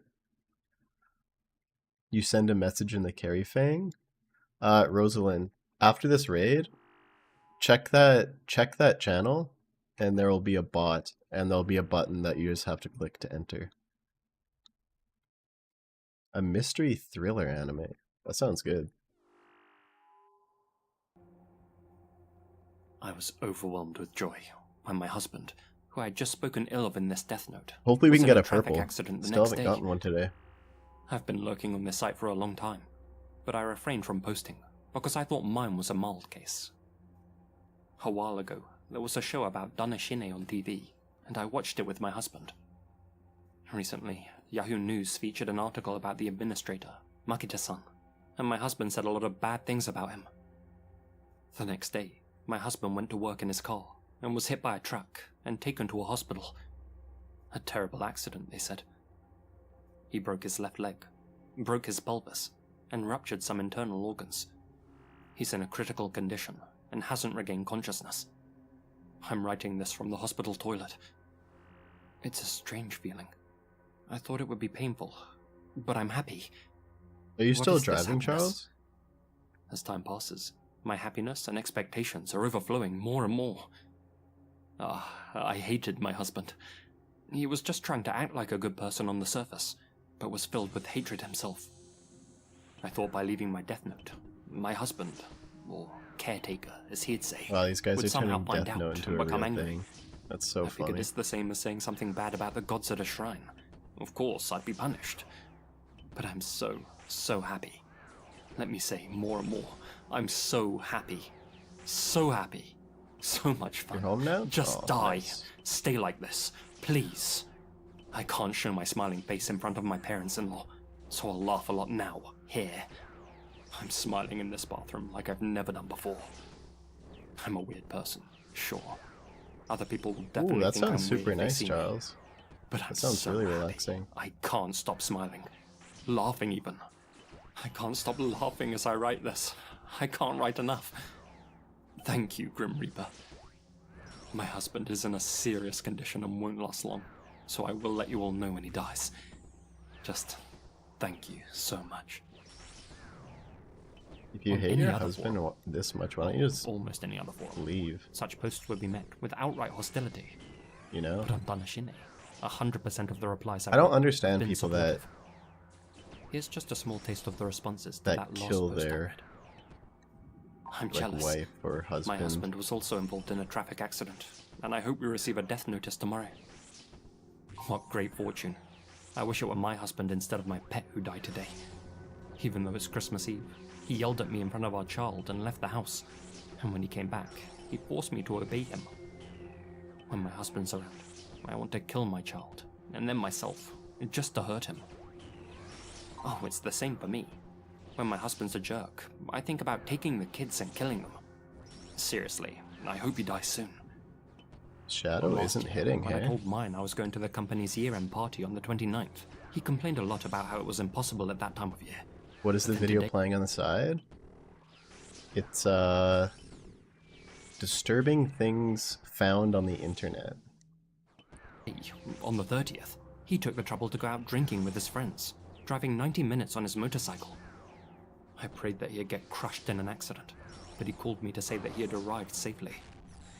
It's just unfortunate, really. I wonder if a truck will crash into my husband's car. I don't care if it's completely mangled or flattened. Good luck. Hey, I'd thanks, rather he Goon. did die in agony. That damn Otaku gaming idiot. Perhaps the darkest area of the website is the secret revenge tab, where users, who aren't content with just waiting for their prayers to come true, share their tips and tricks for expediting their husband's demise. Tips I'll and continue to tricks cook your meals for every day, expediting but their a little husband's higher in sugar and demise. salt. That's So I hope insane. you pass away as soon as possible. I'll Did be the there for you person until the die? end. No, he's up here. When He's you can no chilling. longer speak, I'll hold your hand and whisper in your ear, I hated you so much. Whether you're taken by accident or illness, please make sure you listen to my voice in your final moments. My husband has dyslipidemia. Even though he's taking medicine, he likes greasy foods, and his numbers are not going down. This was my light bulb moment. Now, I frequently pour oil on top of my husband's side dishes. The other day, when I made him Tianjin rice, I poured some sesame oil on the rice, put an egg on top of it, poured oil on that, poured sauce on it. No matter how you look at it, it was greasy and inedible. But he ate it, saying, "It's delicious, it's delicious." He thinks he has I a mean, sophisticated sesame oil is palate, the pretty idiot. It's a very modest attack, and will probably take a long time. But he's had hepatitis and a fatty liver, so I Wait, hope she's he trying gets to kill him by giving him diabetes, sesame liver oil? cancer, Am I or some other reading this disease that correctly? insurance will cover. Or listening to this? You bald mama's boy. Sounds like she's just I used to giving put him dirty good dishwater dinners. in your eye drops. Sesame oil But is starting today, great. I'm changing it to dirty toilet water. Toilet water with turds in before they're flushed. I'm gonna step up my revenge and send you to hell. Okay, I think that's enough examples. Damn. So after all that, you may be wondering what type of person sets up a Giving website him like heart Danashine. disease. And if you assumed it was another disgruntled housewife, you'd actually be wrong. The site's administrator is actually a man called Koichiro Makiya. I mean, He's not shy I about put sharing his sesame name oil or on a lot contact of info stuff. either. I guess And as I'm one of those posts poisoning reference, myself. He's even appeared numerous times on Japanese TV to discuss his creation. On the site itself, he goes into detail about his reasons for making Danashine, stating that growing up with toxic parents left him with nothing but bad memories and a damaged psyche, and that if someone's making you feel bad, Yes, I there's am nothing morally wrong savage. with wishing them obliterated. He doesn't need to go down? At the bottom Yeah, of this explanation, not until insanity. Makita links to a resource for anyone looking to take matters into their own hands. I wrote about how to kill your husband. Do not misuse. The police won't find out. How to kill your husband quietly and discreetly. How to damage your husband. Kill the people who piss you off. Happiness awaits once you have done so. This article, created by Makita himself, outlines how to, quote, more food for him to slowly and survive. casually kill Exactly. your husband, using Yeah, he's various gonna go into illegal the final chemicals right that now won't show up. with 2 full ambrosias, 5 brews, and a bunch of restores. He also brought Phoenix necklace, which is interesting. Hey, thanks for the follow, senpai. Thank you, senpai.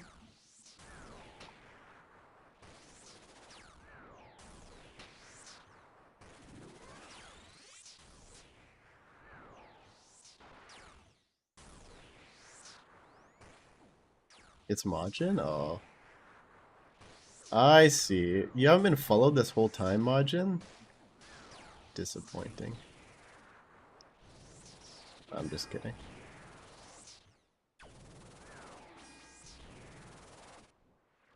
Use YouTube? That's what they all say.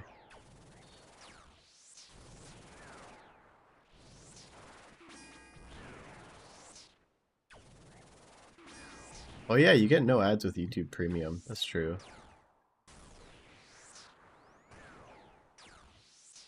On a medical exam. For obvious reasons, I won't be displaying it here. Though he since claimed that he regrets writing this article, and now urges people not to actively follow through with their plans, Makita nonetheless still hosts these instructions on his website. As far as Thanks, I can tell, senpai. he hasn't faced any legal repercussions for encouraging others to slay. What do you prefer? Savage, Senpai, Majin, or Kaiju? Hey, thanks for the follow, Howie. Wait, what is it on? It's on range.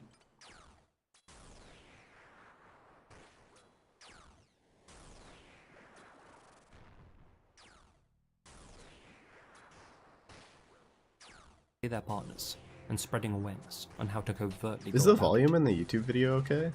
Today, Or is it like too there have been over quiet, too loud? 223,000 notes made on Danashine, each one a twisted wish.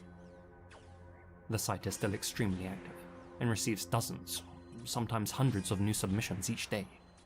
And though it's easy to write most of them off as a dark fantasy or harmless Kaiju? venting, Okay, got looking it. at that monthly tally on the homepage, you have to wonder how many of these users have stopped wishing and started planning. It's good? Okay, thanks, Slim.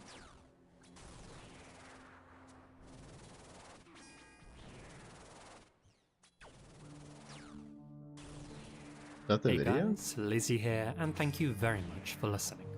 I'd like to say a Already huge thank over. you to all of my supporters here on YouTube and over on Patreon, especially my biggest support. What should we put on next? Ooh, creepy photos with disturbing backstories.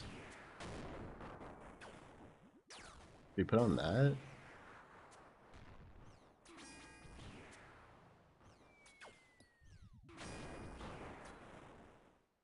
Yeah, let's put on that. In this episode, I'll be deep diving into a handful of disturbing incidents that have some equally chilling photos to go along with them, including the case of a woman who vanished under mysterious circumstances. Why did I just a fucking mystery swap to the Fang? 21,000 feet, and a real-life Halloween nightmare So bad. that's easily one of the most depraved stories That I've ever fucks it covered. up. I'm gonna be sad. Are you tired of being bombarded with spam calls and texts? I know I am. Just the Actually, other day, no, I I got a never text get claiming to spam be from my calls or bank, texts. saying my Like, account had been never. compromised. Turns out it was a scam. I find experiences like that extremely frustrating to deal with, and a lot of it's to do with big companies not keeping our data safe. Just last year, the national public data was breached. The incident compromised over 2.9 billion records used for background checks, including critical personal information such as full names, addresses, dates of birth, phone numbers, and most importantly, social security numbers. That's a lot of data just floating out there for people to find. Skip this.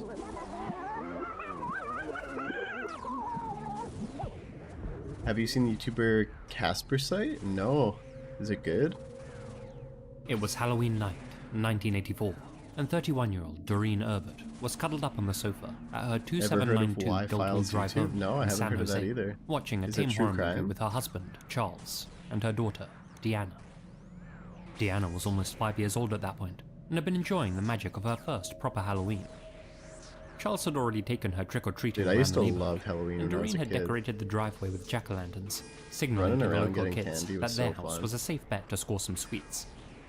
Especially when Despite being 8 houses months gave pregnant, you the Doreen was up full-size and down candy half the evening, bars. Whoa. answering the front door and handing out candy to the little nightmare creatures that came a-knocking.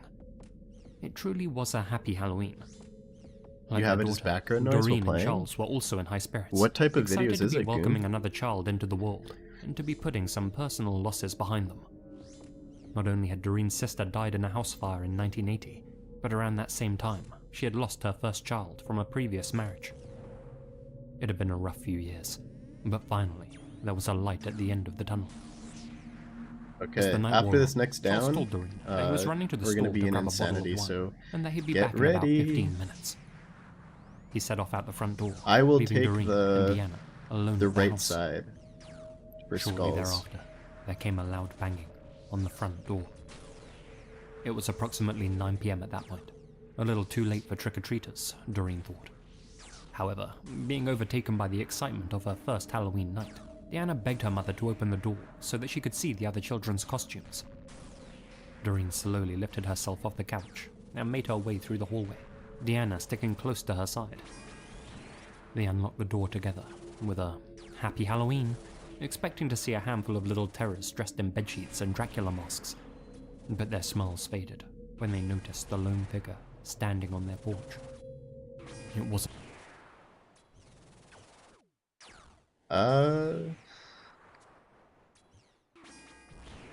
He reviews paranormal vids, and is also funny because he's done his own commentary.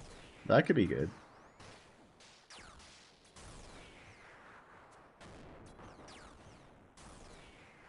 The lady that give full-size candy bars was a dentist? Really? She just wants to up her business. You know, honestly, I respect it. She gives them a full-size candy bar with her dentist card taped to it. Actual big brain.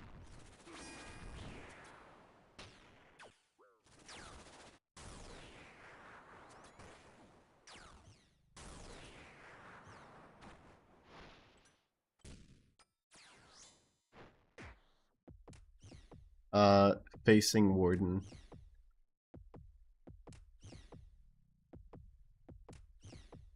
Just like when you're fighting the Warden, like you usually have your camera, like your compass upside down. Just like I'll take the right side, our right side. Looking at it from your perspective, you take left, I'll take right.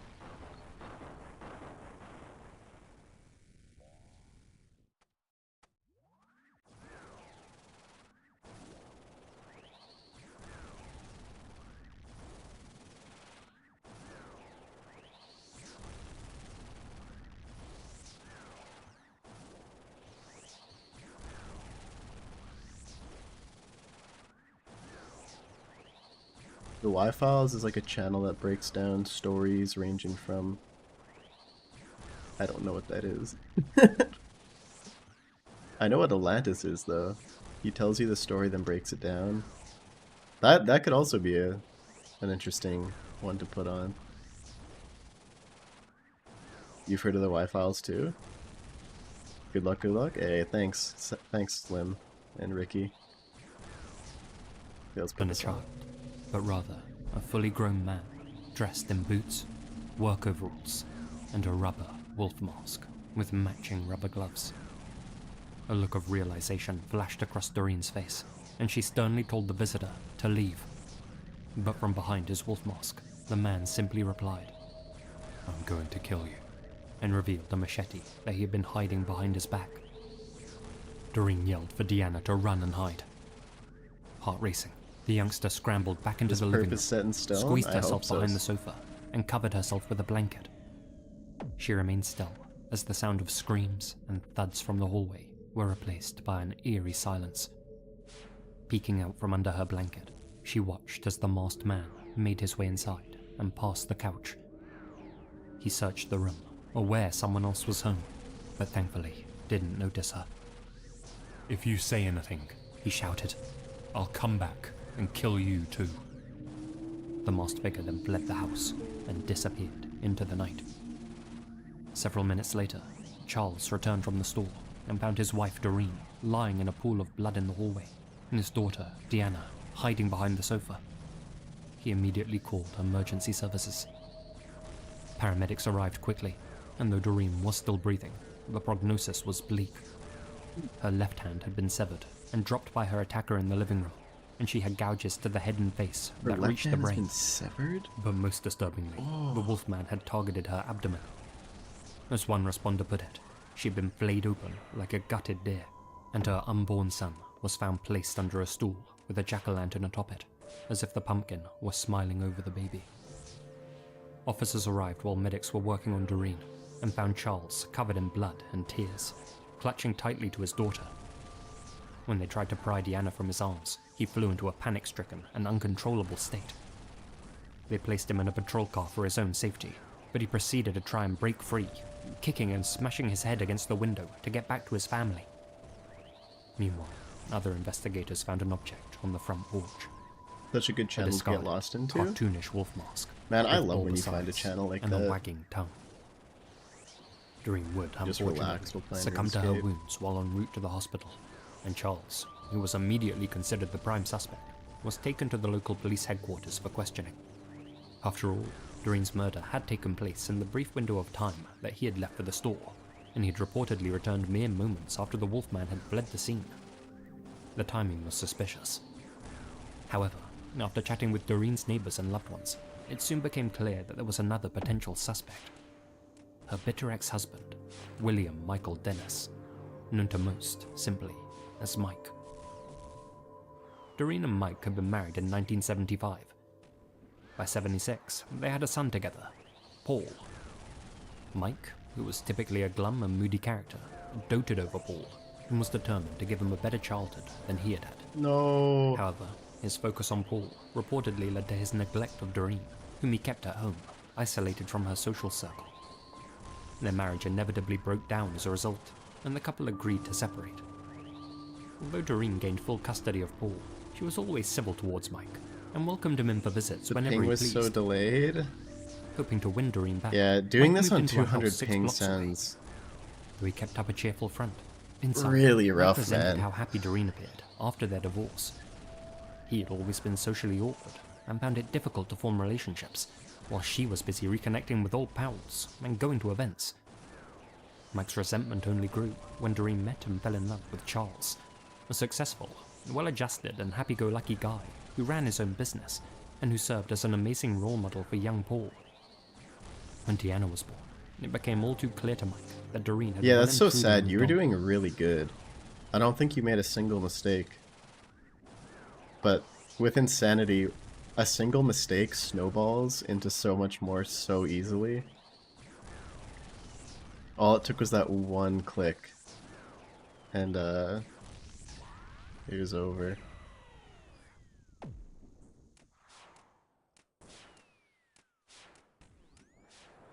Because it's so hard to recover. Especially if you have ping.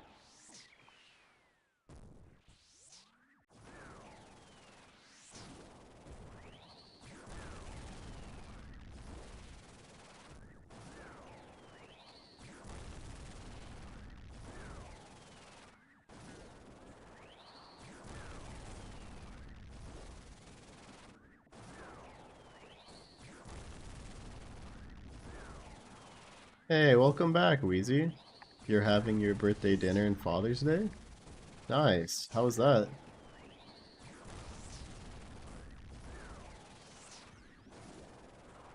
You having your birthday dinner early, huh?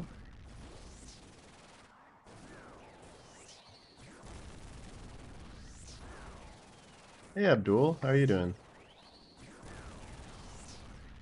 A killer slushy Bellini. What's that?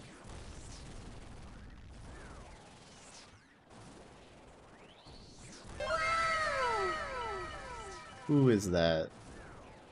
Thanks for the follow, St. Vince. How are you doing today? Ooh, Monty got another ToA personal best. God damn.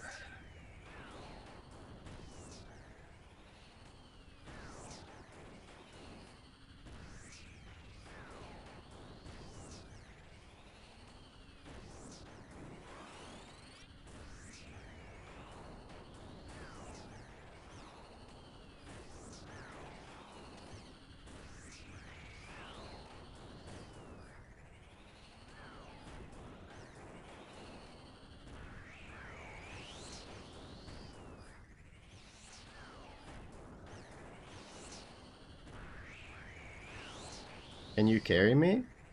If you win the draw, Abdul. I do, after this run, I'll do a Discord draw in my Discord, and if you get picked, then yes.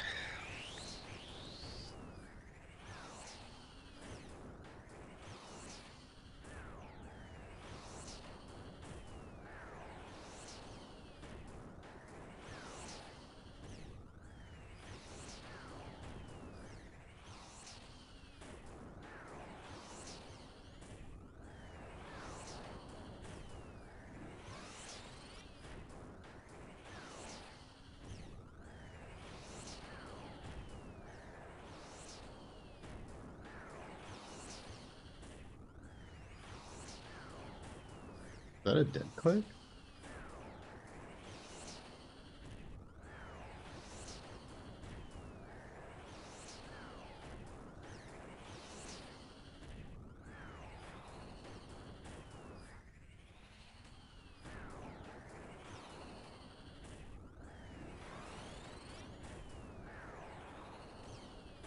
Not even close, baby. Purple incoming?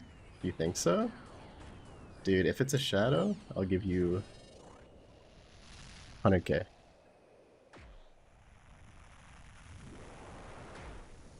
You think so? 25% chance.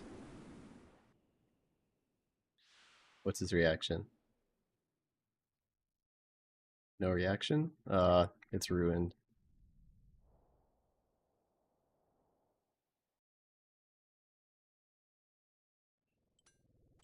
Dude, my luck is fucked.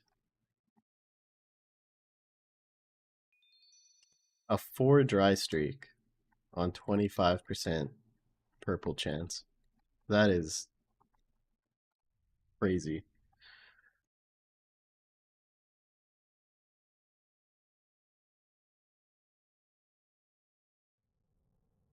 Captain Morgan's white peach schnapps? Sparkling wine peach slush? Ooh, that sounds good. Are you wasted now, Easy?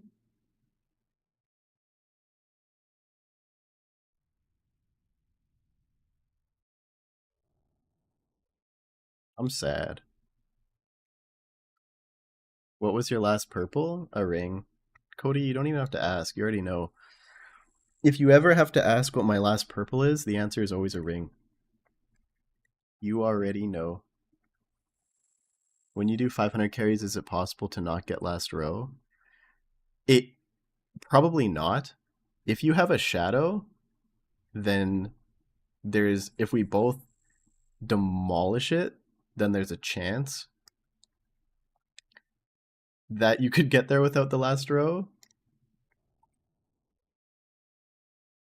But probably not.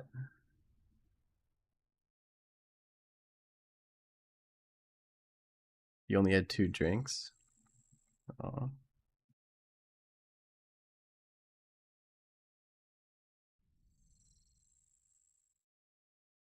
Okay. Let's send it again. So in the Discord, in the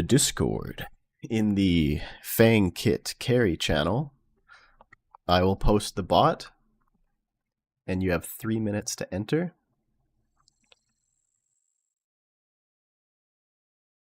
Good luck. It has been sent. 3 minutes, starting now. Good luck.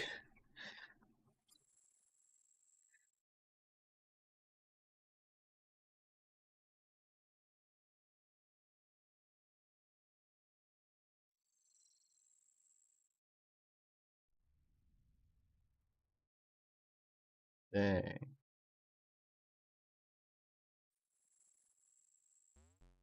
This one is the perp.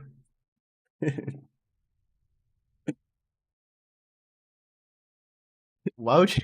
It's going to the leech. Why would you say that? That's fucked up.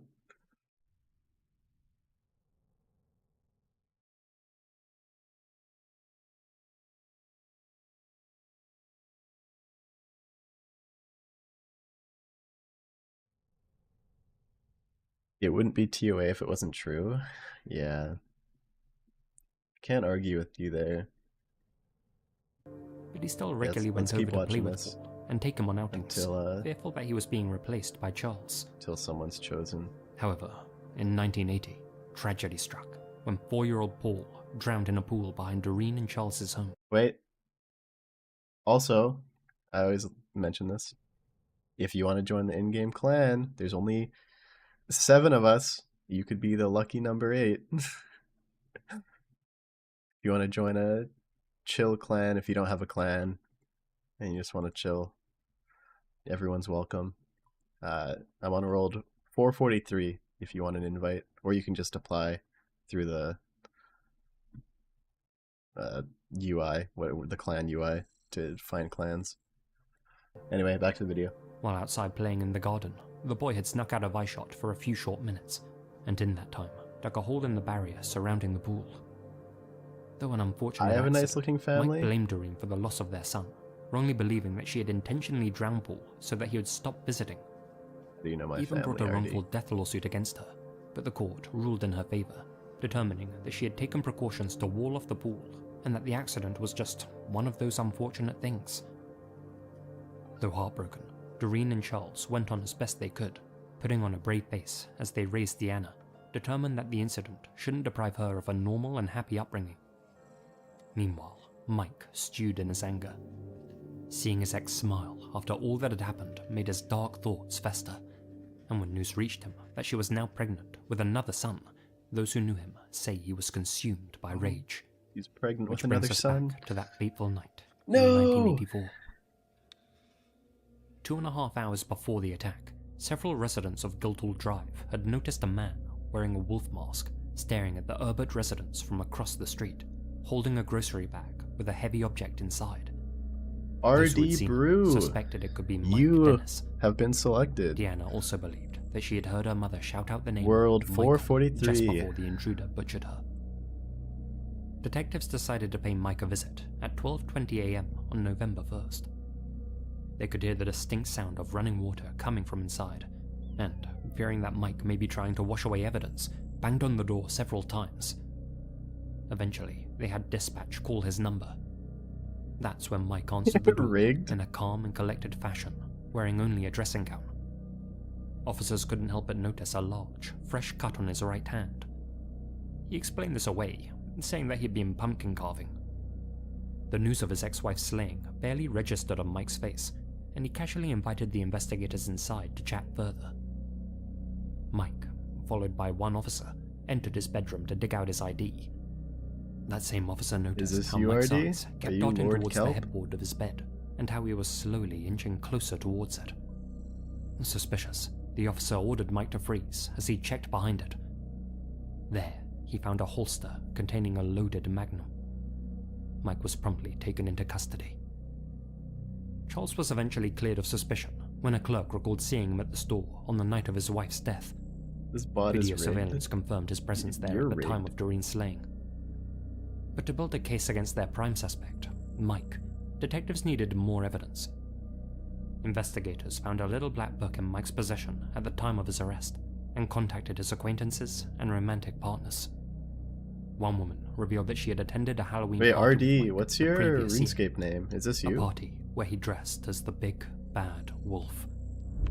This photo, taken at that same house party, shows Mike wearing the exact same mask as the one found at the crime scene. Further searches of Mike's home uncovered the clothes that he wore in the photo, as well as packaging for an 18-inch machete believed to be the murder weapon, and 2 handmade, lockable coffins in the basement, which investigators believe he had prepared for Doreen and Charles. Alongside the caskets were 2 hand-stitched body bags Is this RD Brew? and 2 anchors. Forensic Is this analysis you? confirmed that Mike's blood had been left at the scene, while Doreen's was found in his home and vehicle. Several witnesses came forward, claiming to have seen Mike fleeing the scene, but given that it was Halloween, assumed he was covered in fake blood. With a mountain of evidence against him, Mike was charged with murder just days after the brutal crime. Mike initially denied involvement, but after prosecutors presented their evidence at trial, he admitted he had taken Doreen's life, but changed his plea to not guilty by reason of insanity. His attorneys argued that the loss of his son Paul had driven him mad, and seeing children trick-or-treating on Halloween had triggered him. He admitted his original plan was to lock Doreen and Charles inside his handmade caskets, weigh them down with the anchors, and toss them into the ocean from his boat. That way, they'd know how Paul felt when he drowned. In the end, however, he opted for the easier method of waiting for Charles to leave the house and striking during the 15-minute window that Doreen was most vulnerable. He claimed he was unaware that Doreen was pregnant and that he never would have followed through with the slaying had he known. But I mean, look at these pictures of Doreen that were taken just before the incident. Come on, dude. In 1988, the jury rejected his insanity defense and convicted Mike of first-degree murder for Doreen's death and second-degree for the death of her unborn son. He was originally given the death penalty, but that sentence was commuted to life in prison in October 2024. Charles and Deanna have since stated that they've forgiven Mike, if only for their own peace of mind. However, in Deanna's words, "I can forgive, but I can't forget, and I do think he should get the death penalty. Can you give me a retirement fund? And a brother." What? Speaking about Doreen, Deanna and Charles told the media, "When she smiled and laughed, you couldn't help not loving her. She was always giving."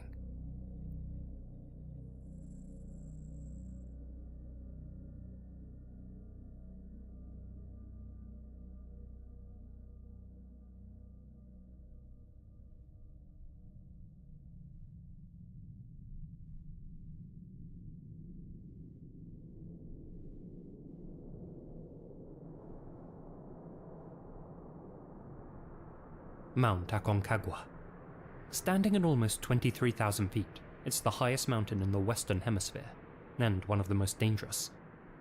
Those who brave this Argentinian Goliath occasionally stumble upon items that have remained nestled in the snow for months, years, and in some cases, decades, be that some discarded packaging, old climbing equipment, or maybe even this one will be the purple.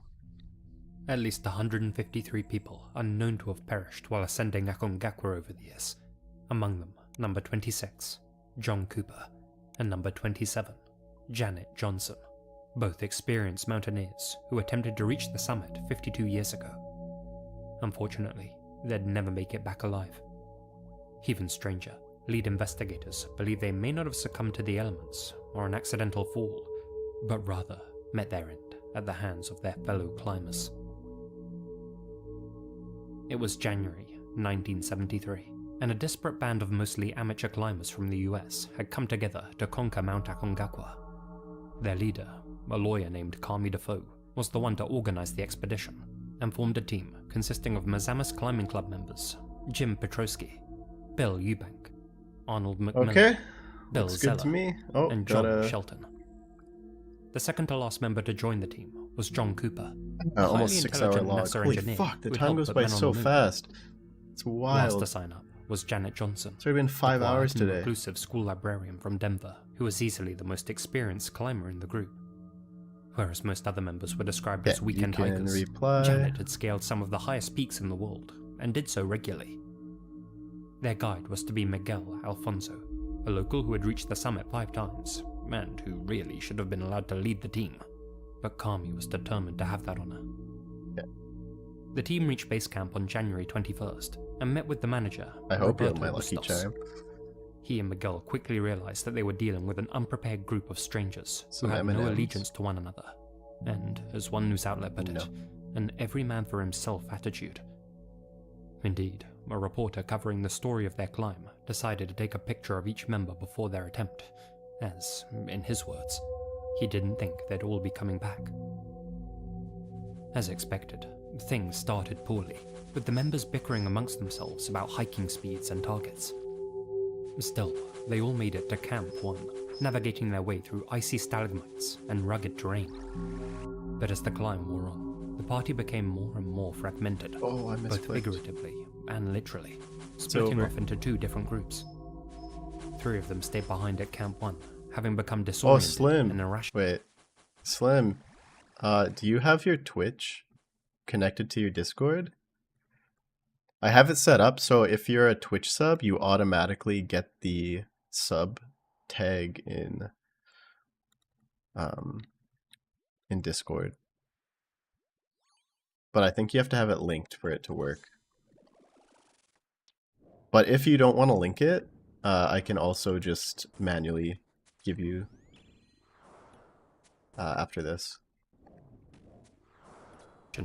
While the rest of the crew struggled on to establish Camp 2 at 18,000 feet, and then Camp 3 at 20,000.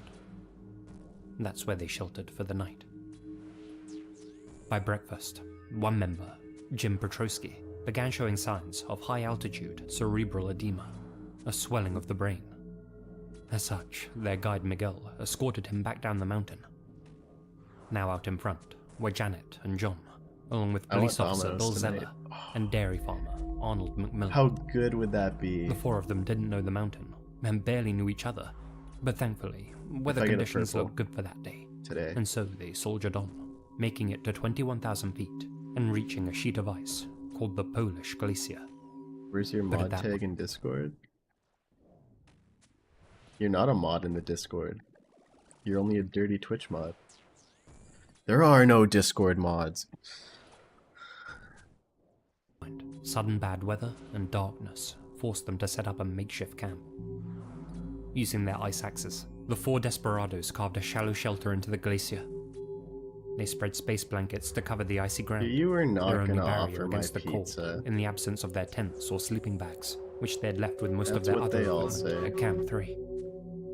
Cramped and uncomfortable, Janet and Bill eventually moved outside, sitting together as they shivered in the freezing cold. Their sole mission now was to survive until dawn. By morning, John Cooper was found partially buried beneath a blanket of snow. Shivering and utterly drained, John announced that he was heading back to Camp 3. His life was more valuable than glory. You don't have to do that. Either due to hubris, ignorance, apathy, Look, or oxygen I'll get deprivation, low health just for his you. 3 co-climbers decided to let him go it alone. They instead What a chose to dumb continue on, misclick. ascending the Polish glacier and making it to a ridge that led to the summit. But as darkness fell once again, both Bill and Arnold apparently turned to see that Janet had disappeared. Because they had climbed the glacier en route, Janet. the 3 weren't connected, and there was no telling at which point they had lost her. Bill and Arnold would eventually make it back to base camp, where they met up with the rest of their party, all having given up reaching the summit. But 2 of their group were still unaccounted for: John Cooper and Janet Johnson. Immediately, the authorities were called. Bill and Arnold had been the last to see them. Hello, Quizzle. How are you doing today? What the ruck are you listening to? It's creepy photos with disturbing backstories.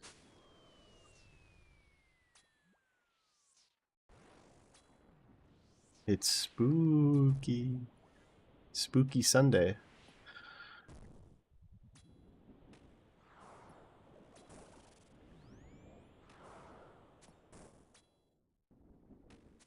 It's not even your birthday yet, Wheezy.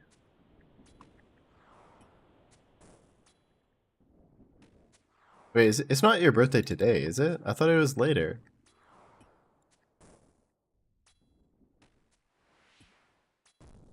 Yeah, see, it's not your birthday.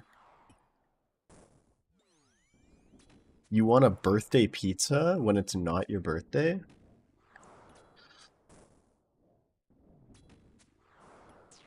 Hey, my birthday is next year.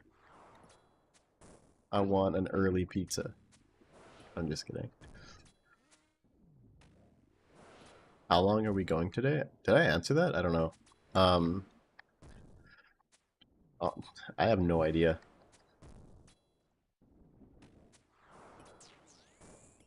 Probably until Kirsty gets home. And then I'll probably spend the night with her tonight. Since she has tonight off. Maybe I'll order some Domino's. You just watched Lake die? What's he doing? What content? The 2 missing climbers alive, and both men provided detailed accounts to the police, though strangely, their stories differed quite dramatically. According to Arnold, once Janet disappeared on the Polish glacier, they began calling out her name. Those are hard. Eventually, she called back, and they found her sitting in the snow, mumbling to herself, and acting delirious. "Don't make me suffer," she allegedly told them. "Just let me sit here and die." Bill claimed that he then roped himself to Johnson, while Arnold instead recalled Bill taking her by the arm. Bill stated the 3 of them became disoriented and spent another night together on the mountain, while Arnold asserted that he went ahead of the other 2 and camped alone. They claimed to have fired off a flare gun, which nobody saw or heard.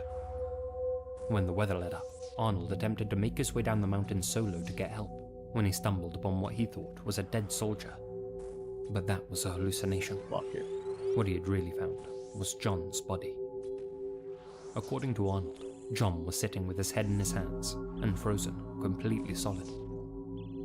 Arnold made it back to Camp 3 and decided to rest before continuing on to base camp. Meanwhile, Bill and Janet stumbled down at a far slower pace, at one point taking a serious tumble. They too passed John's remains and knew they must be close to Camp 3. You forgot your son Bill alleges Partisan? that he went on ahead, leaving Janet to make her own way down, believing her to now be in a good condition. A few hours later, yeah, you don't have Bill a made it melee back weapon to Camp 3, for the where he skulls. rendezvoused with Arnold. The 2 disoriented men slept through the night, but by daybreak, there was still no sign of Janet. Exhausted, they decided to stumble back to base camp without her. But I'll Bill give and you my Arnold bone explained dagger. the discrepancies in their story away by saying they'd been physically and sounds so psychologically funny. drained and suffering from altitude sickness. They, along with their other survivors, immediately returned to their hotel and caught a flight back to America without talking to reporters, saying goodbye to their camp manager and guide, or waiting for confirmation on what became of their 2 missing comrades. As they boarded their flight home, a reporter approached them on the tarmac and asked them to clarify what happened on the mountain, but the lawyer leader, Kami, blocked him. When Got the it group made it linked? back to the States, Did it work? Kami held a top-secret meeting at his law office, where the group typed up and published their official expedition report, Yeah, you painting got the both title John now. and Janet as fanatics, desperate to reach the summit at all costs, and saying they died from pulmonary edema, an assertion that would soon be disproven. Later that same year, Miguel led a 4-man team to search for the 2 missing climbers. As expected, when they reached the Polish glacier, they discovered some of the explorers' belongings. A little further down, they came upon John Cooper's frozen body, about 150 meters from Camp 3. The condition in which they found him was suspicious to say the least. Unlike Arnold's account, he wasn't found sitting upright, but was instead lying outstretched. He wore only one crampon, a critical traction device for navigating the icy slopes. His ice axe was missing, and his hands were bare, with the gloves nowhere to be found.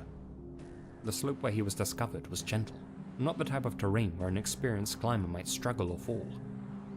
Most bizarre was a deep, bloody, cylindrical hole in John's abdomen that reached his spine, and the fact that his face was frozen in an expression of terror. Oh. The survivors rationalized the discovery, God, some people saying have that such John must scary have fallen on deaths. his ice axe, stumbled down the mountain, and then I feel like the worst way to die would for me it's like drowning. That just sounds so scary.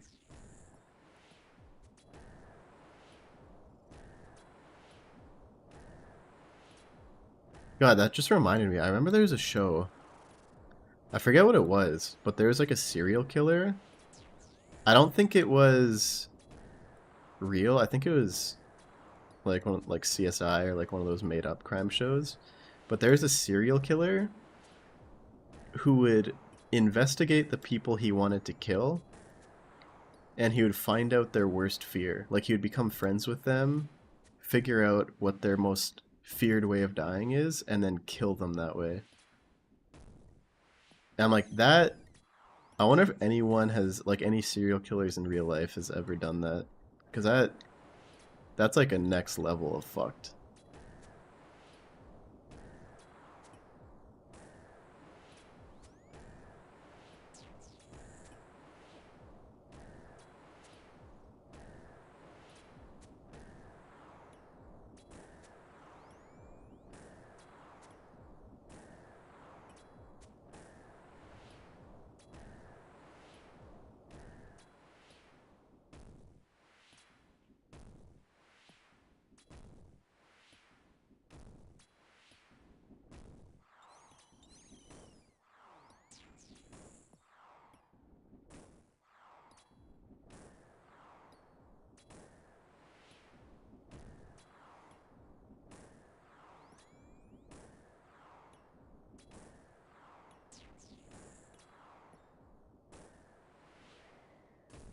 we go.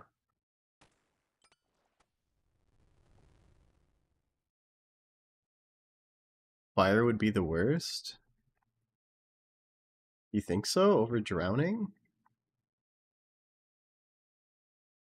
I don't know. Cave diving to a spot you... yeah, that's true. I guess that kind of is like drowning, right? Cave diving to a spot you can't get out of, then you just drown. Or suffocate, I guess. Just, I hate that. I absolutely hate that feeling of not being able to breathe. Like when you hold your breath and you go underwater and you get that, like, I don't even know how to describe it, but like that feeling when you need air. That's like one of the worst feelings for me. I can't hold my breath for that long. I hate that feeling.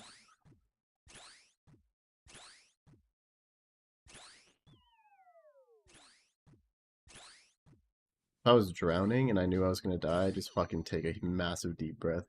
Fuck that feeling. Get it over with fast. Although, maybe your body wouldn't let you. I don't know.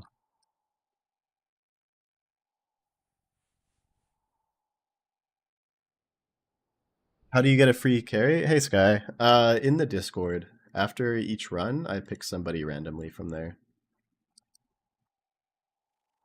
Died. John's body was recovered and brought in for an autopsy. The complete findings of the post-mortem were sealed from public access, but it was revealed that he had sustained skull and brain injuries, which were listed as the official cause of death, not pulmonary edema or exposure as one might expect. He had no broken bones, when do you use the bone dagger? indicating he hadn't taken a major fall. At the beginning either. of most boss rooms, just to More lower their suspicious defense. was the fact that his abdomen wound was perfectly round and not... Cody's saying drowning would be peaceful? Yeah, hell no. Not very wide. The report noted that it looked less like he had fallen on an ice axe and more like someone had stabbed him with an ice screw. Over a year passed before Janet's body was discovered, very close to where John's had been found. A trio of experienced climbers stumbled upon her by chance and immediately recognized some unsettling and suspicious details. Janet's body was found face up. One of her facial bones was exposed, the skin having degloved over time. She was wearing only one crampon, and her climbing ropes were wrapped around her body. Like John Cooper, she too was missing her ice axe and gloves. A rock was resting atop her body, which was in an otherwise empty field of ice. According to those that found her, it looked as if someone had set up the scene to make it look like she had had an accidental fall, when really she had fallen victim to foul play.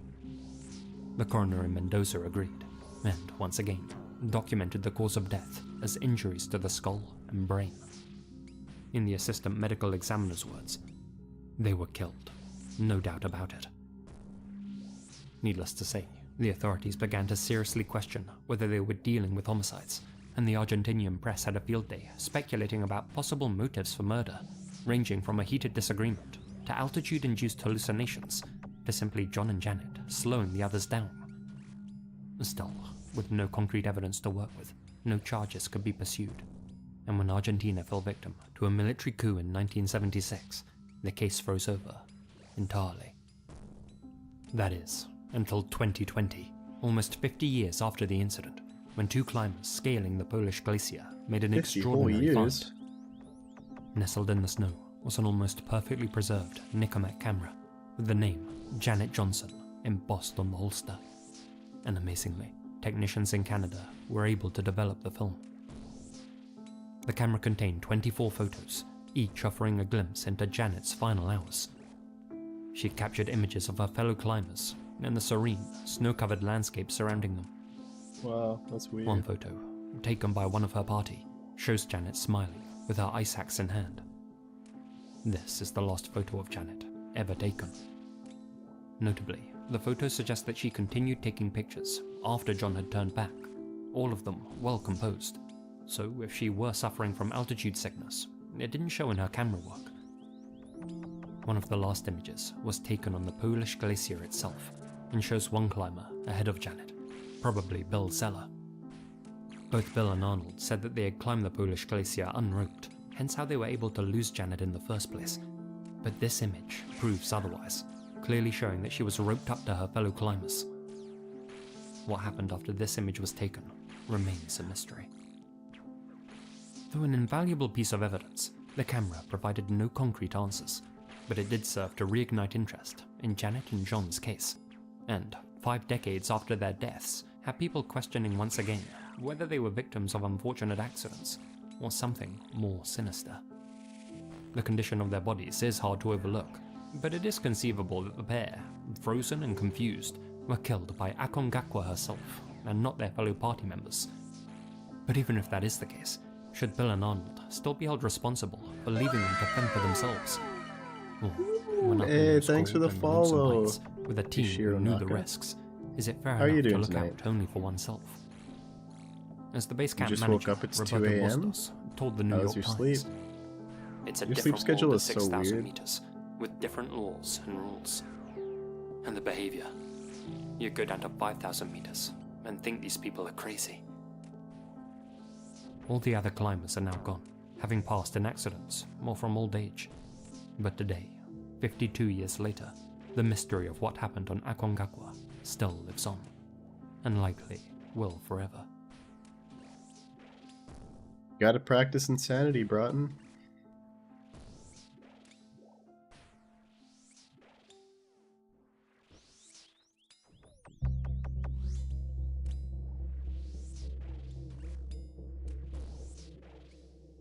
On April Patricia? 20th, 1989, at around 8:15 p.m., a woman named Peggy Bueller was driving along a remote stretch of Montana Highway 200 with her father when she noticed a car approaching on the wrong side of the road, heading directly towards them.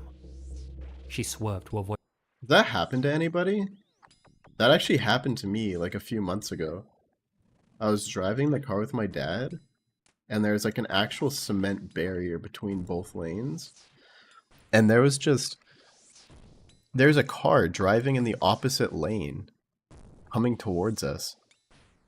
My dad just had to get out of the way, and it just like sped past and kept going. Like, this guy is so lost. And the cement barrier goes for so long too. Like, he was driving on the wrong side of the road for a hell of a long time. Your accident was like that? Someone else, or were you on the wrong side of the road? Just kidding. Hey, Nerf. Do you end up on the last row? Yeah, you do. You do.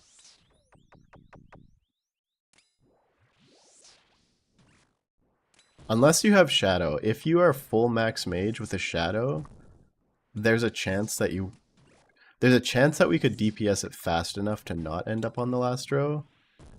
But most likely we would end up on the last row. But there's actually a last row simulator in my Discord that somebody linked so that you can practice the last row. So that you can get ready. Collision and made it out of the way just in time. The car behind her, driven by off-duty police dispatcher Carol Heights, wasn't as fortunate. The two vehicles collided, though Officer Heights thankfully emerged from the wreckage, dazed but unscathed. From the offending vehicle emerged a blonde woman who walked into the middle of the road and, according to Heights, just stood there, wide-eyed and silent, staring as if looking right through her. The blonde woman then proceeded to climb a fence and freeze momentarily to survey the crash site. Peggy, who was still in her car, stated, "As I looked out across the accident, I noticed someone on the other side of the fence. She was standing there like a spectator, not like it had happened to her." The blonde woman then silently walked off through the empty field and disappeared into the vast, endless darkness. 30 minutes later, after running her plates, that blonde woman was identified as 38-year-old Patricia Meehan. Originally from Pittsburgh, Pennsylvania, Patricia had attended college in preparation for a career in childcare, but ended up moving to Bozeman, Montana in 1985 to work as a ranch hand, driven by her love of animals. To support herself, she also worked several other jobs around town, and now she was gone. You sent your first 500 yesterday and died? P2 because you clicked adrenaline? Oh, that sucks to hear.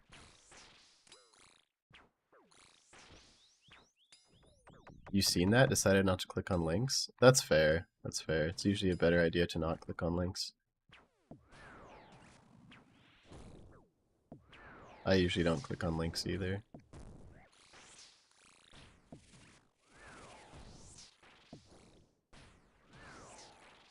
The police officer instantly went with you because you could speak English and the dude who hit you couldn't? Oh. If it's the one you've seen, it feels janky? Wait, if it's what? If what that you've seen?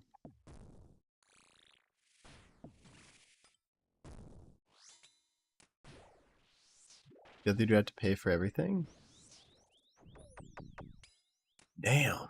The authorities were unsure whether she had fled the scene of the crash because she was hiding from them, or because she had sustained a head injury, though according to her Oh, the simulator. Right. It might be. landlord, Patricia I actually had been haven't acting used it. unusually hyper and out of character the day before the collision.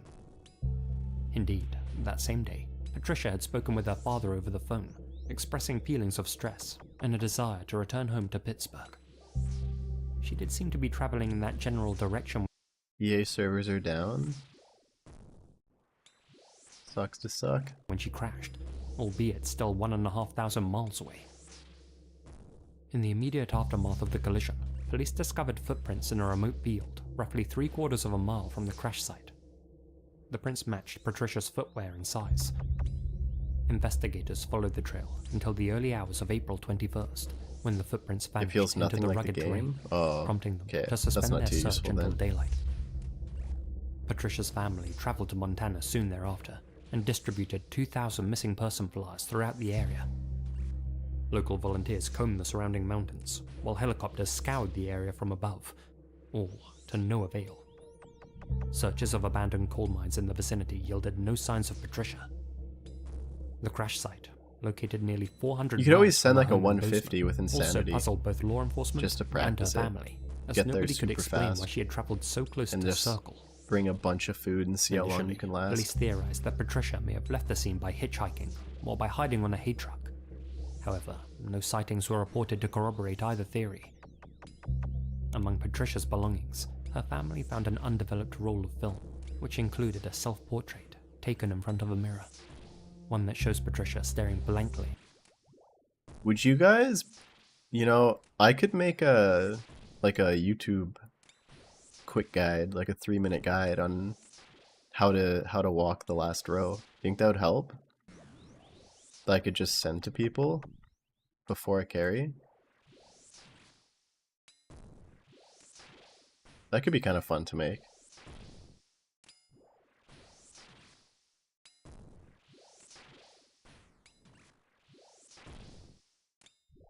I could make a guide for every room.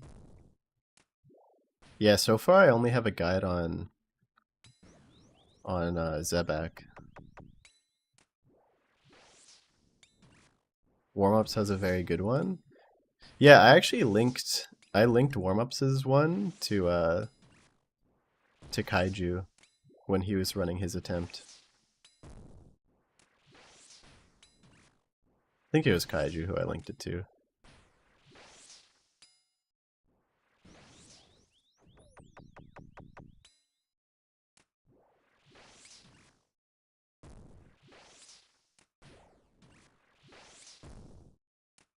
You're gonna do that again after dinner? That sounds good, Fraser. Also, don't use salts just to make it a little longer. Yeah, actually. You could also just not attack, although that might throw you off a bit when you actually do have to attack. Just use bring like a magic short bow, so you just do no damage. And then just last on the last tile for like 10 minutes until you really mastered how to do it. You ever do duos or just carries? I mean, if someone wins the lottery draw and you want to just duo it, we can do that too.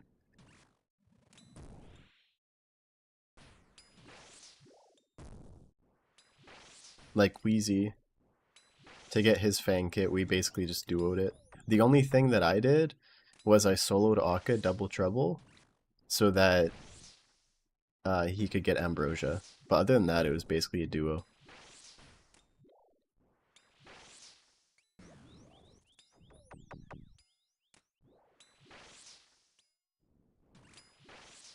Level 4 Zebak gets you? Do you do Zebak last?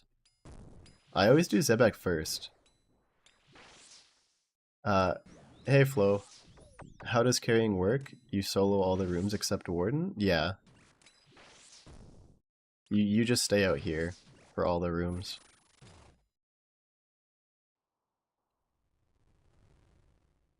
Hey Citizen, how are you doing?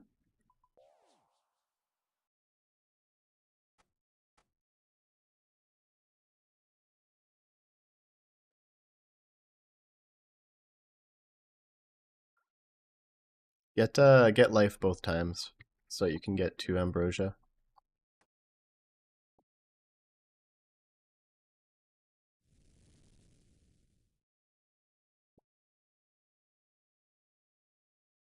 $10?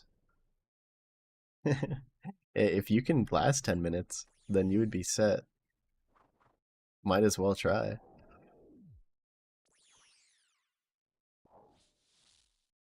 Oh yeah, I guess it has to be a 5-tick weapon to really mimic the shadow.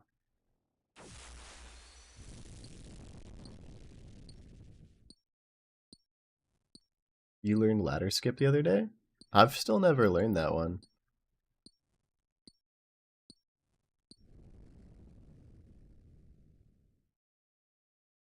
Hey Chris, how are you? Free Fang kit carries? What are the gear requirements? Nothing. You could do it with no gear if you want. It's just you have to be able to survive throughout the fight, the last row on Insanity.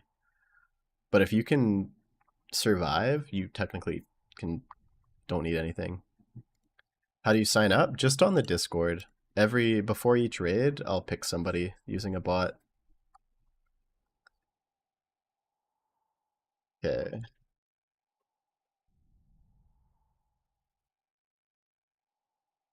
With vacant eyes. It's believed to be the last photo of her ever taken. You just do the mem? Yeah, I do. To this day, the 38-year-old has never been found. While some believe that Patricia did hitchhike her way back to civilization and was forever silenced by an opportunistic killer, others think it's far more likely that she wandered deep into the wilderness and succumbed to the elements or a predatory animal. A third possibility is that she's still out there somewhere, alive and living under an alias, having never contacted any of her family or friends to let them know that she was okay. Do I have commands? No. Since her disappearance in 1989, there have been over 5,000 reported sightings. The Discord is in the description, mostly though. At truck stops in Montana, Washington State, and South Dakota. In one alleged sighting, she was I'll seen make some accompanied commands by a for man, tomorrow. and in another, talking to us. I got tile markers for ladder? Do I? Wait, which tile markers are for ladder?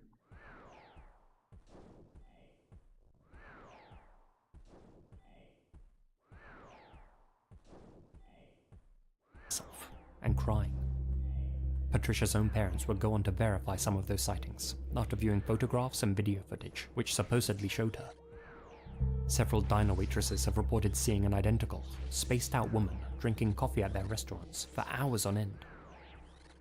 Given the abundance of alleged sightings, it's possible that Patricia is still out there somewhere, suffering from a rare form of amnesia, a theory some psychiatrists strongly suspect. On August 30th, 1990, police in Idaho arrested a transient woman going by the name Morning Star for littering. Kurt Fletcher, Patricia's ex-boyfriend, commented that Morning Star bore a striking resemblance to her and even had a similar voice. It's speculated that this woman may have been mistaken for Patricia in previous sightings. Why did it say I'm too slow? Unfortunately, Patricia's parents have since passed away without... Wait, what? Did the plugin just glitch? I just got the mistake. It said I'm too slow, which is usually when you fuck up that attack. But it didn't hit me. I literally dodged it. That's funny.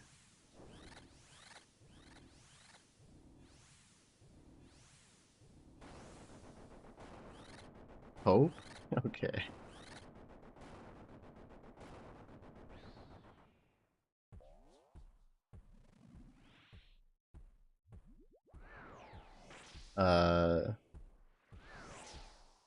You got recommended you because you've been looking at 500 raids?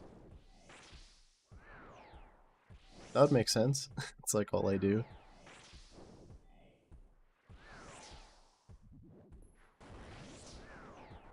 I could use the black ones? Really? I just use these black ones for double trouble. Ever knowing what became of their daughter. At present, there are over 14,000 unidentified decedents in the US, anonymous bodies whom nobody can put a name to. I can't help but wonder whether Patricia is among them.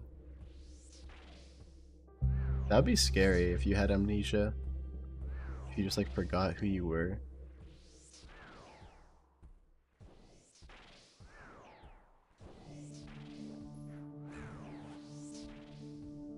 Hey guys, Lizzie here, and thank you very much for listening. Sorry for the long delay between videos recently.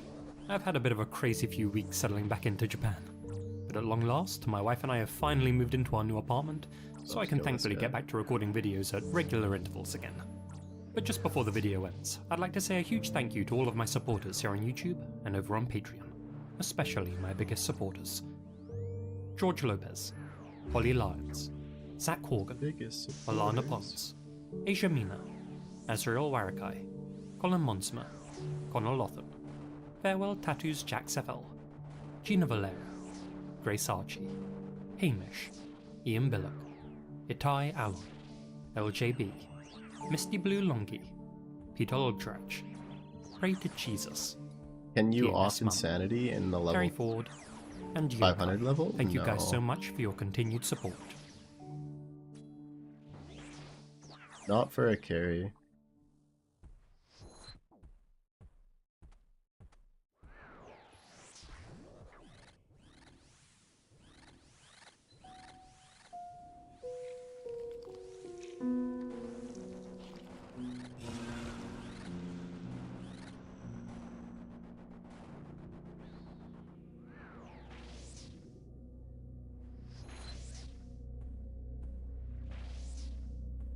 As regular viewers of this channel know, an eerie number of cases seem to take place in quiet little towns, and today's first entry is no exception. La Bulache, Argentina, a community of about 20,000 residents.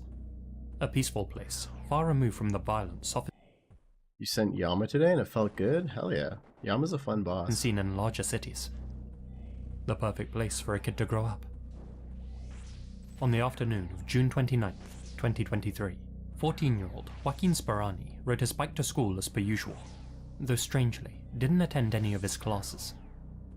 Instead, he left the premises with his lifelong best friend, a 13-year-old known only as L. The two boys have been close since elementary school, Did you say L? and their families Was often this spent time Death Note? together. That previous year, L had requested a school transfer so he could spend more time with his closest companion. Joaquin was an introverted soul Guy's best who had friend few is other literally friends, and who was often the target of master bullies, detective. and so, naturally, he was over the moon with L's decision. That lunch break, the pair were captured by a local resident's security camera, walking side by side in the opposite direction of the school. This still shows them smiling and laughing. Unbeknownst to all but one person, it would be the last image captured of Joaquin, alive. Minutes later, that same camera caught footage of L returning to school grounds alone. He re-entered his classroom and sat in his usual spot. His classmates noted that he behaved normally, playing and laughing throughout the rest of the day.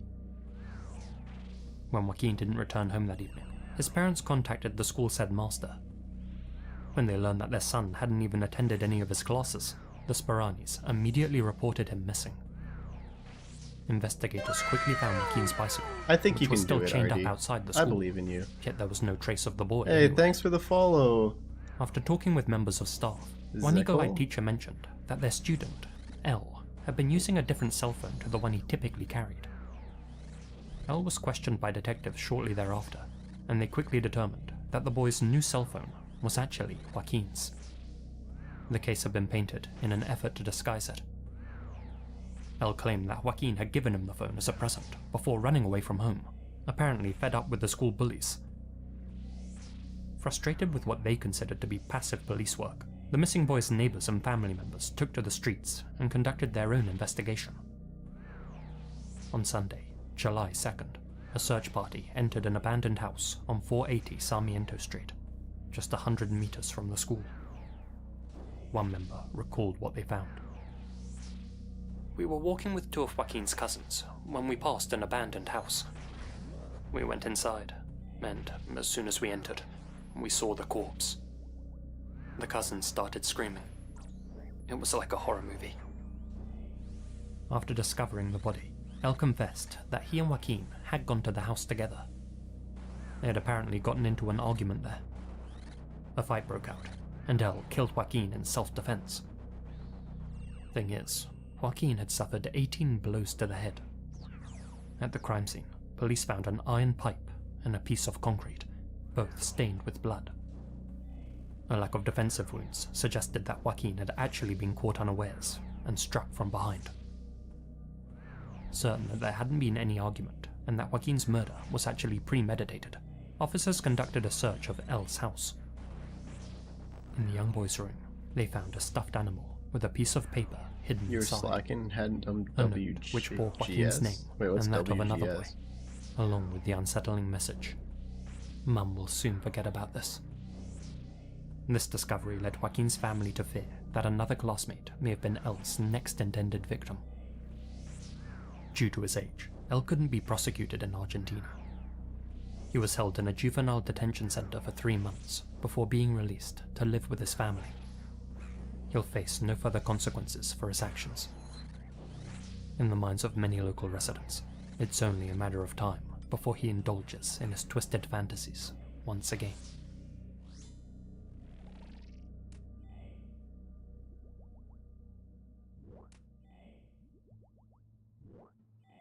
Maintaining a good work-life balance can be challenging, especially when you're swamped with multiple projects. When I first started this channel, for instance, unless there you never work seemed to from be home. enough hours in the day. But today's sponsor, Stamps.com, helped me to reclaim a lot of that precious time. Stamps.com is like a 24/7 post office in your pocket, streamlining all of your postage needs. Yep.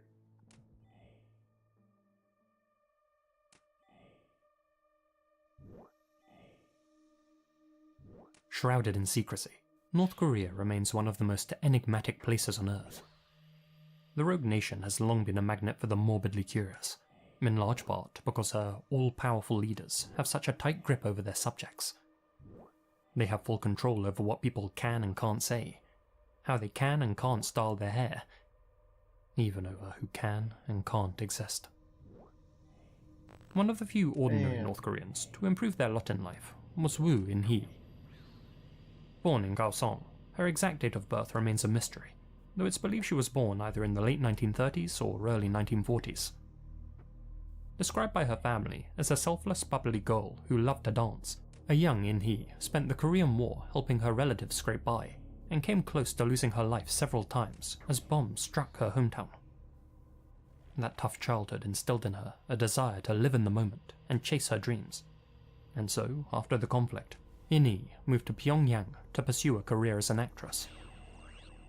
Her charisma and good looks served her well, and Gothic just sleeps. 1 year after I see. arriving in the capital, In-hee landed the lead role in The Tale of Cheongyang, catapulting her to instant stardom. I see. She went on to feature in dozens of successful films, including The Girl from Diamond Mountain, a movie in which she portrayed a character through all the stages of her life, from childhood to old age. In-hee received numerous awards, was honoured with the prestigious title of the People's Actress, and was considered by many to be the most beautiful woman in the Hermit Kingdom, with a curvy figure, a round face, and a girl Hey, next thanks door for the charm. YouTube sub, Collie. Her remarkable Almonds? achievements drew the personal Callie interest Almonds? of many powerful individuals, not least the future Supreme Leader, Kim Welcome, Jong-il. welcome. At that time, Kim was the second most powerful man in the country, just behind his father, and being both a fan of Innie's work and beauty, Kim granted her the rare privilege of travelling to Czechoslovakia to study acting. Innie would go on to marry Yu Ho-sun, the most renowned movie director in the DPRK, and together the pair had 3 sons. They also had what we'd now call an open relationship, with Innie becoming involved with a number of her work colleagues. By the late 1970s, rumours about her many affairs had spread widely, leading to her workmates confronting her during a mutual criticism session, whatever that is. Innie defiantly pointed out that many of her accusers were themselves involved in the affairs, making them hypocrites and no better than her. What followed this session can only be described as a monumental fall from grace. Innie was stripped of her title as the People's Actress, blacklisted by the industry, and since she was effectively owned by the studio, was assigned a punishing job tending the boiler room for 12 hours each day. In 1979, Innie was unexpectedly allowed to return to acting, and was even cast in leading roles again. Coincidentally, it was around that time that she began a new affair with her secret admirer, one Kim Jong-il. It's widely believed that in exchange for her body, Kim offered to restore Innie's career. Innie did agree to Kim's proposal, though in reality, it's hard to know whether their relationship was consensual. After all, refusing the heir apparent would have likely meant death, or even worse, life in a labour camp. Taking one look at this potato, I'm more inclined to believe that Innie felt forced into the deal. Well, willingly or not, Innie would covertly meet with Kim at his request. Once he was satisfied, Kim would remind Innie to keep her lips firmly sealed. Nobody could know that their future leader was an adulterer. Well aware of the potential consequences if she blabbed, Innie promised to never speak a word of their affair, not even to her own husband, Ho-sun. To be on the safe side, Kim had another actor shadow her and report on her activities. Why would she speak to her husband about it? She would be monitored for the rest of her life. After her relationship with Kim, Innie fell madly in love with a young Zainichi Korean who had moved to the DPRK for work. Unless she was initially hesitant to date the man, fearful of what may happen if Kim were to find out, but the Zainichi eventually won her over.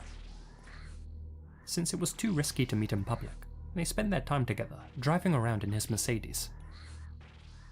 In the winter of 1980, hey, Lamp, how are you doing? Were discovered in that same car. The engine was running, and they were both suffering from carbon monoxide poisoning. The man was pronounced dead at the scene. His name has never been made public.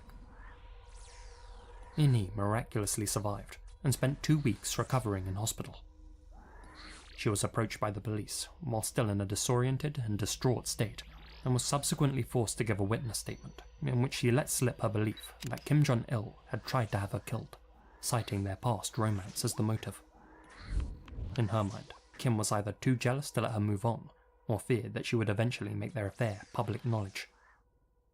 Trouble was, she just had. After being held for several weeks in an undisclosed prison, Innie was told that she was free to go. Smiling, she was led through a set of heavy-duty doors.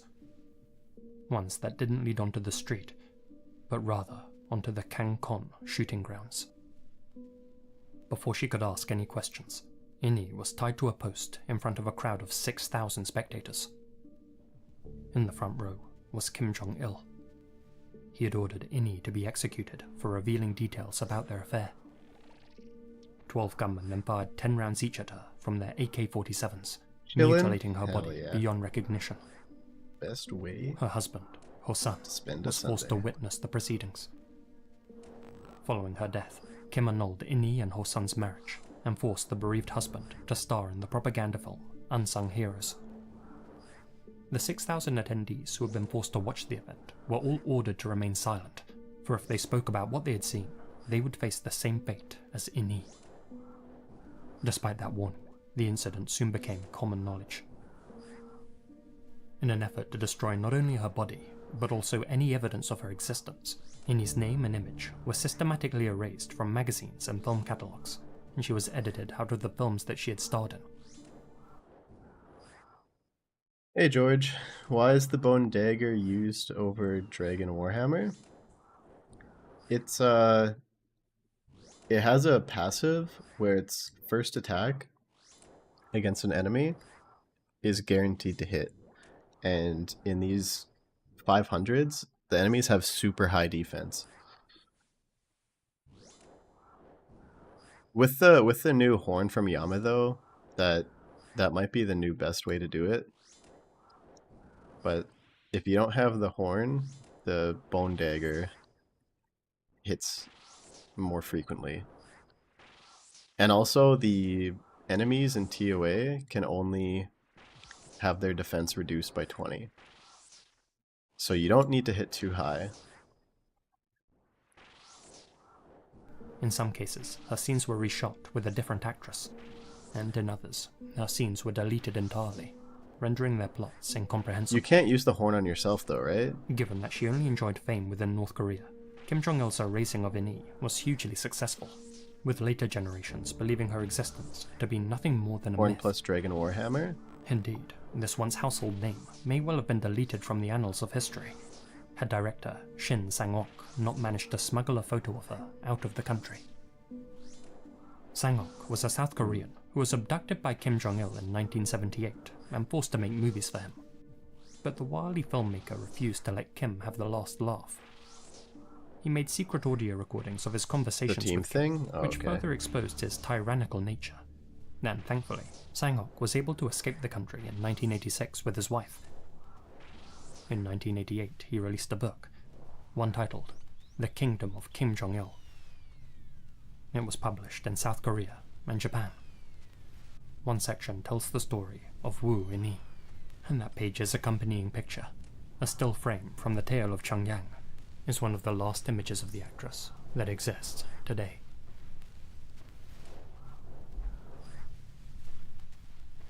How is Baba getting stalled with no red X? I am red Xing. I am using Baba as the red X.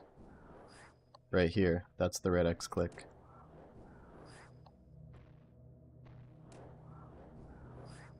It's just a different way to red X. As you can probably guess from his name, Count Xavier Dupont de Ligons came from an aristocratic family. Baba is this the lineage red X. including musketeers, and even a castle in central France. Born with a silver spoon in his mouth, he rubbed shoulders with other noble children while growing up in Versailles, a wealthy suburb of Paris, and the former haunt of kings and queens. Xavier met his future wife, Agnes, in the early 1980s, when he was 20 and she was 17. This is technology you're not familiar with. Agnes came from a traditional, conservative background and held many of I the have a same values video as him. tutorial on how to The do pair it quickly if fell in you love. want to learn. However, the adventurous Xavier wanted to explore It's new my horizons first while YouTube he was video still young. from like a year ago. Thus he broke up with Agnes and left to travel the world, a decision he soon came to regret. 1 year later, he returned to Versailles to find that Agnes was You pregnant suck at with doing it another this man's way? child. Any reason why? To his family's surprise, Xavier chose to marry Agnes and adopt her child, Arthur, giving him the prestigious Dupont de Ligons name. Marrying an unwed mother was nearly unheard of in Versailles at the time, but the couple went on to build a loving family in the city of Nantes, welcoming 3 more children into You're the world. FBI guy? Thomas, What's an Anne, FBI guy? and Benoit. In Oh, I 2011, know. the family were living at 55 Robert Schumann Boulevard, a modest God, I'm house so in an dumb. upper middle class neighborhood. That's funny. Xavier was known to be a devoted father who was deeply involved in his children's lives. They were all enrolled in either prestigious universities or private schools, and from the outside looking in, the Duponts were living the perfect, privileged life. Yet despite keeping up appearances, Xavier was harboring a dark secret. His wealth was quickly running out. Having always relied on the family's coffers growing up, he had never had to make his own living. So now, as a fully grown man, he had no idea how to. When asked what he did for work, he'd describe himself as a salesman, though always stayed vague with the Seem to details. miss a tick every few attacks. He had started numerous businesses over the years, that much was true, but none of them had been. Do you have a visual metronome? The one underneath your character that changes like this?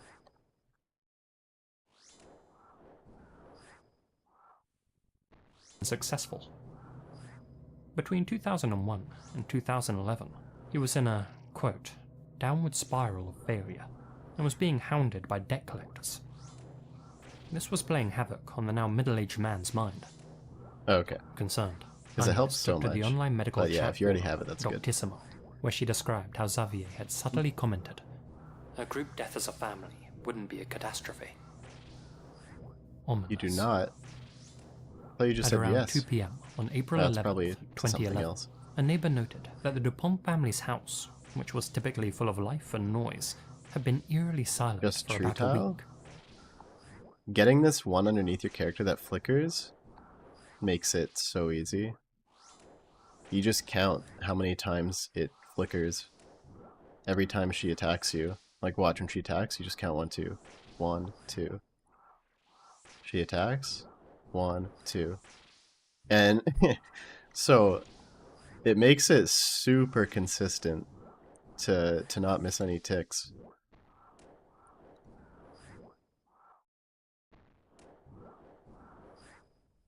Soul Flame can only be used if a player is 4 tiles from you? Oh, okay.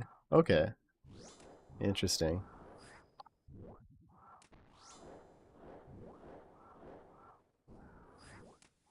Oops.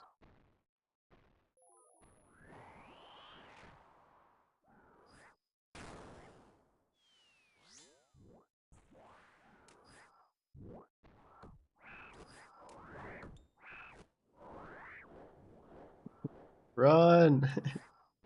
Just keeping you on your toes, RD.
You're learning, you're taking all the notes? Sounds good, George. If you have any questions, feel free to ask.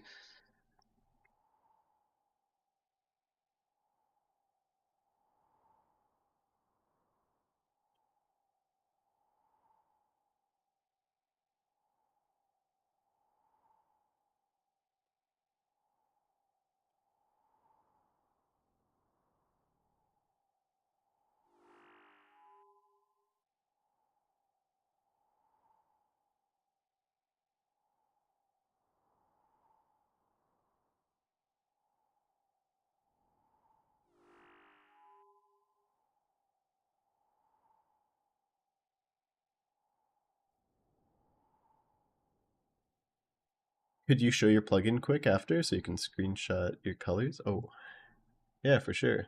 Let's see if I can do this.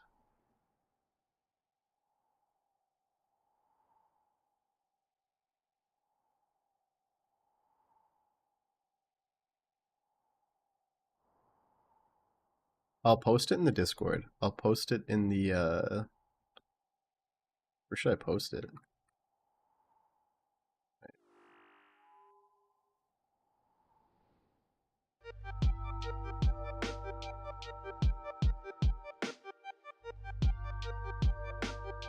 I posted it in the help channel.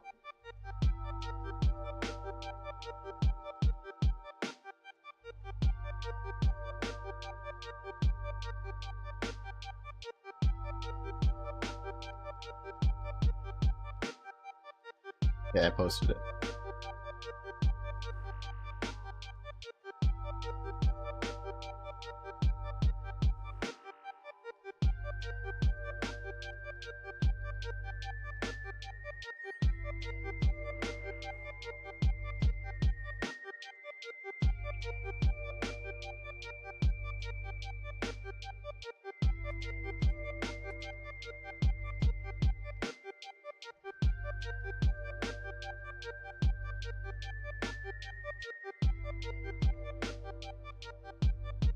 Okay, now we wait 2 minutes. Also, I don't know if I said it, but thanks for the YouTube sub, George. Your food was so good, blackened chicken, and had some Cajun garlic shrimp. That sounds really good.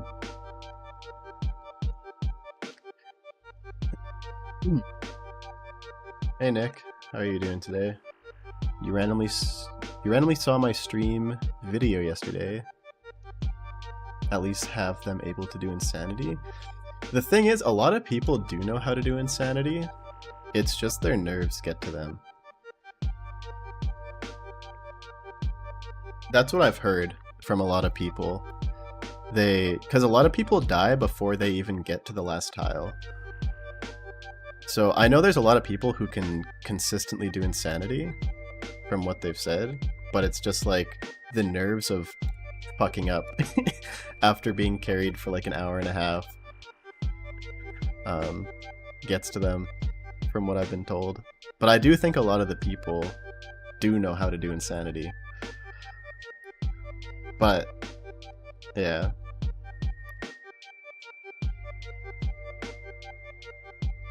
In these carries, you do the full raid totally alone? Yeah.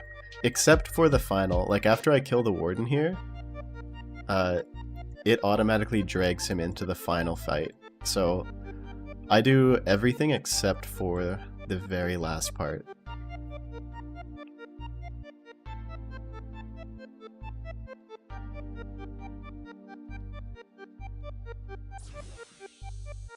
Oh, what, it started? I didn't get... What the fuck? Usually it tells me in the chat. It usually says 10 seconds. What a scam. What the hell? I was trying to get comfy. And it's interesting, because for this final part where you carry, like, because it's... You have to do it differently than in a solo, because it thinks there's two people. So the second orb that you're supposed to DD on, it just fucking demolishes you. So that's why you have to keep your health at 118, because this will hit you for 60, which brings you down to exactly 1. It's a different strat. It's really interesting.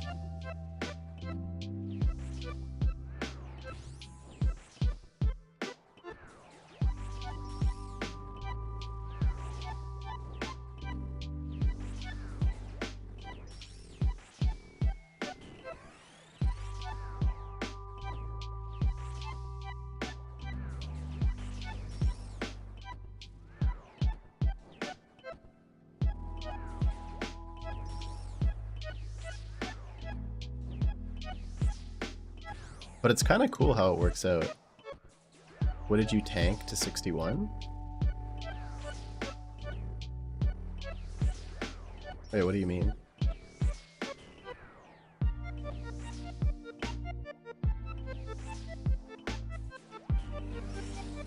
And it's really weird how it works, because when you tick eat both those balls... Oh, that sounds so funny. Gaming talk is so hilarious out of context.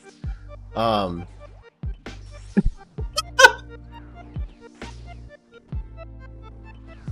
gonna stop talking. When you're tick eating those balls. God.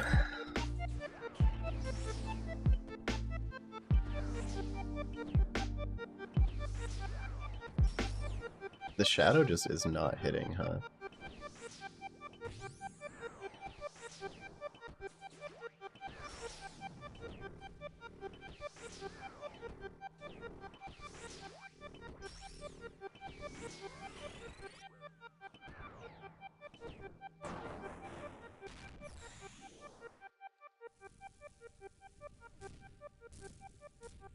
How many of these have I done? Honestly, I have no idea. I've been doing them for like a week now. Like 6 to 8 hours a day. So probably quite a lot.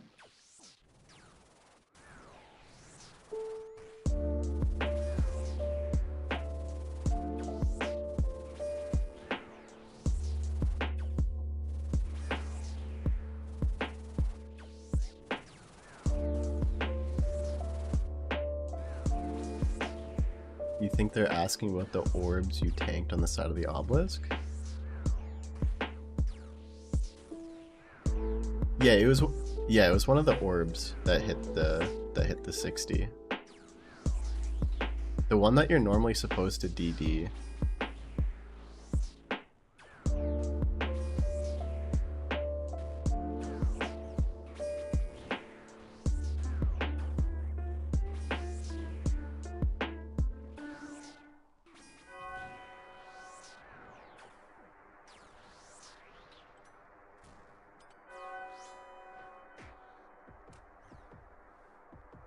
You have pet? Yeah, I've gotten the pet 5 times. It's so fucked.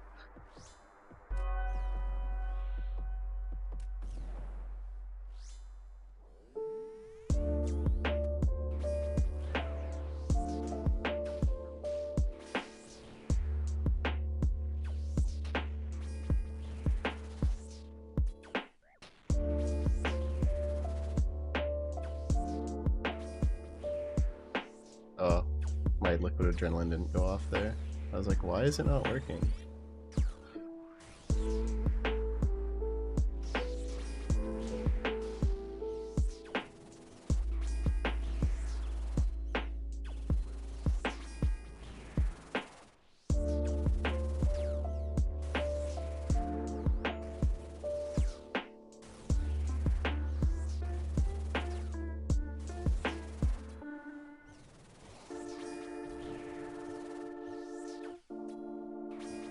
No augury? No, I usually don't augury because shadow already hits so hard, so I usually conserve some of my prayer. I don't feel like flicking it. I mean, sometimes I do. Depends on the mood. On the mood.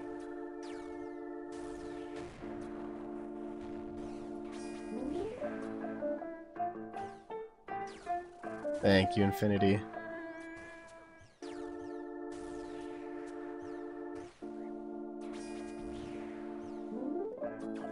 Your buddy made fun of you for saying that? Saying what? Do you tick eat balls too? Dude, let's go. Let's make a clan for people who tick eat balls.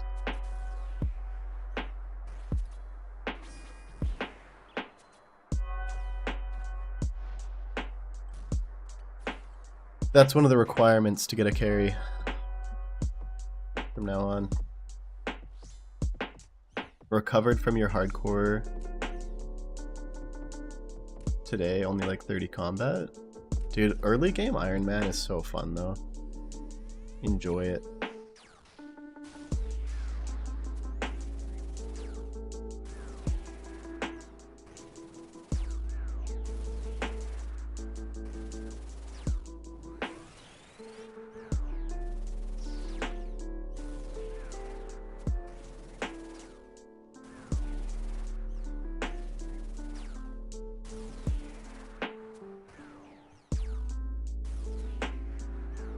Shadow, you really don't need it? Yeah. You already know. You like to keep big red balls? Who doesn't?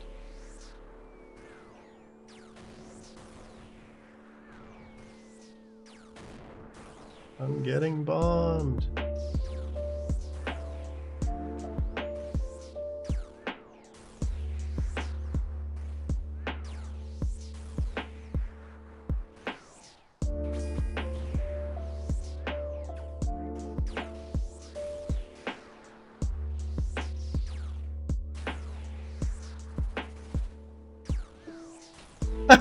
I was camping Piety. What the fuck? Oh my god. What am I doing? You want another League so bad? Honestly, League is so fun. I love Leagues. Why leave Piety on? Because I'm stupid. Don't take notes on that.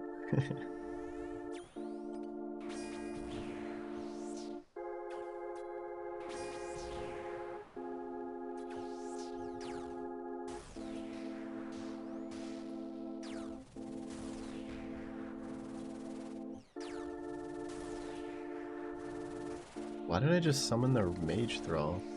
What am I doing?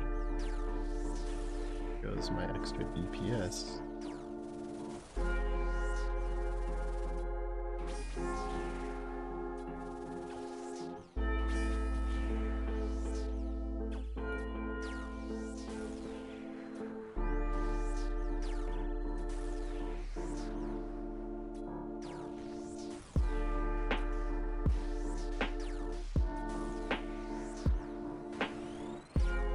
Oh my god.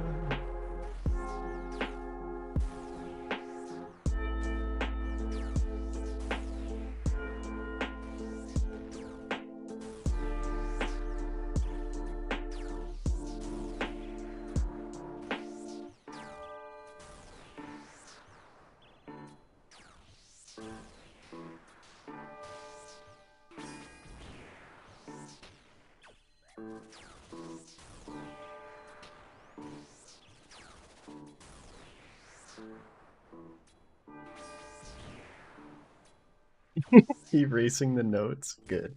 Good, good.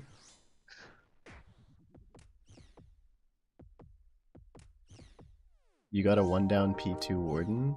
Did you really? That's fucked. I want them to make a Leagues where every area is open again. My favorite Leagues was still the what was it called? Was it Shattered Relics? I don't remember the name of it, but that might have been it.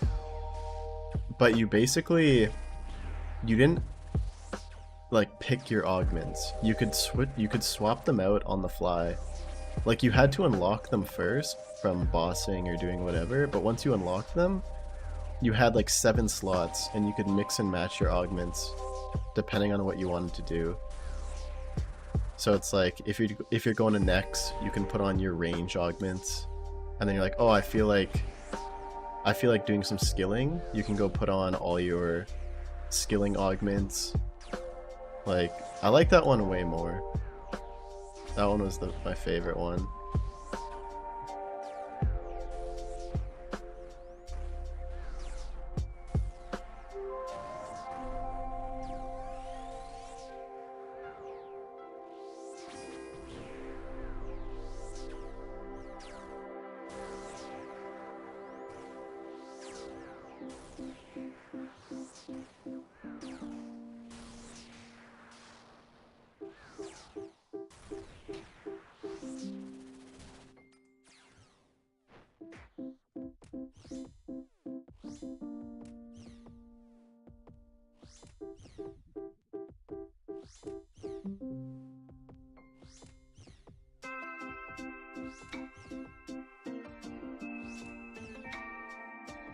You like the last one a lot because of the new items?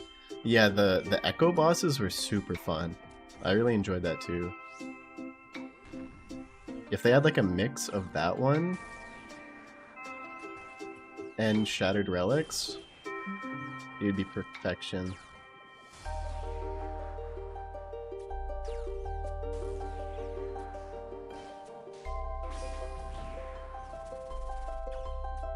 The mega rare vouchers was nice, yeah.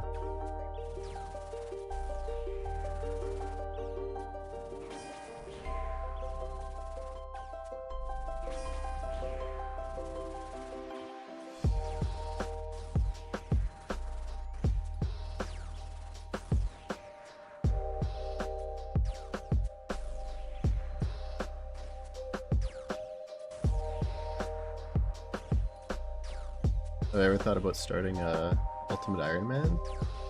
Never once in my entire life.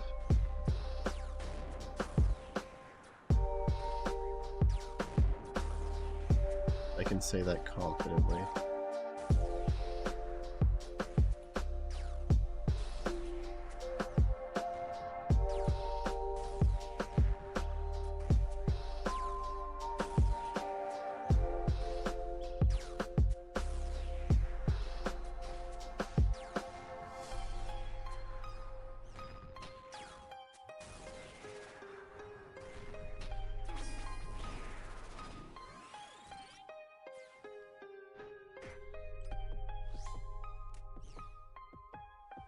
Okay, get ready.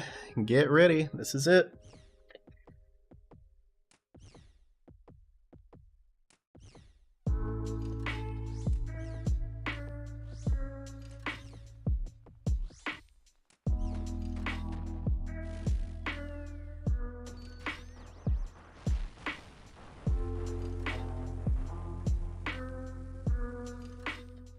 Welcome back, Young Sandwich. Any successful kits?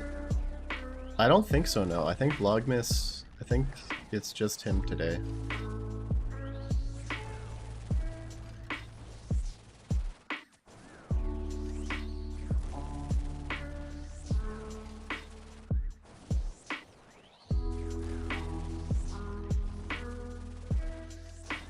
Yeah, thanks, Fraser. You bring Bofa and Tebow in here? Should you drop the Tebow? You could drop me the Tebow if you want. I'm just kidding. Definitely Tebow over Bofa. I'm not rich enough.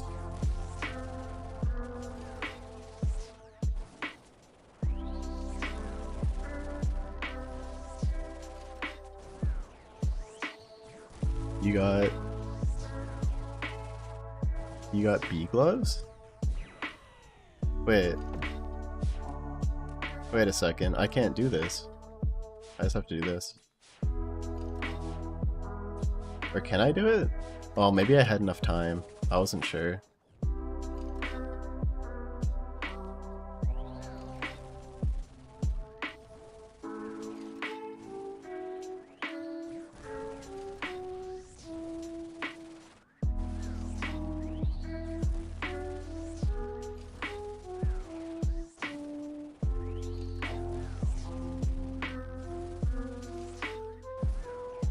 Didn't mean to delete the message? What message? This guy's getting his kit? That didn't age well.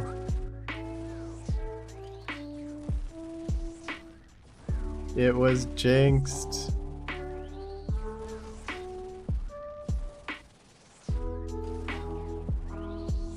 Not used to staying this far back?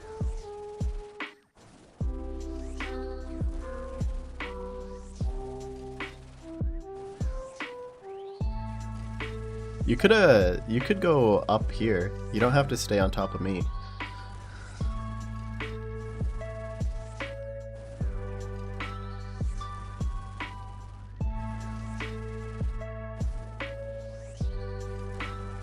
No worries though.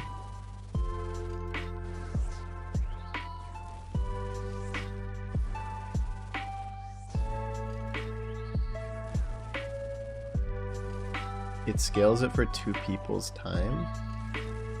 That makes sense. So I could have done it then. I just got scared. I've never had that happen before.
The fact you can do these is actually just like makes sense why ToA prints money. Dude, ToA does not print money for me.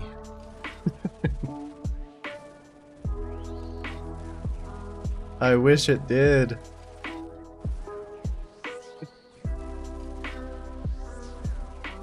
Hey, maybe you never know.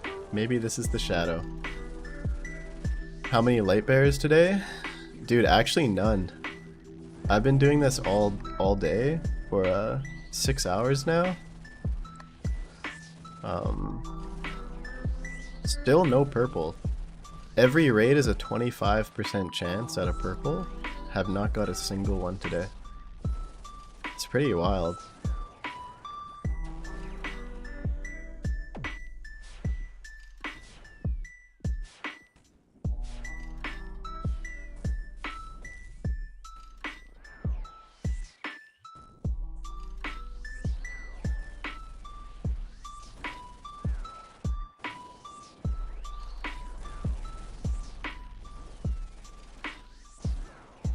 Potentially, yeah, potentially. Yama printed money. Yama made you 100. Yeah, Yama was really good money. I guess it probably still is, huh? You want your 10k shadow split? Yeah, John, I got you. If I get a shadow here, you know what? Fuck it, I'll give you 1 mil.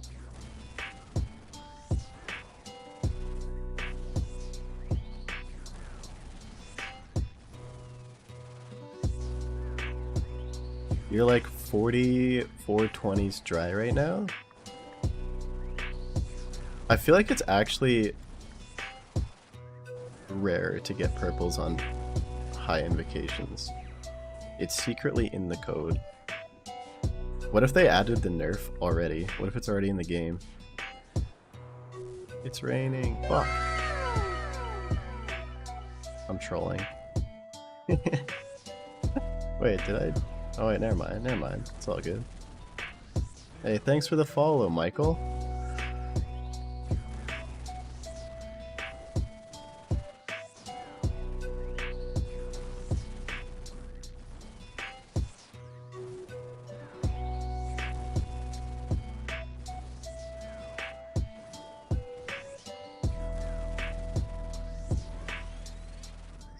Get her health up. How do you pick who gets carried? After this raid, in the Discord. I have a bot that'll pick.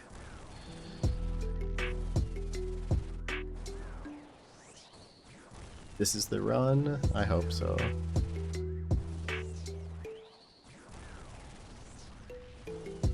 You need to go to Makeover Mage for that RNG swap? Do you think so? Maybe I do need to go to Makeover Mage.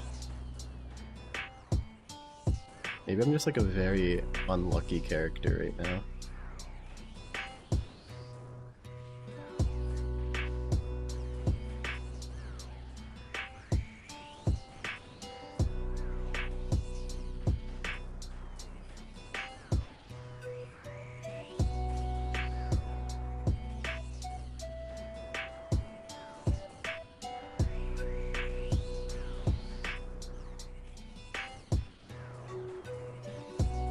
Okay.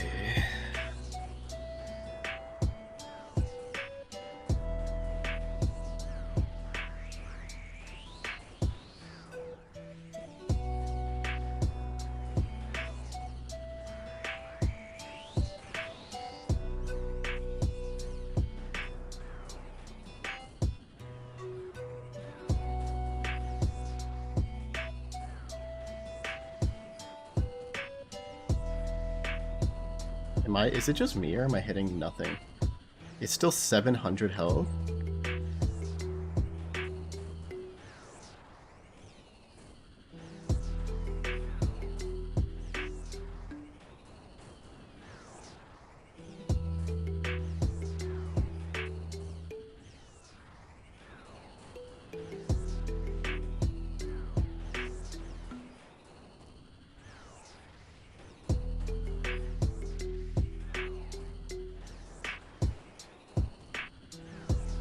Well, can't do that one.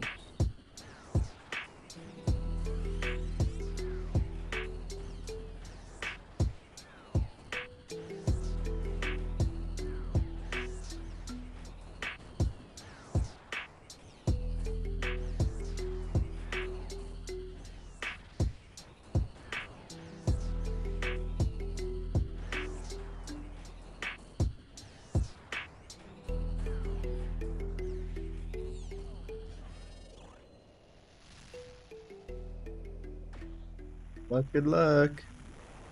He died so he couldn't get the kit? Yeah.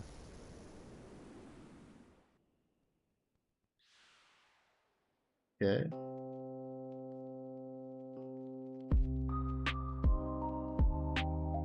Oh. Oh.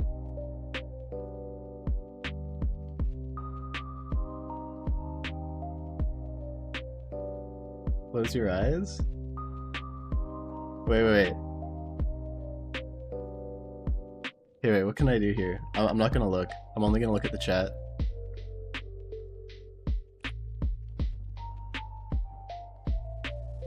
I'm only looking at the chat.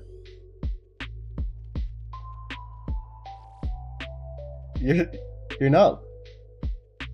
I don't believe you.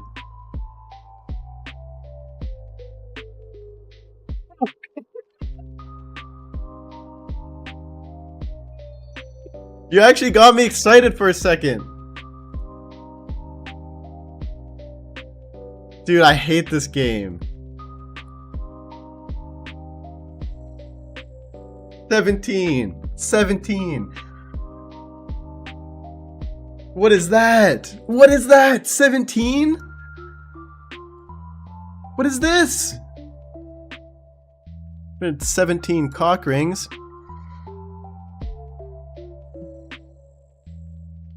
Who wants one?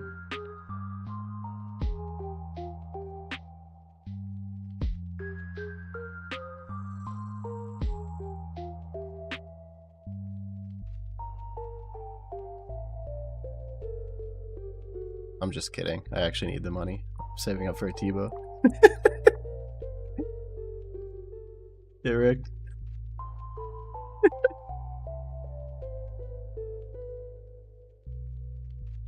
Oh, man. That's insane.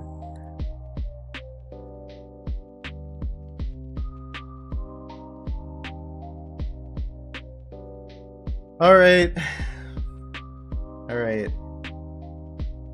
Just queue up the next carry. Queue up the next carry. In the Discord, in the Fang kit giveaway, it's gonna be created. You have 3 minutes to enter. I'll be right back. While it rolls, I'm gonna go cry.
What the hell is this? This isn't my RuneScape tunes.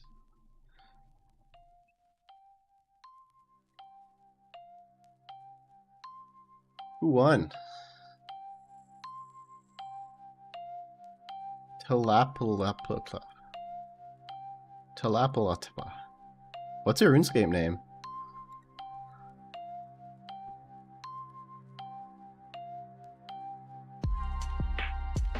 You're in the middle of a raid? Hold on a second.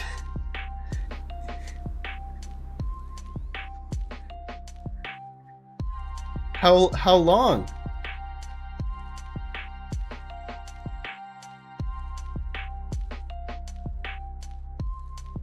About 5 inches.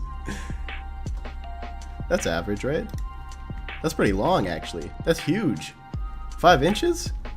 God damn.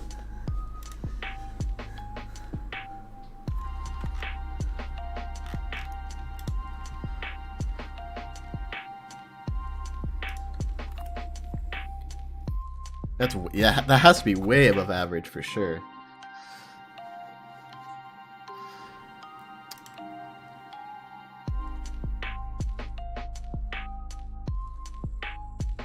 Okay, wait, how far are you into your raid?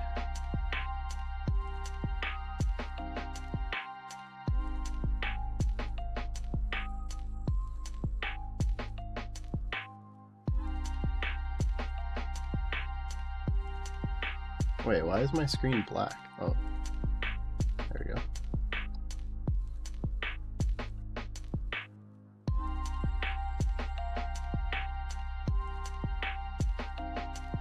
You thought 2 inch was big? Is it not? No, I'm pretty sure that's pretty huge. That's also above average. 5 inches is just... 5 inches is insane. It's like unheard of. But 2 inches still like above average.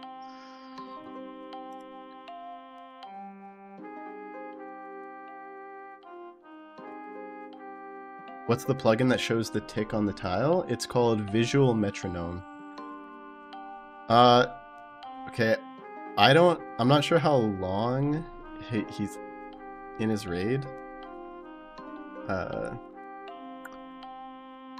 You know, I'm gonna re-roll this, and then if he comes back after this one, then we can just go back to him.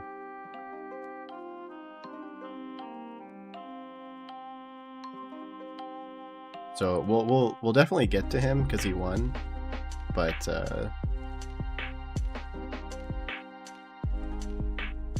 I can just take him off stream or something.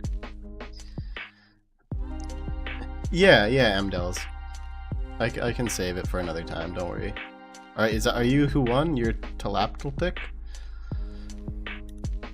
Okay, I'm gonna re-roll then.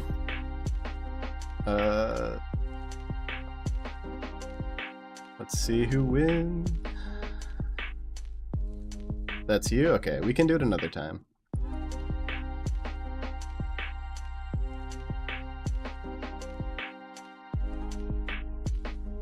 Oh yeah, I did add you yesterday. I wasn't sure because your Twitch name is different. Sometimes I get it mixed up. Giveaway, reroll. Alright. New winner. Dom. Are you here, Dom? 1019?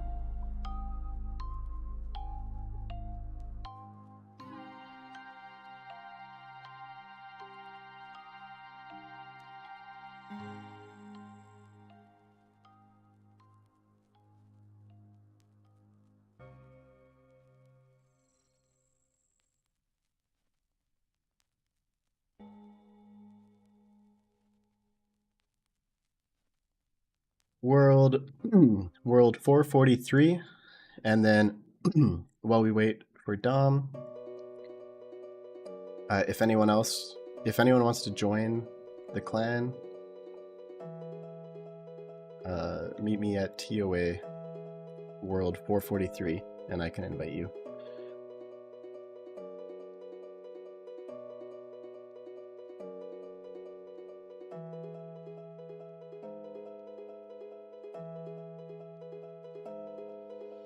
You volunteer as tribute.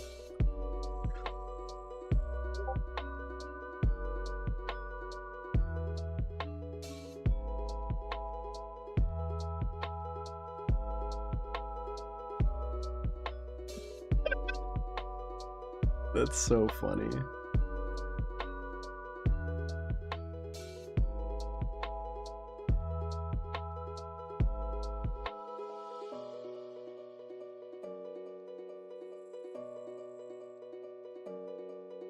Should I change the bot so everyone, like, there's a command for everyone and you can type it to see how many entries you have?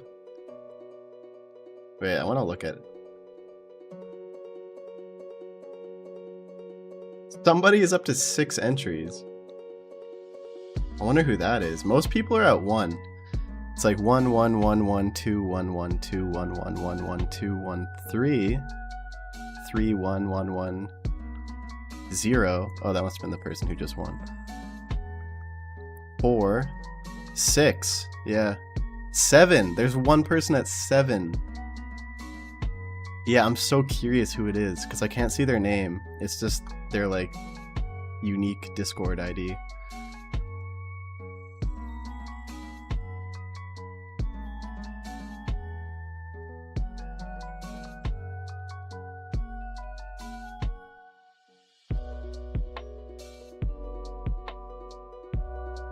Dude, this is like a party here.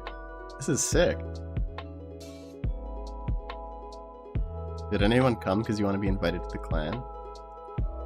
Anyone want to join? Sick clan.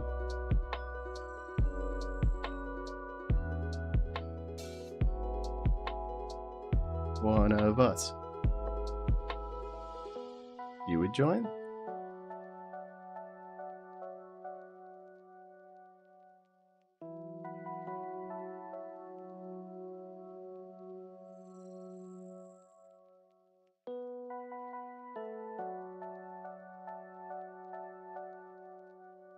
Okay, let me check. Dominic, just max mage and melee weapon? Yeah, wear your max mage gear with a shadow, and then in your inventory, you want to bring a melee weapon, a divine super combat, a saturated heart, if you have one, that's for you, 5 brews, and then the rest restore.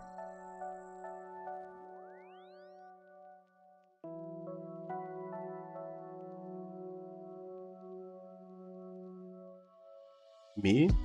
Is that to joining the clan, Matt?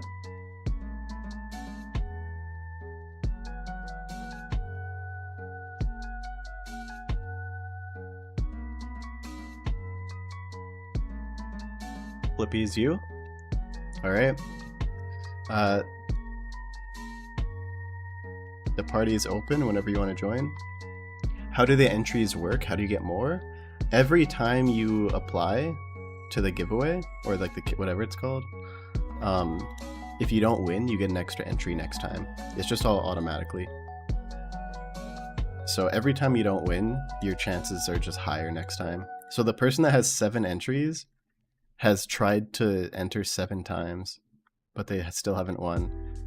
So next time they enter after this raid, they'll have 8 entries, which is interesting. I want to know who it is.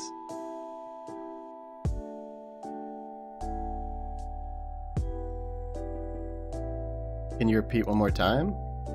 Do you have the Party Hub plugin? Can you join?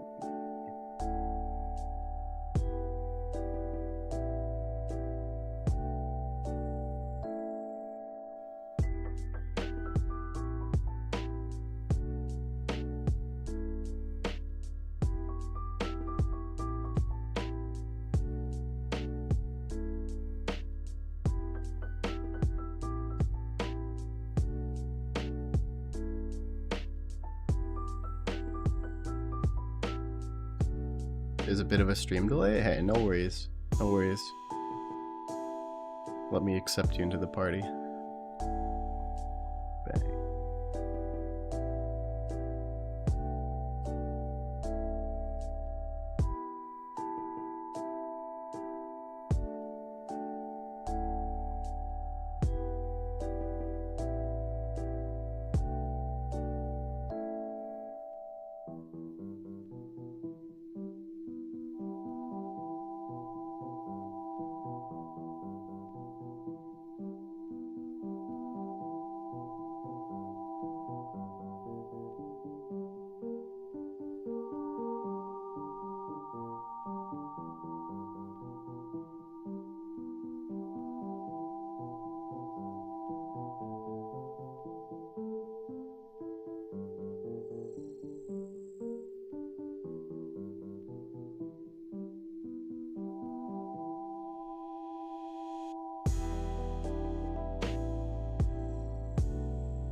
Dude, he has full Radiant Oath Plate.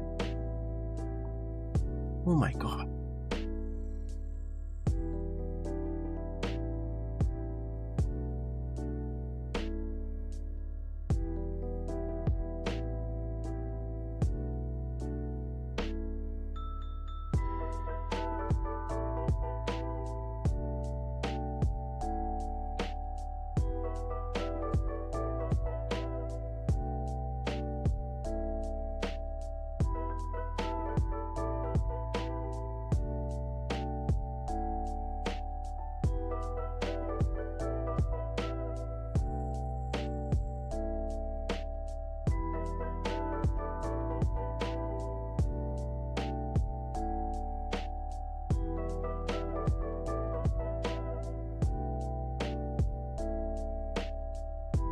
Okay, let me pre-pot, and then let's do it.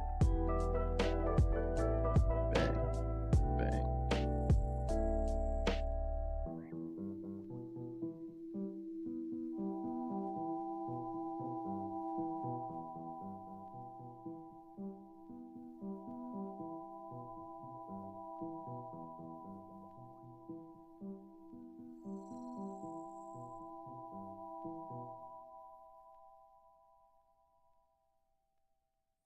I need to buy more restores after this.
Ooh, it's getting a bit darker out. I can put my lights on.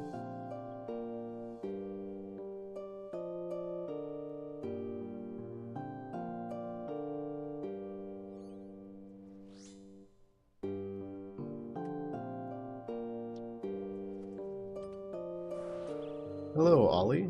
Allie, how are you doing? Ooh, looks nice. Do rave.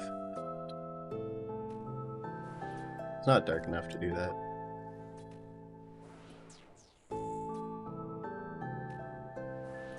Maybe just this for now.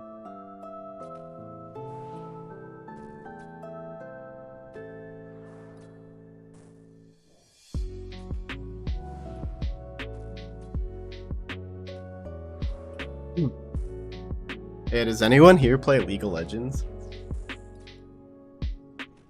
Is anyone good at League of Legends?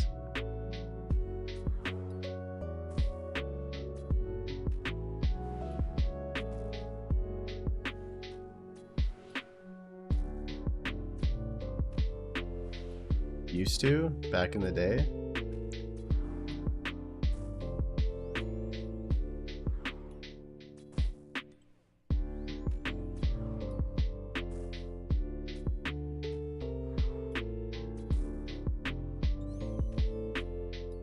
learn Dota? I feel like I've invested too much time into League. It's like when you invest like 10 years into a game, it's like, no, I can't. If I'm gonna play a MOBA, it has to be League. I've invested too much time, money, and everything into it.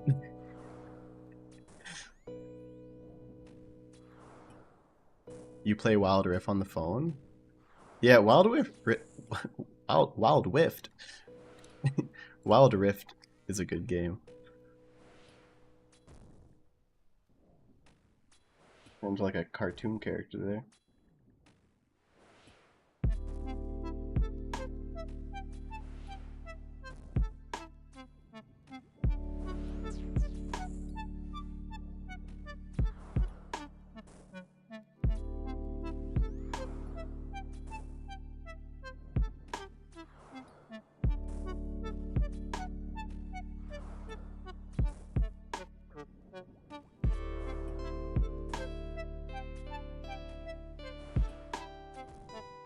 I can't believe every single purple I've gotten. I've been doing this for a week straight, like 6 to 9 hours a day.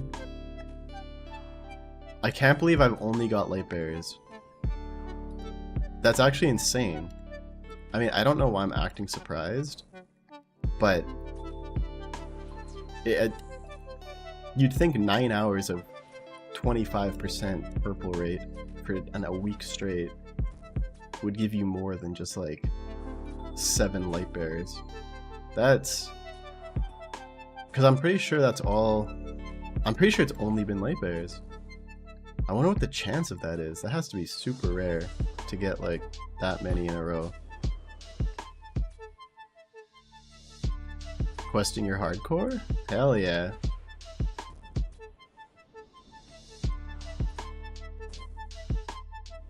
Oh, I haven't been dragged into the acid for so long.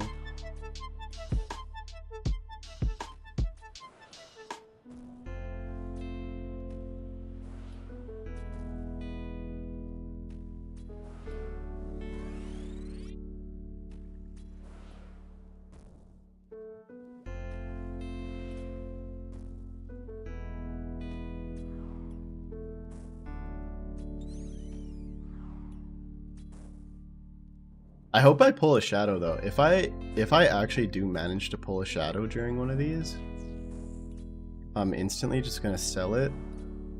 How much is it? How much is a shadow now? Oh, it went down again. 1.1 bill. How much is a twisted bow? Twisted bow. Oh fuck. It's like 400 mil more. I'm sure I could find some stuff to sell. Oh, but I need Missouri too. Okay, once I pull 2 shadows in 5 years, then we'll get Missouri and Tebow, and then this phase should be a lot faster. Actually, the Warden fight where I have to like 10 down it would probably be a lot faster too.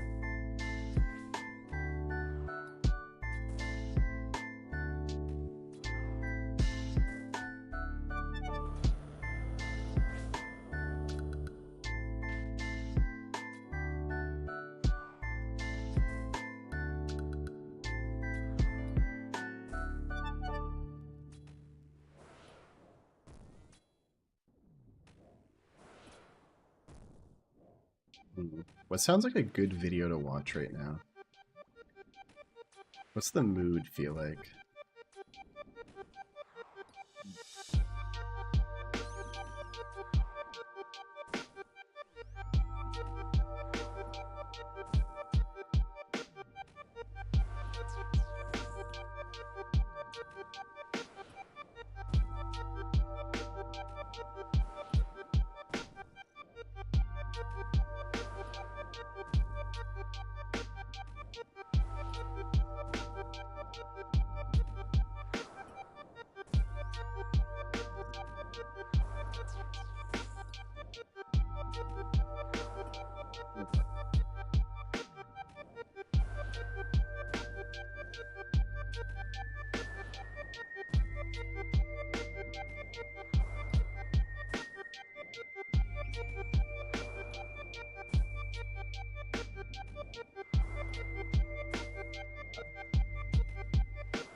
Ride Insanity for the first time today. Every time went great till the first mistake. Yeah, that's kind of how it goes.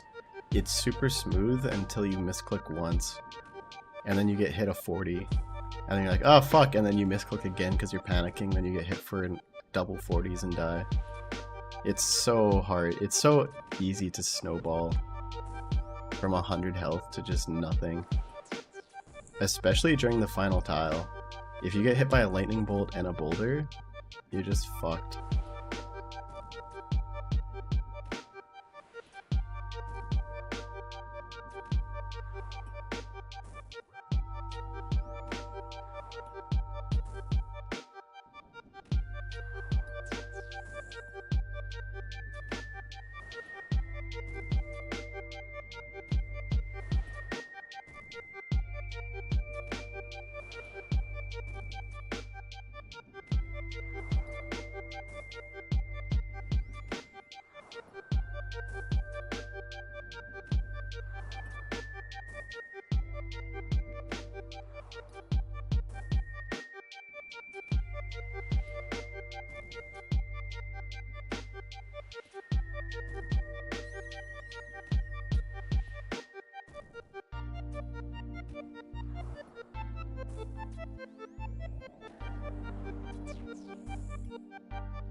Hey, Cedric.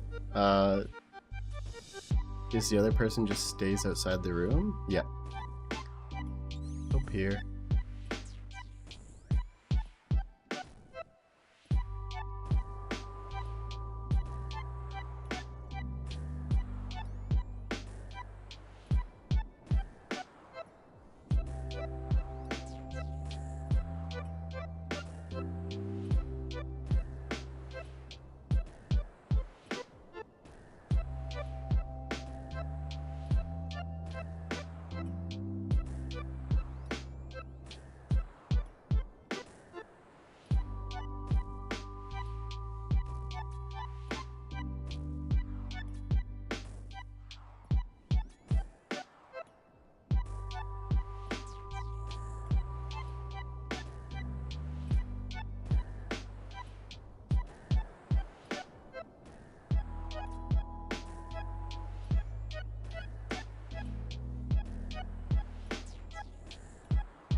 You must have way more chances than him to get the purple?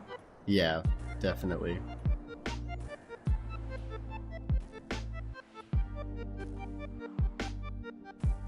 I just double click the prayer.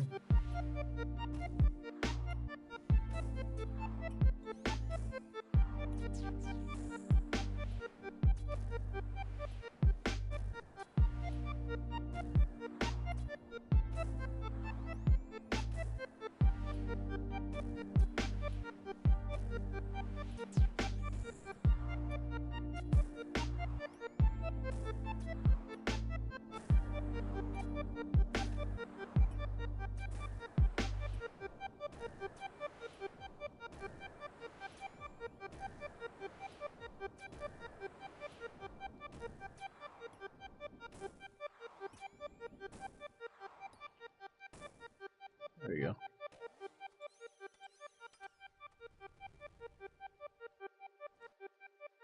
Hey, Javier. How are you doing? I don't know if I said your name right. Hopefully. How's your day going? Clutch. Oh.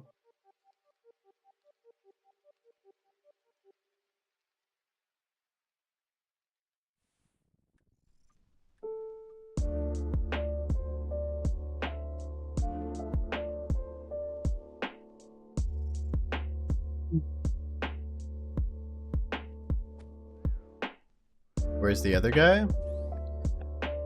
He was just standing outside of the boss.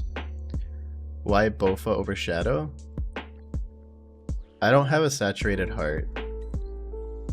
So...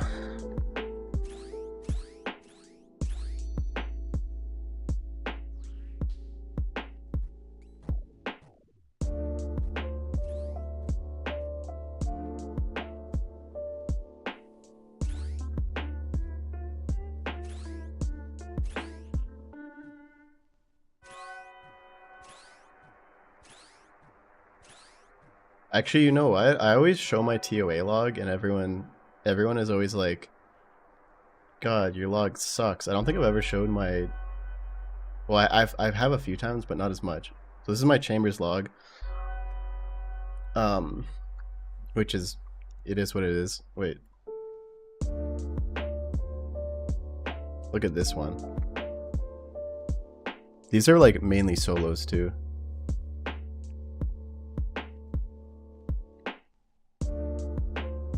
Just watching some grinds? Hell yeah.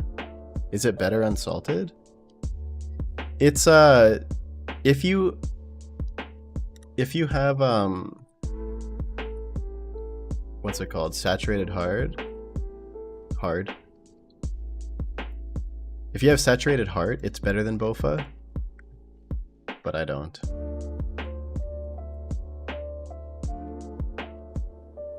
If you have salt, Shadow is the best out of everything.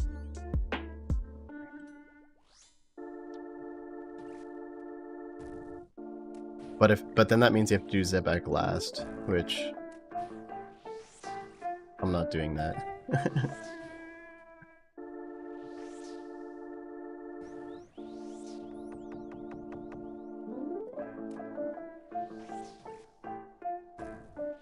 Level 6 Zebak scares me. I would have to actually like lock in.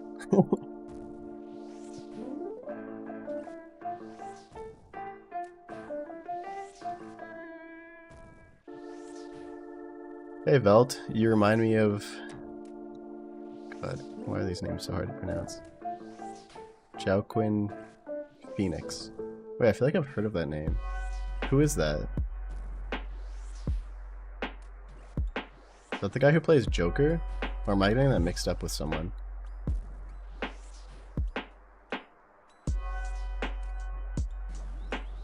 It's going good, Miss Puff. How are you doing? How's your Sunday going?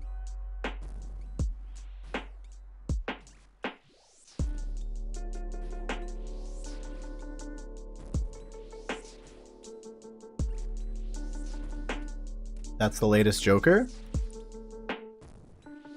Okay, so I do know who it is. You think I look like him? Really?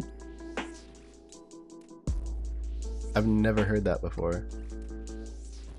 It's pronounced Joaquin? Oh, I see.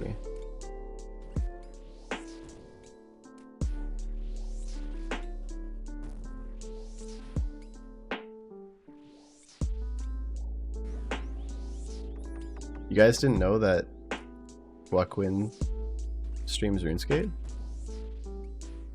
I've been secretly streaming RuneScape this whole time.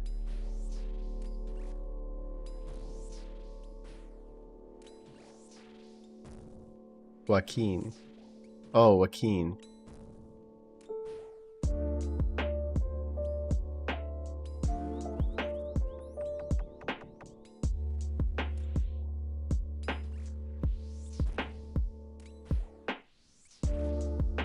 Dude that played Johnny Cash?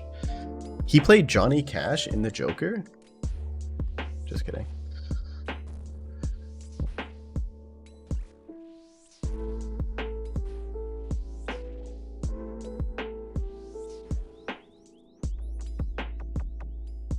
Actually, I really like that Joker. Wait, is Joker 2 out? Is that the one with Lady Gaga? I feel like I vaguely remember this.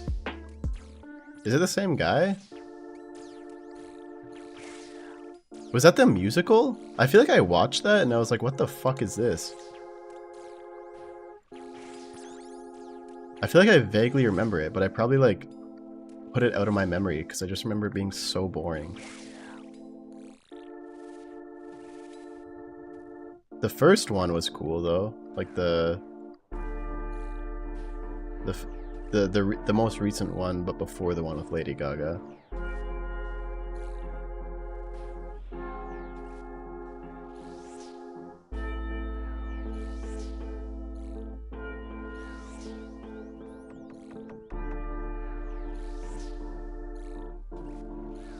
You loved the first, and then when you heard the second was a musical, you forgot about it so fast.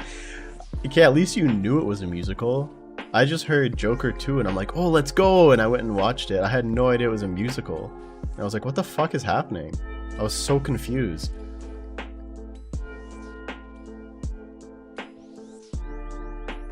It's my fault for not doing any research.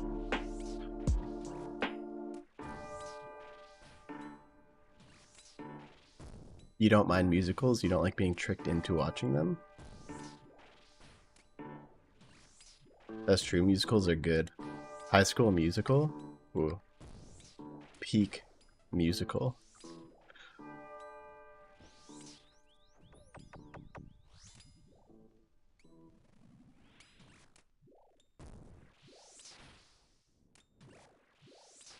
Yeah, I was watching TikTok the other day, and there's this guy who makes these TikToks, and he goes through all the High School Musical scenes and strips out the background music. And it looks so stupid. It's so funny.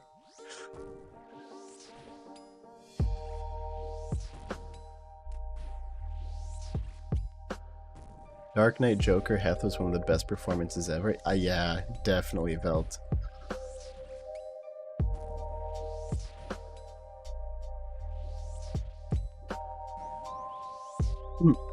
Is that how they actually marketed it? I never did research, so I didn't know. But they actually hid that it was a musical? That's so weird, because if they're hiding it, they know that people wouldn't want to watch it. So like, why the fuck would they make it then? They're like, huh, people don't want to watch a musical. So let's make a musical, and then pretend it's not a musical. Why don't you just not make it a musical? That seems like the better option, no?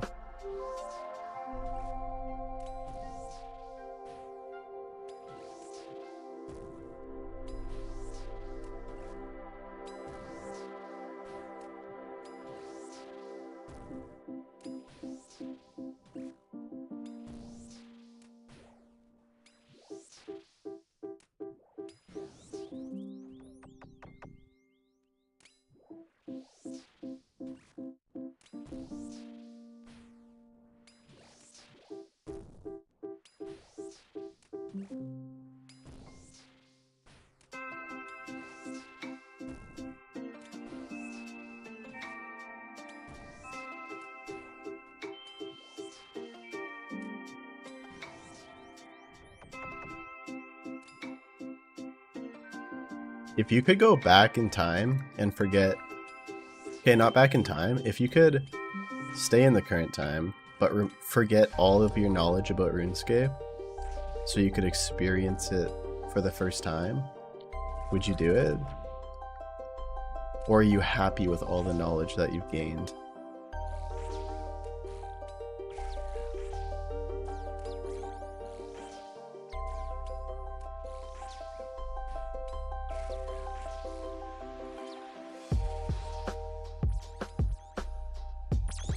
At 30? Fuck no.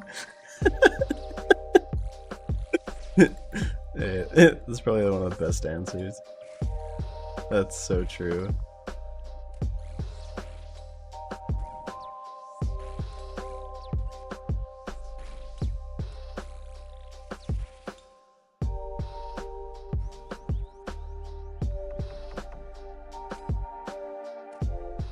RuneScape is better with knowledge. But there's games you do that with, like Outer Wilds. That makes sense. Well, I'm just curious because a lot of people are like, you know, you see someone who's like ranging in full Darox and you're like, man, the good days. That guy's probably having the best time of his life. But then you think about it, it's like, would I actually want to do that? Would I want to go back to the days where I have no idea that that's dumb as fuck? Like, I don't think I would.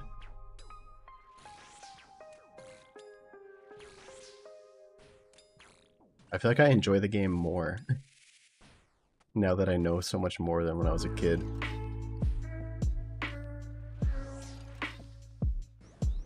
No, because you go back for nostalgia, you would never start this game. That's true. Yeah, I guess with all the games now, why would you start RuneScape? But at the same time, RuneScape is so unique.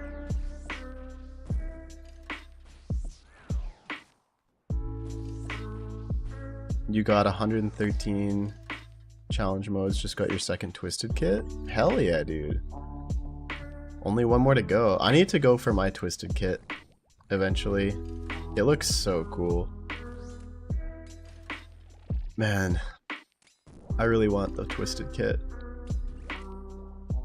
You'd be happy to forget it so you can move on with your life? I mean, you can do that. You can quit now. You can do that any day. Just kidding. Everyone knows it's impossible to quit this game.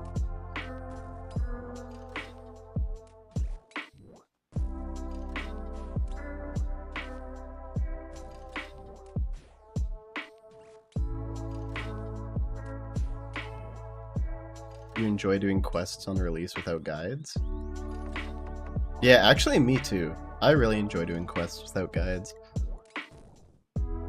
Some of the dialogue is so funny in RuneScape.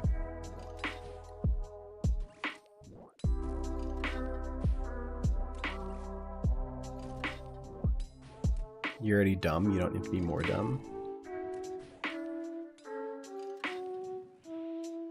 Who said you're dumb? It's possible to take breaks?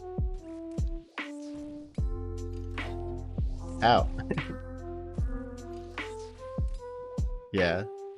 You can never quit, only breaks. You'll always come back.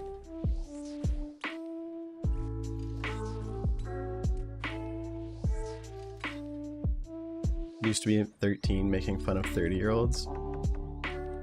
Yeah, RuneScape is just full of 30-year-olds now. I don't think there's any kids that play this game.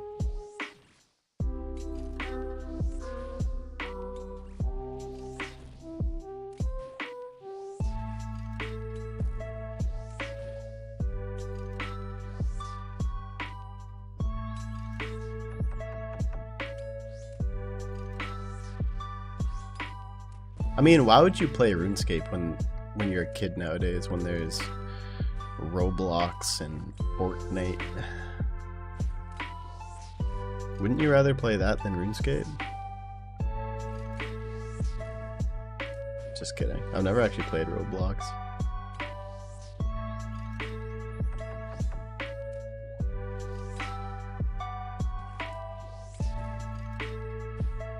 Actually, I've never thought of that. I wonder if kids' brains are so fried from like TikTok and that RuneScape would just be too much. It's like, oh, you want this new armor? That's gonna take 200 hours, and their brain just like explodes. They need like everything instant. I need instant fun.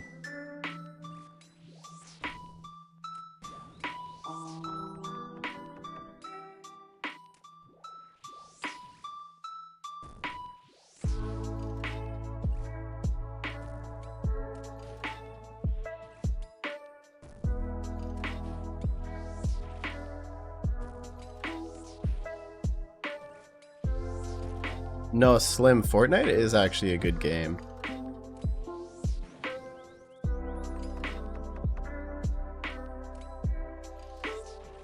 It's just some people are so good at it. Like, you go up against someone, and in less than 2 seconds, they're like 2 stories tall in a tower, sniping you. And I'm like, how the fuck do I even win this? Like, some people are just so absurdly good at that game, it feels like impossible to beat them when you come across them.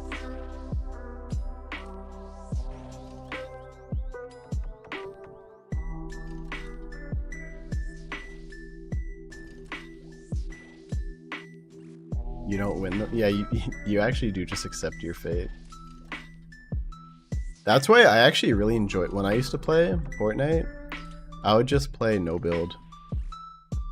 Because then it just turns it into a game like Call of Duty, you know, just your typical run around, shoot people. And then I would be able to win a lot of games. It's just the building that I never felt like learning.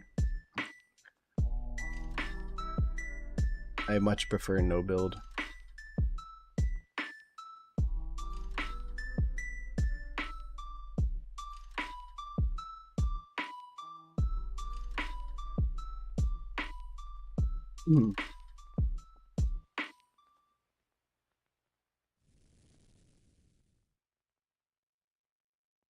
Have you guys seen that there's a Fortnite streamer, I don't know if he still streams, but his name was Bushcamp Dad, and he would literally just, I think he would stream while doing, like, while working, and he would just enter Battle Royale, parachute down to a bush, and he was playing like this green alien skin, and he would just hide in a bush all game. He would just find a bush, hide in it, and then talk to chat and do his work. And he got to like, I don't know the rankings of Fortnite, but he got to the highest rank you could possibly be in Fortnite by not even killing people. If he ran into anyone, he would just die because he sucked at the game. He was actually good. Was he? Are you sure? Every time I see a clip of him getting into a fight, he just got wrecked.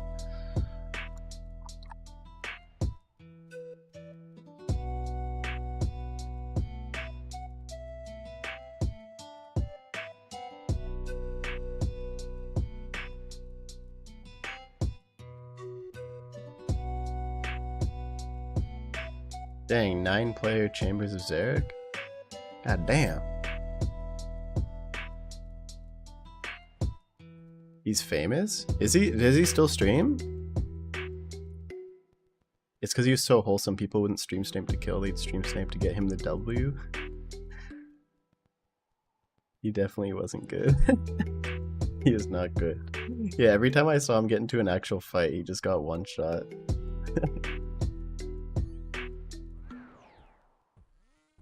That's funny though.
Okay, I'm back.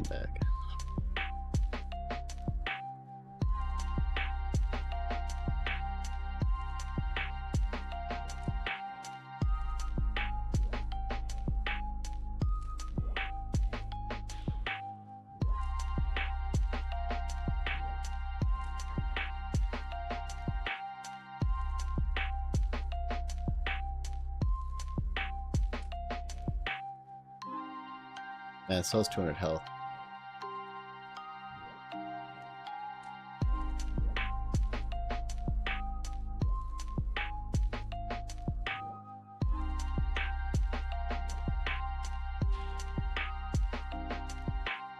I'm dead. GG. Cool.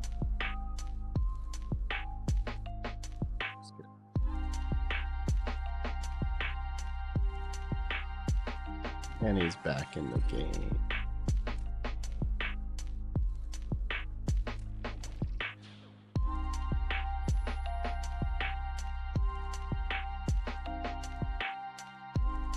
Oh, fuck.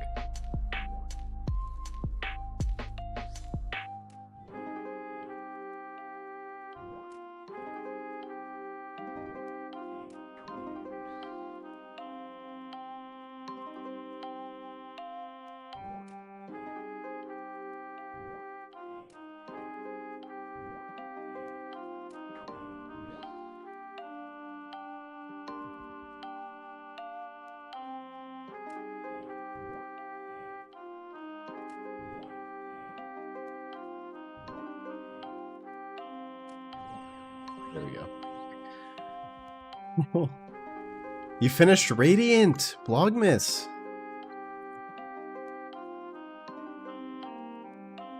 Hell yeah, dude!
Would you carry me after the raid?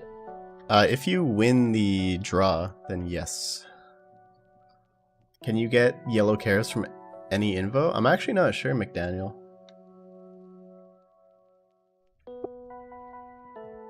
Yeah, Cam is off for a little bit.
Hey Mo, carry you for yours next?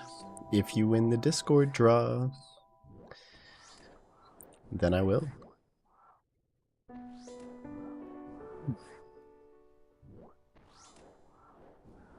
I'm actually gonna add in that command though, that you can check how many entries you have. I think that'll be super fun to check.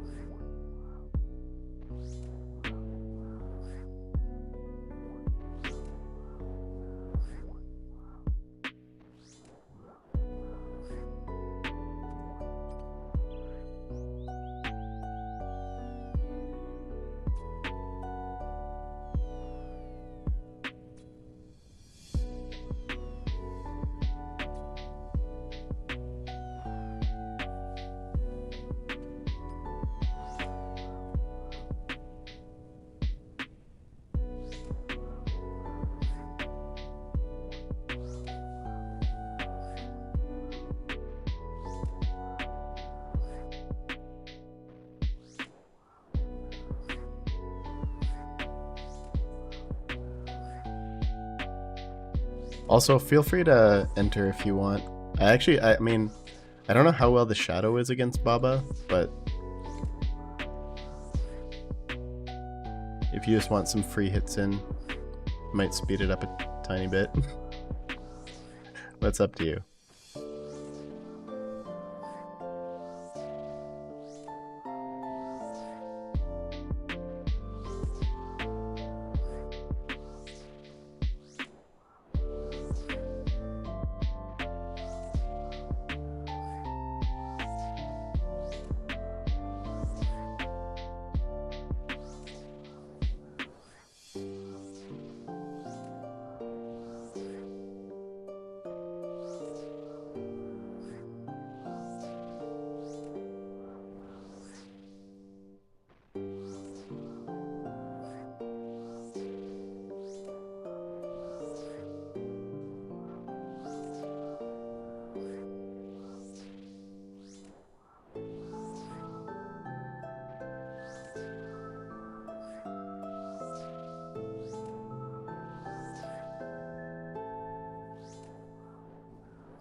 Nice. Very nice.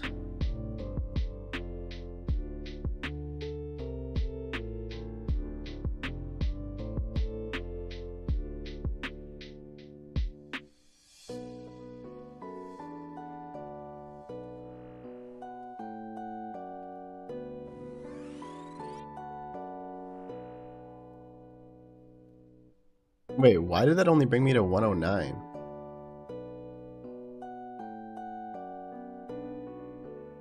Wait, what? What happened?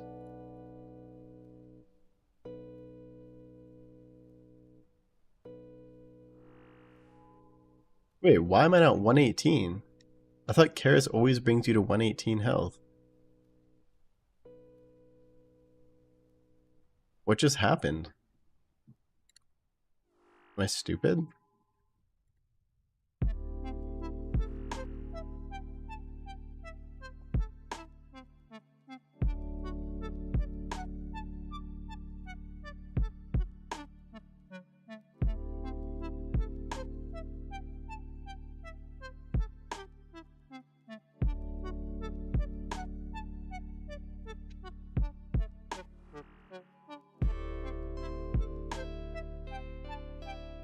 Oh, it won't heal you if you're above 99? Good to know.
Okay, let's get ready.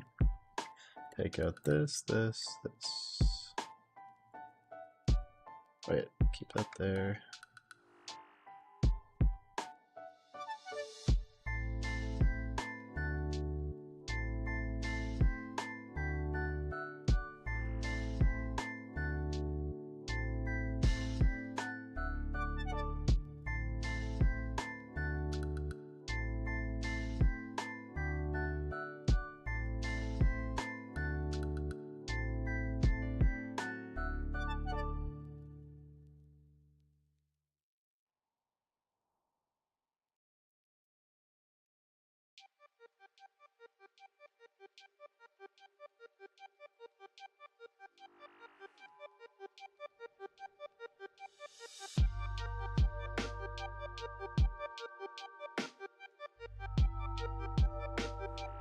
Hey, thanks, Fraser.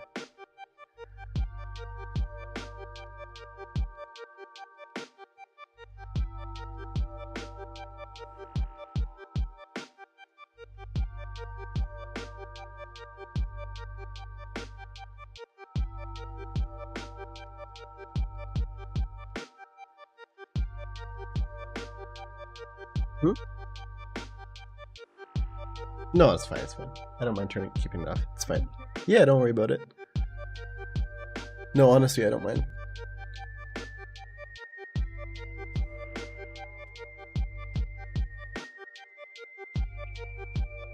Challenge will start in 10 seconds. Good luck, good luck. Thanks, Jim. Thanks, Slim.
Hey, Mass. Yeah, this song playlist is amazing. I also love it.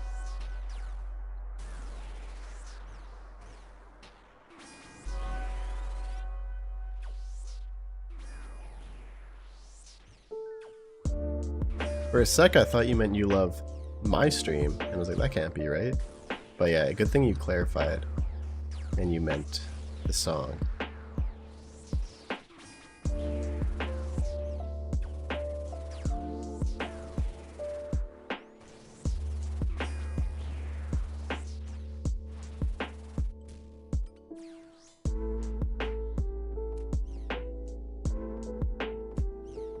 You have a pretty complex OBS setup to stream to the old school RuneScape Discord, and you always start with this playlist? Yeah.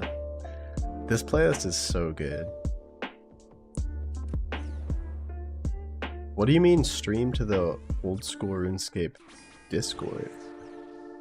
You can use OBS to stream to the Discord? Wait, what do you mean? Where do y'all think next raid is going to be located?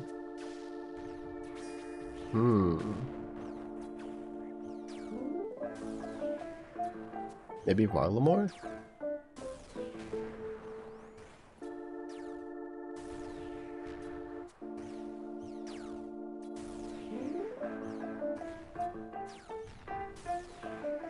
That's why it's pretty complex. I didn't even know you could use OBS to stream to Discord. Do you stream to like your Oh no, you stream to the old school RuneScape Discord. Huh. Interesting. Honestly, didn't know you could use OBS to stream to Discord.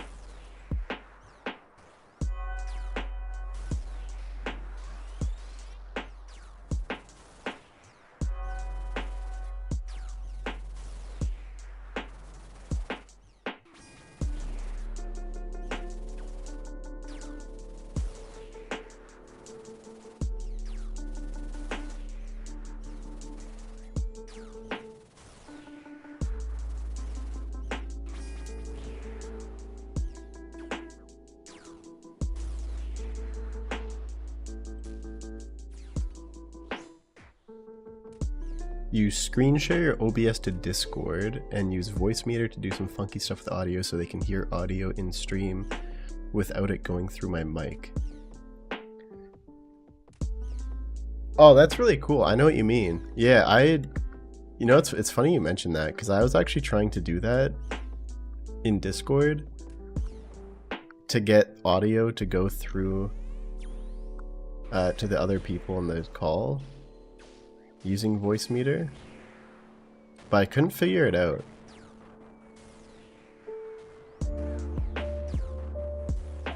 Well, my main reason to do it was just to troll my friends by playing the push push push song while playing Mundo on League. I'll figure it out one day.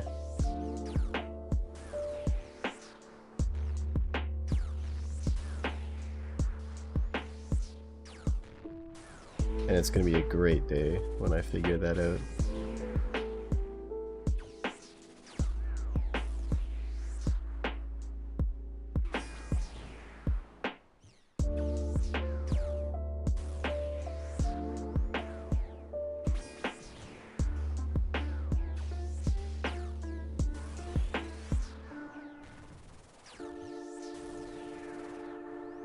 Only thing that makes you even slightly doubt Varlamore is that we're getting Delve there in a month or so. Where else would it be, though? Varrock?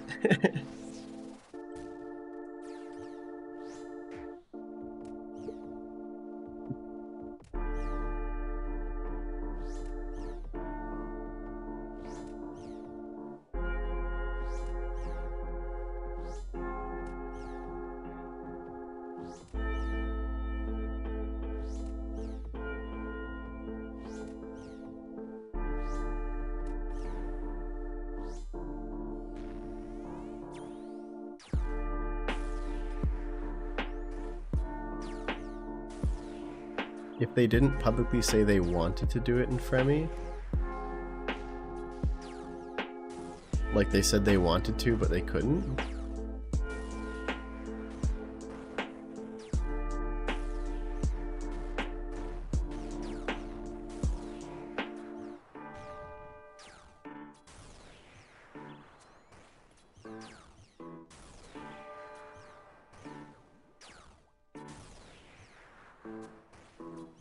Okay, get ready, Flippy. This is the last one.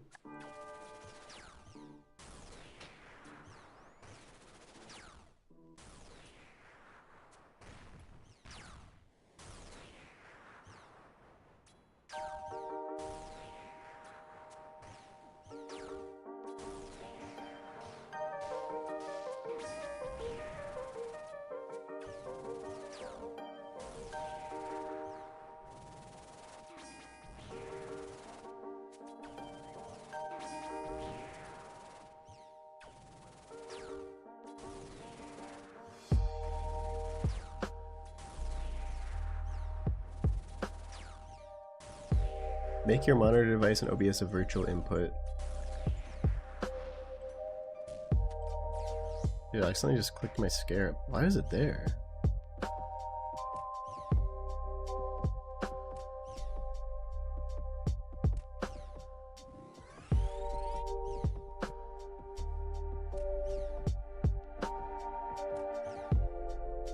Okay, I'll have to... Is there a way to do it without OBS? I was trying to get it to just play the audio from, let's say, like YouTube through my mic without using OBS though. It's probably very similar though.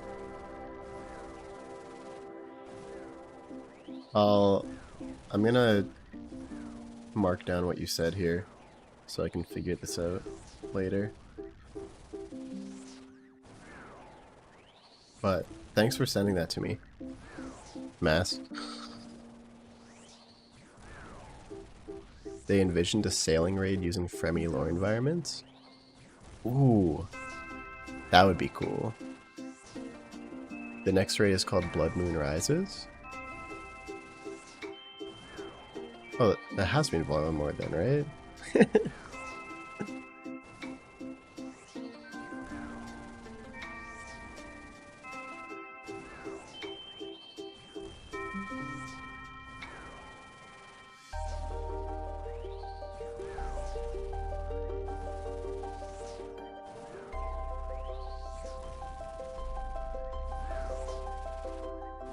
Blood Moon Rising is a vampire quest?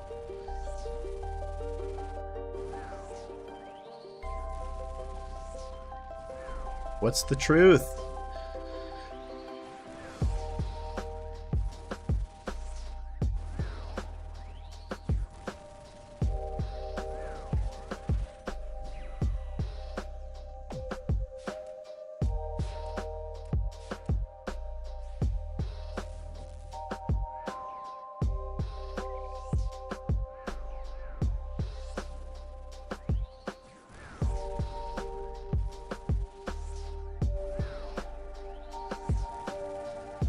The next old school raid titled Blood Moon Rises is planned for release in early 2026. This raid was mentioned at RuneFest. Oh, I didn't know you went to RuneFest, Wheezy. I'm just kidding. Did anyone go to RuneFest here? Does anyone know anyone who went to RuneFest? I don't think I've ever met anyone who's gone to RuneFest.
A JPEG.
Hell yeah.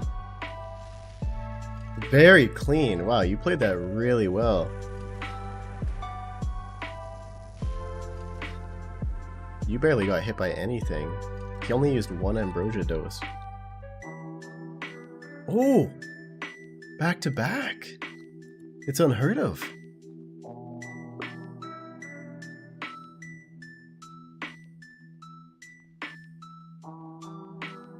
Close eyes again? The last time you messed with me. Alright, I won't look. I won't look. Okay, I'm not looking. I'm only looking at the chat.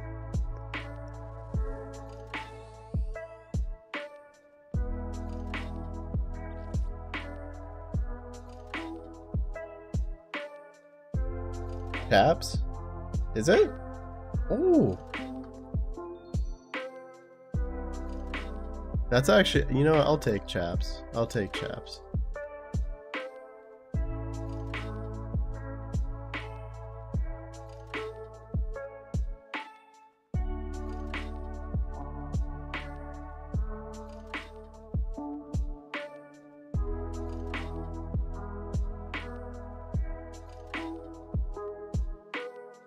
Could be worse? Yeah, actually, it could be way worse. I've only gotten rings for the past 7 days. I'm actually super excited at that.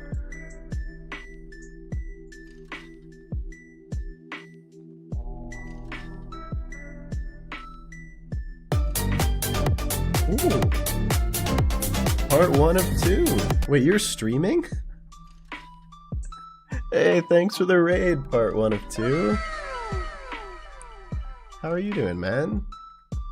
I didn't know you streamed.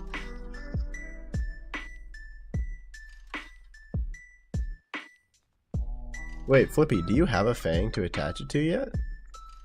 Wait, you're fucking Iron Man? I just realized you're an Iron Man. Your setup is disgusting. Oh my god.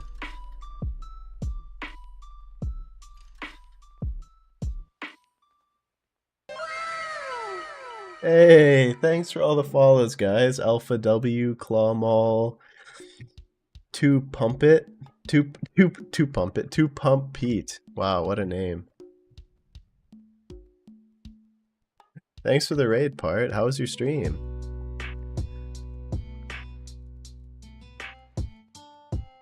Doing well, just got done with a kit. Ooh. He just got you a perp and a kit? Hell yeah.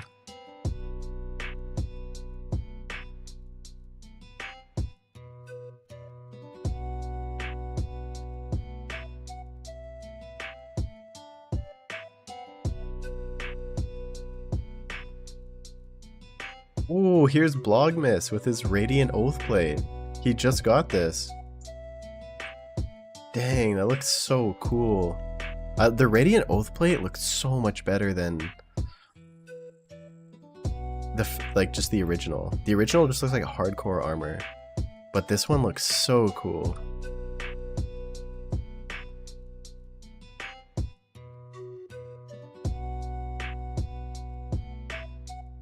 I still think it looks so funny with Torva helmet, but the Radiant The Radiant Oath Plate makes it look better, at least. When you have the original Oath Plate with the Torva helm, it looks so silly. But this one doesn't look as bad. But Radiant Oath Plate by itself looks really cool.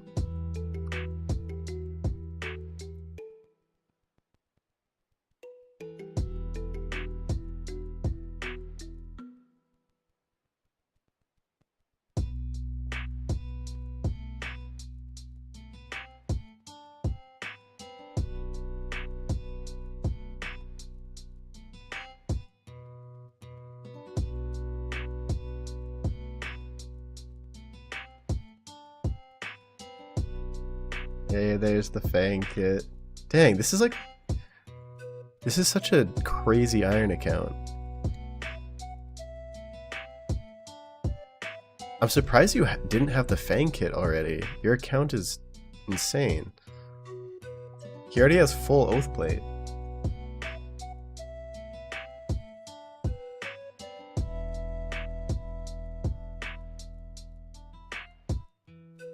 It was good aside from you dying in Akka first raid.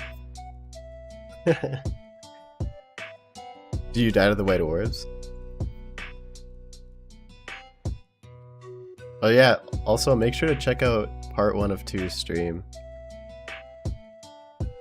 And follow him. He's super chill.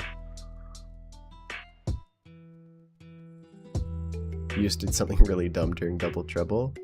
That's fair. Honestly, that's so easy for that to happen. A single misclick is just, you just get fucked.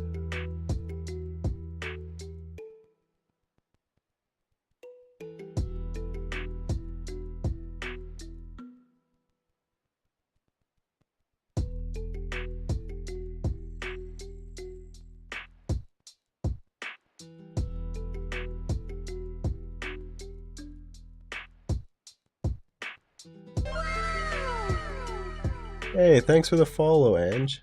And Jukes.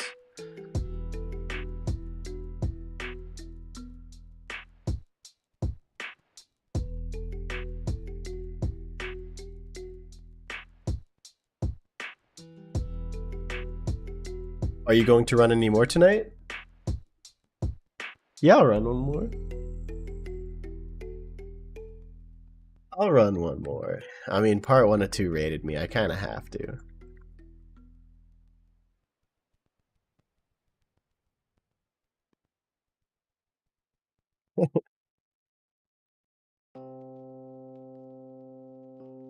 Hey, thanks, Njukes5. I appreciate that.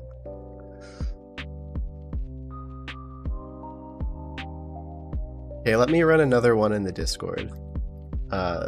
If any of you want to be a part of the next Fang carry, check out the Discord in the Fang Kit carry channel. The bot will last for 3 minutes.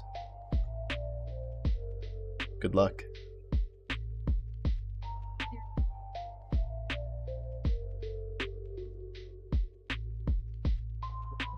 A grape? Mm-hmm. Mm.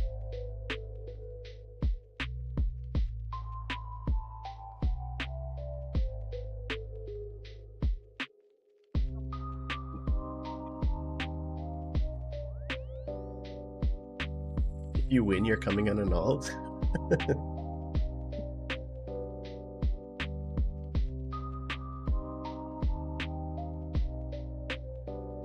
Man, I hope I can get maxed by the end of the year. The Infernal Max cape is my favorite cape in the game. It looks so cool. I'm getting closer though. I have 98 mining, fishing, herb lore, cooking, woodcutting, crafting, fletching. Agility, I'm not looking forward to agility though. Agility and rune, I think if it weren't for agility and rune crafting, there would be no doubt in my mind that I'd have it by Christmas. But these 2 single skills alone make me so sad. Actually, I think they make everybody sad. Except for Jebram. That guy has like 200 mil agility. Doesn't he have like 200 mil agility XP? On like 7 accounts? Brimhaven one-click spot is... Oh, you're right, Sad. I forgot about that. Yeah, I actually probably will do that for agility.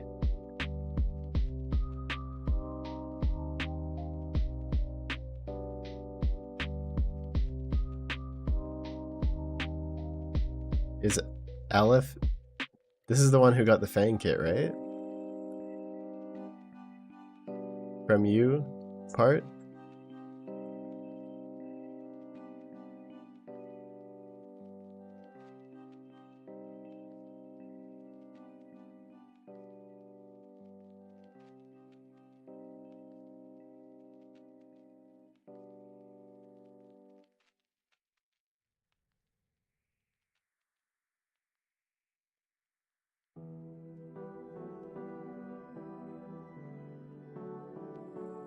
The veteran capes? That would be cool.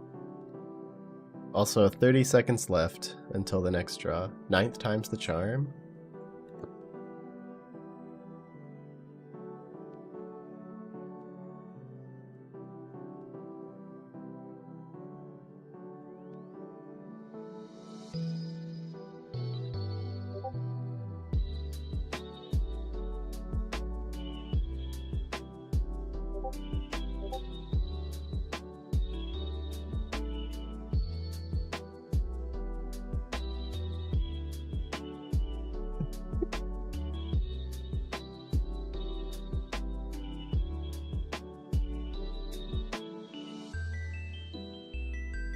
Nine extra tickets? He didn't get it. Magnum's got it.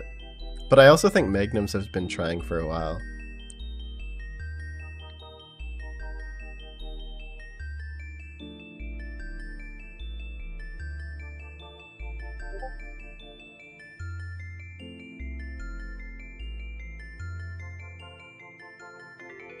What world? We are in world 443. So many people here. If anyone wants to join the in-game clan, feel free to come to world 443, ToA. I'll invite you. Just let me know when you get here.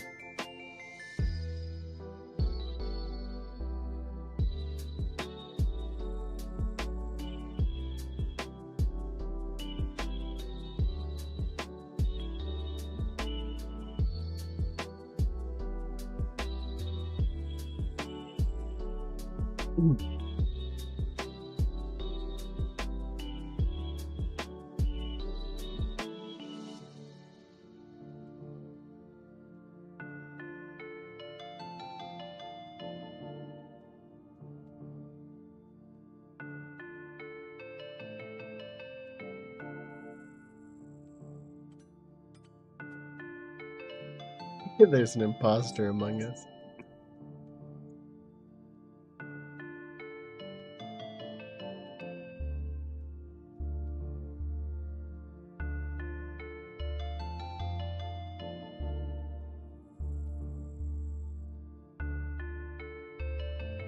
What's your name in game, Magnum?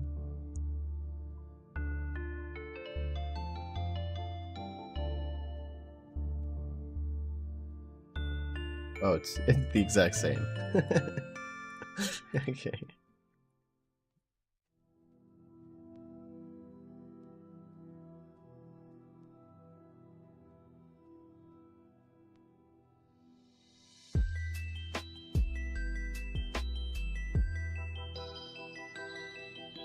Hey Neil, how are you doing? Good to see you again. How was your Sunday? So what do you gotta bring? I'll type it in the chat.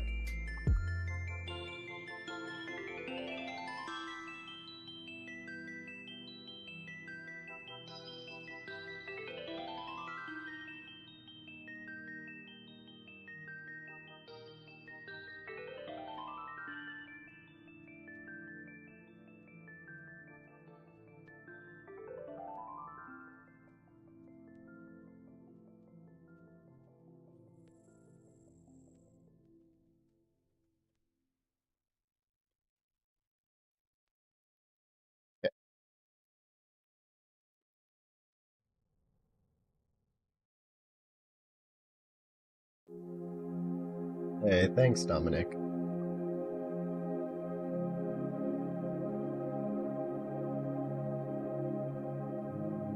What music is this? What the fuck?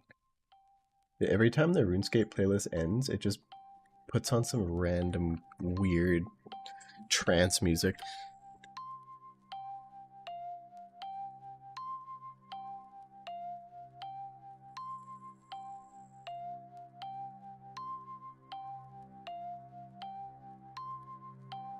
Hey, he's trying. Carry you through some ToA. If you win the lottery, then definitely.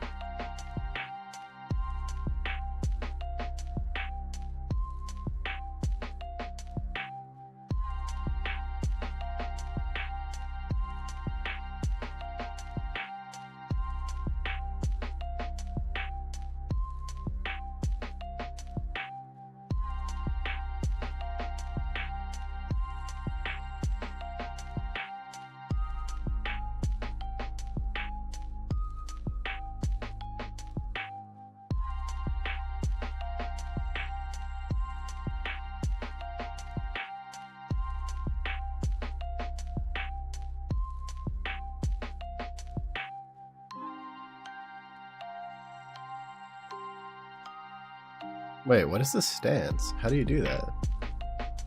What is this? Oh. The fuck? How do you oh, loop. Wait. You can loop? Since when?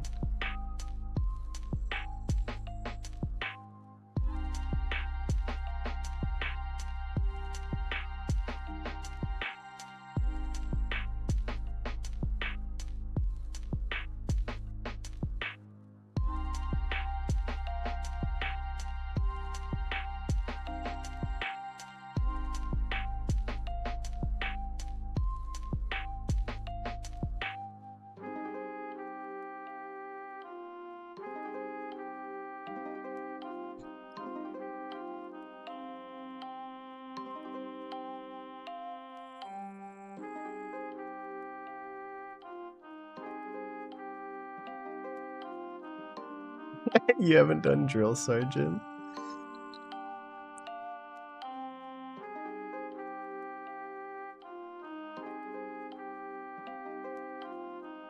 Dude, every time I get a random event, I dismiss it. I've never done Drill Sergeant. What is Drill Sergeant?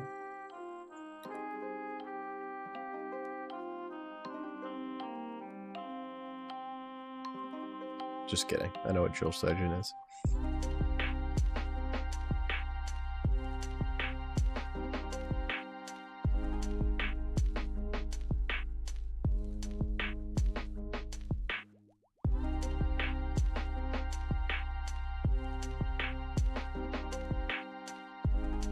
Forgot to buy more restores.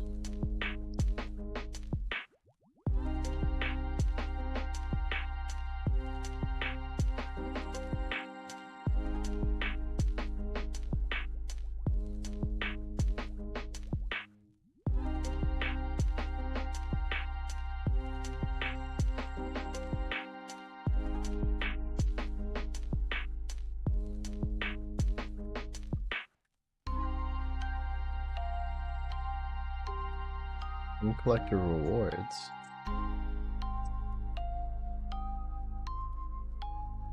Wait a second.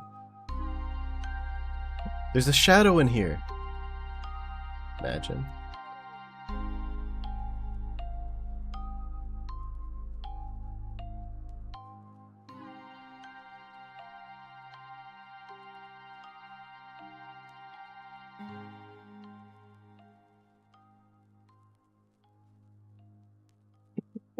You click back to the stream?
Oh my god, I just fucking max hit a 30.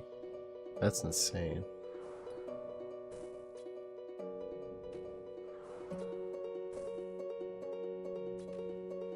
Does anyone watch TikTok? I'm curious if everyone else's feed has been filled with the new Google VEO3 AI stuff. I feel like every third video is just AI. Especially, I don't know, maybe it's just my channel, but I keep getting these like religious ones where it's like AI of like Jesus.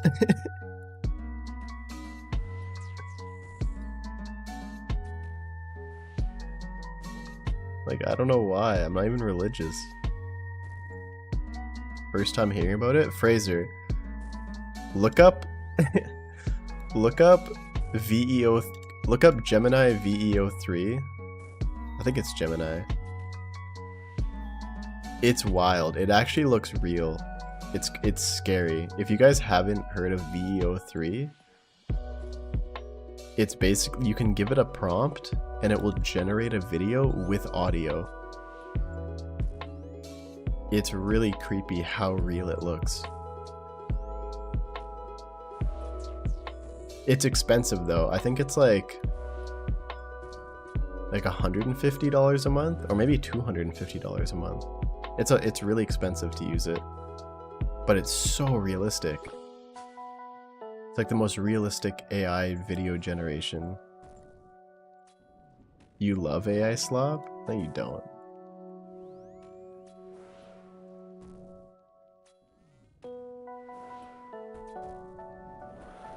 AI slop. AI is getting out of hand. You feel the same? Yes, so many videos are using that VEO3.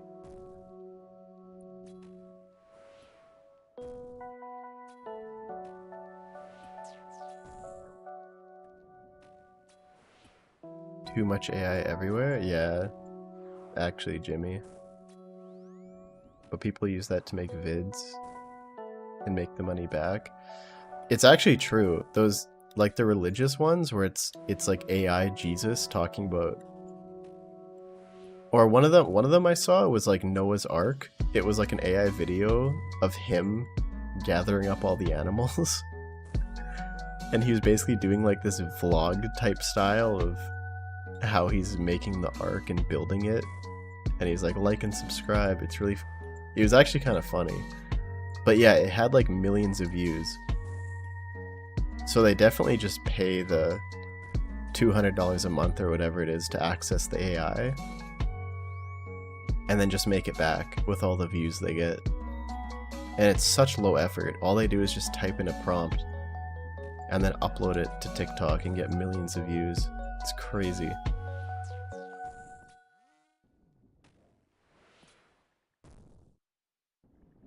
That's how people are making the AI Sasquatch videos? Yeah. Yeah, Slim, they're using VEO3. All they're doing is paying like $200 a month or whatever it is, and then typing in the prompts and uploading it. I forgot about the AI Sasquatch videos. My TikTok has so many of those too. I wonder why people are making Sasquatch videos. What started that?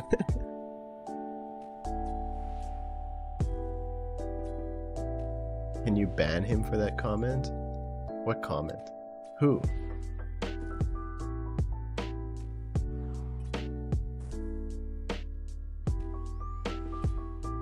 They're kind of entertaining though. They actually are. That's the sad thing. The AI videos are actually entertaining. Because the religious one that I watch is so funny. Just showing like Jesus doing his little vlogs. Like, I know it's AI, but it's still funny. Get a prompt for you getting a shadow and send it to Jagex. True. Use it to get free items. Hey, thanks for the follow, Raging Bull.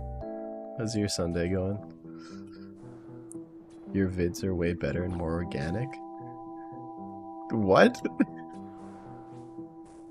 Why'd you put Keck W?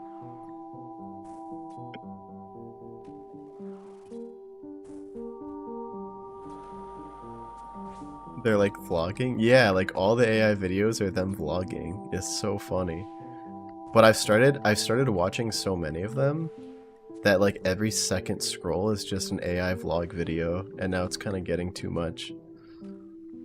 The first few are super funny, but now when it's like every third scroll, it's just a talking Sasquatch or Jesus. I'm like, okay.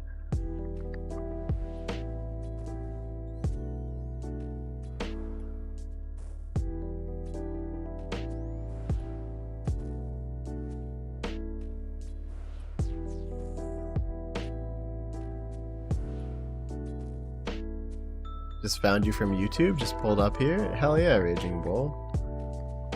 Glad to hear it.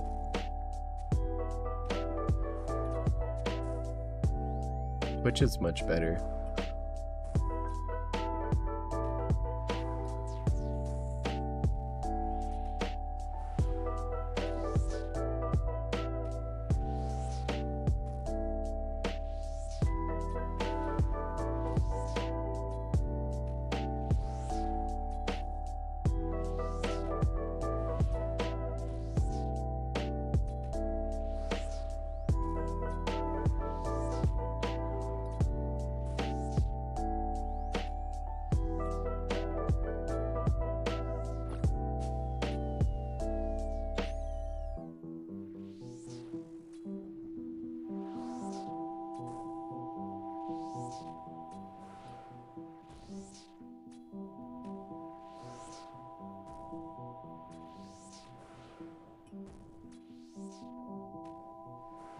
Oh, one thing I found on TikTok too, there's people using the VEO3 to make RuneScape vlogs. Like there's one guy, he was like Bob from Tutorial Island or something like that was his TikTok name. And it was like a real life person, but they looked like the default bot character from RuneScape. And it's him vlogging his life in RuneScape. But it's like realistic. So people are already using it to make RuneScape content.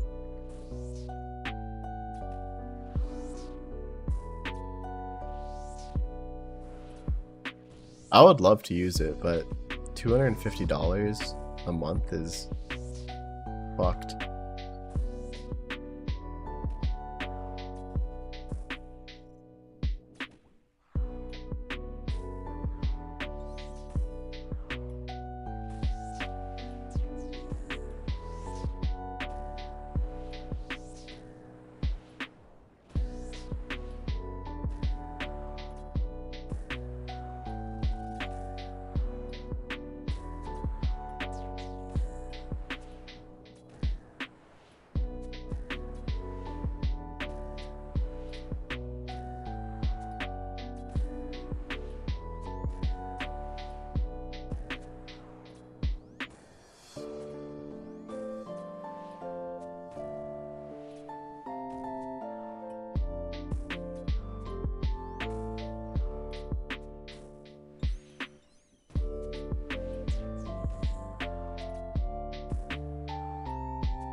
Oh fuck, I said it before he was in the chat.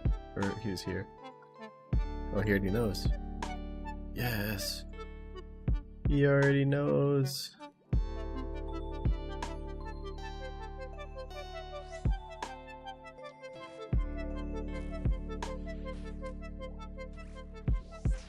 Listen to this? What is it?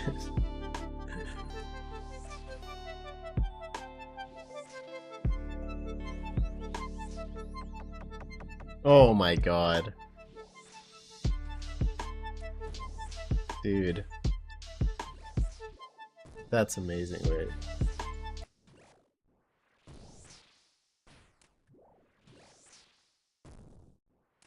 Does anyone know what this music is from?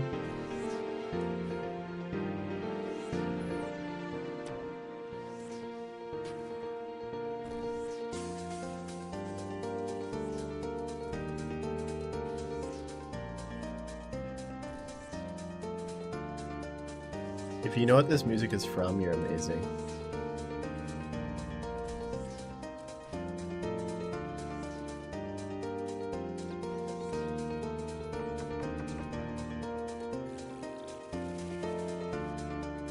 What made you think of this, Neil? Dude, Neil, do you play MapleStory nowadays now?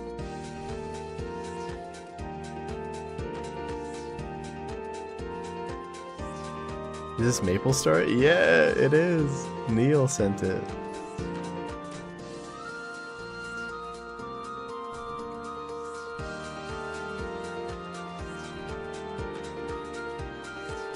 It's still a really good game, Neil.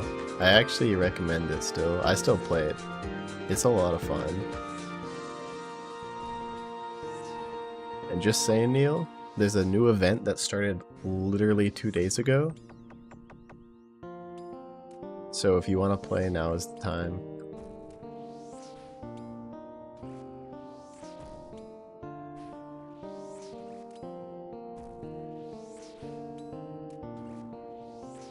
You do up to 400, so not your first rodeo, but the last rodeo is not your strong suit. Hopefully with 4 ambrosia doses you can... I think you'll be fine, Magnum. Plus, with full max mage, we should be able to kill it very fast.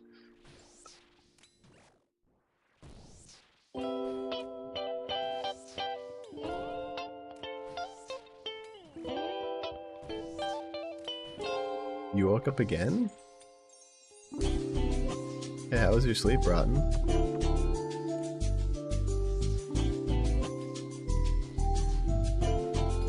What time is it for you? Hey Jimmy, you should play MapleStory again.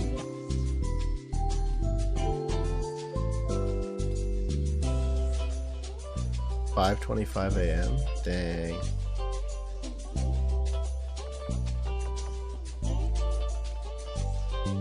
Good sleep? Hell yeah. I mean, now is the time to play, Jimmy.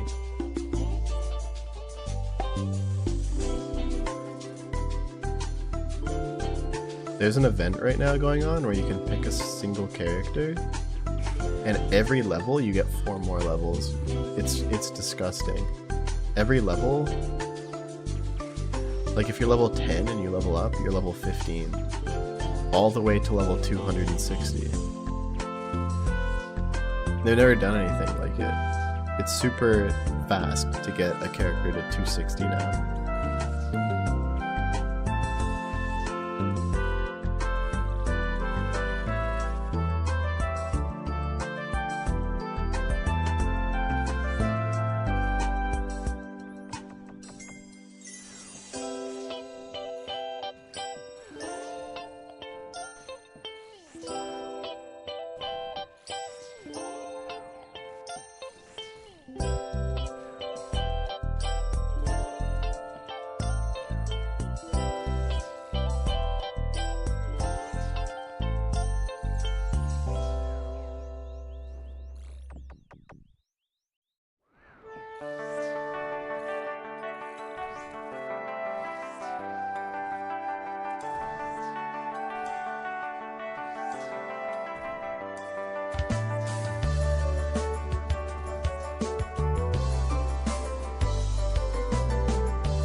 was so weird.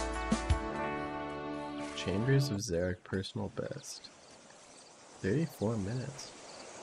7 players really fought.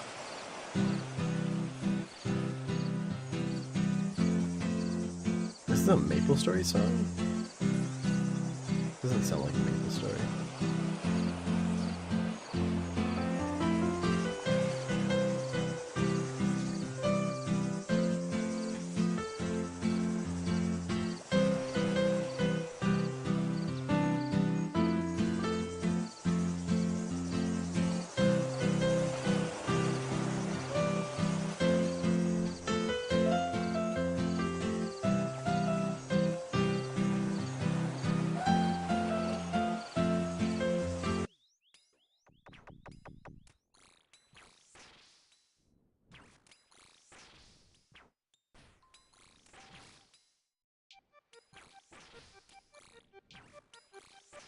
Wait, where's the sea shanty? Is it on the other video?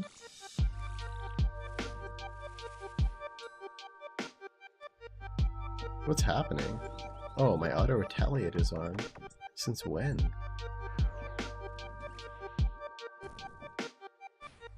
I don't remember having. Was that on all day?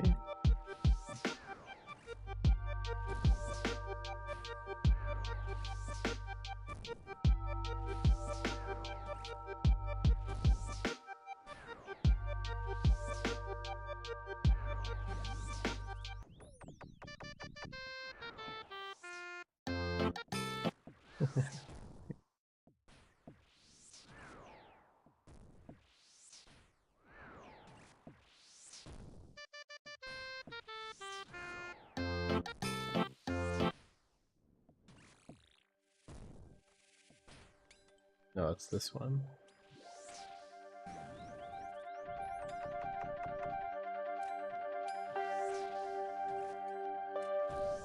Now I just need to find sea shanty. Where's sea shanty?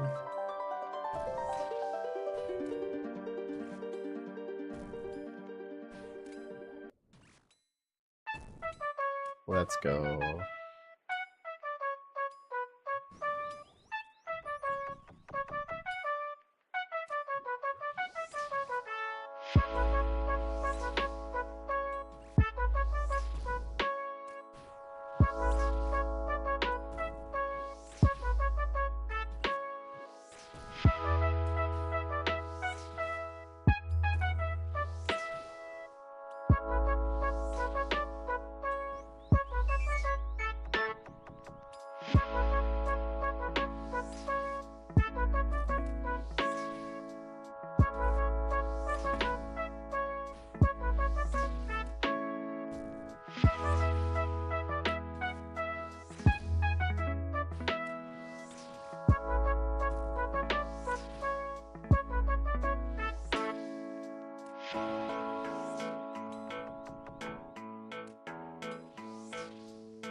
Think so, Broughton?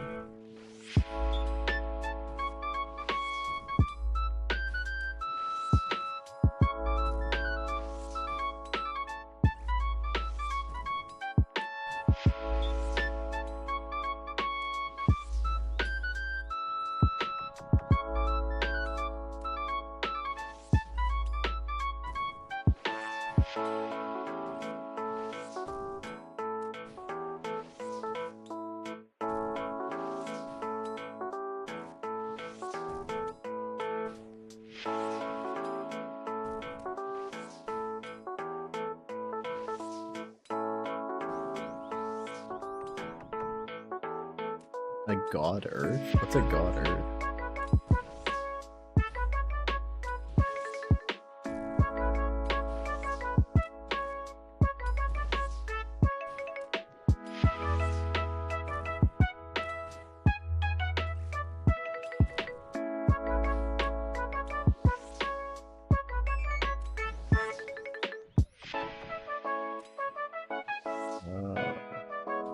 I see.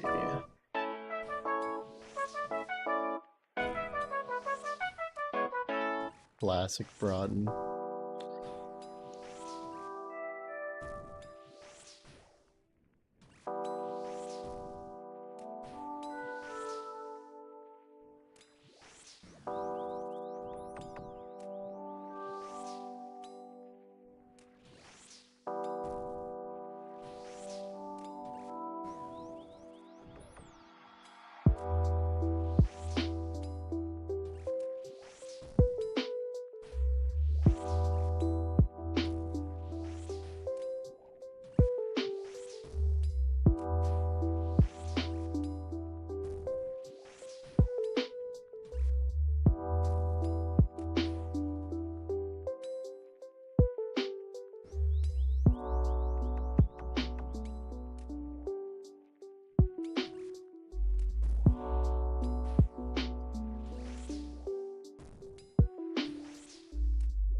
Can't wait to see the shadow in the chest.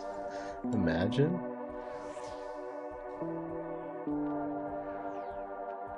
That would be insane.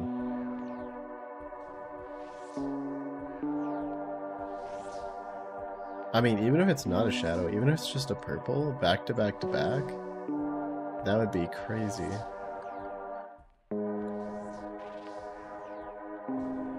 We love money. True. 18th bear? Why would you say that, Scarab? That's fucked up.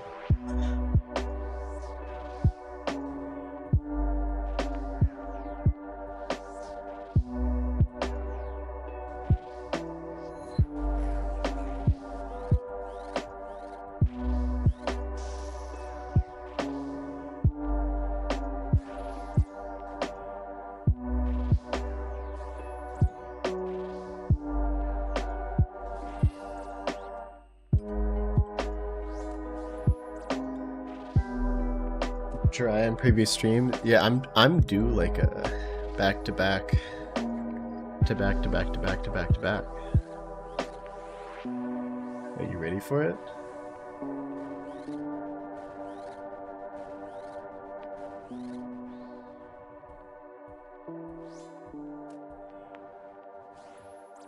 You've been here for 15, 16, 17, might as well be here for 18. How about you be here for the first shadow? Isn't that much better than the 18th light bear? The first shadow of my entire life.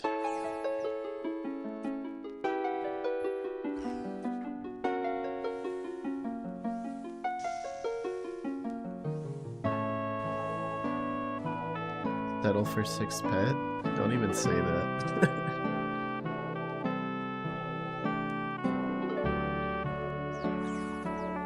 But it probably, I mean, it probably will happen.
They look cool. They do not. Do they look cool in HD? I just hate them, so maybe I'm biased against them.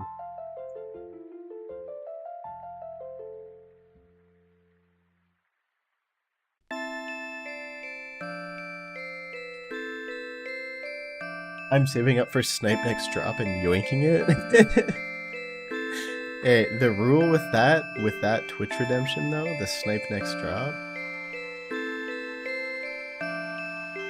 it's not like if I get a shadow, you just get to redeem it and take it. It's a gamble. You have to redeem it, and the next drop is yours. Whether it's a white light, whether it's a purple, whether it's a shadow, whether it's 10 chaos runes, it's a gamble. You have to redeem it before it's shown.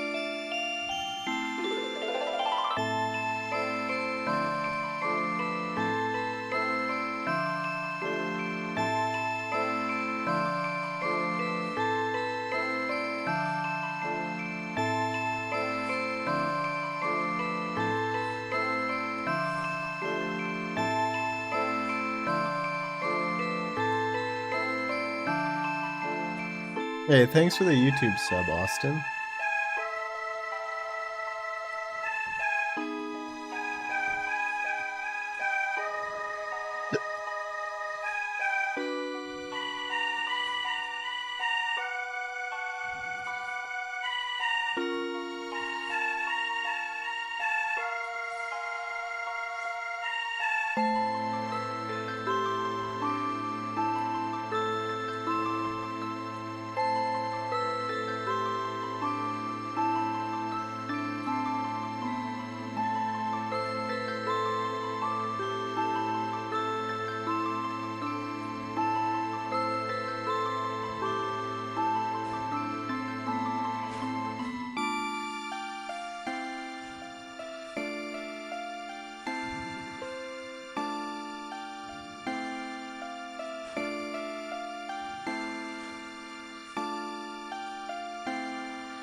Sorry.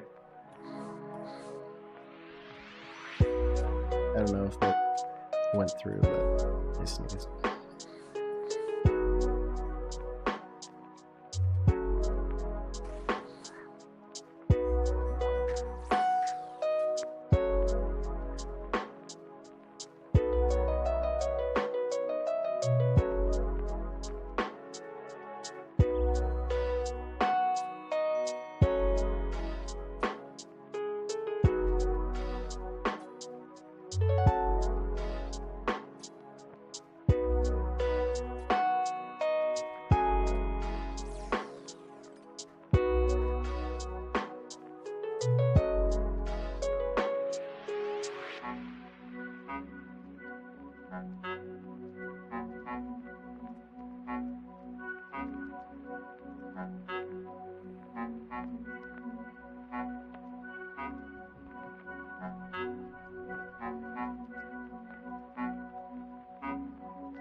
Hey Sean, how do you get in line for a carry? Just in the Discord, before each raid, I randomly draw somebody. But I think this is my last one for the night. I've been streaming for 9 hours doing this. I'll be on tomorrow though.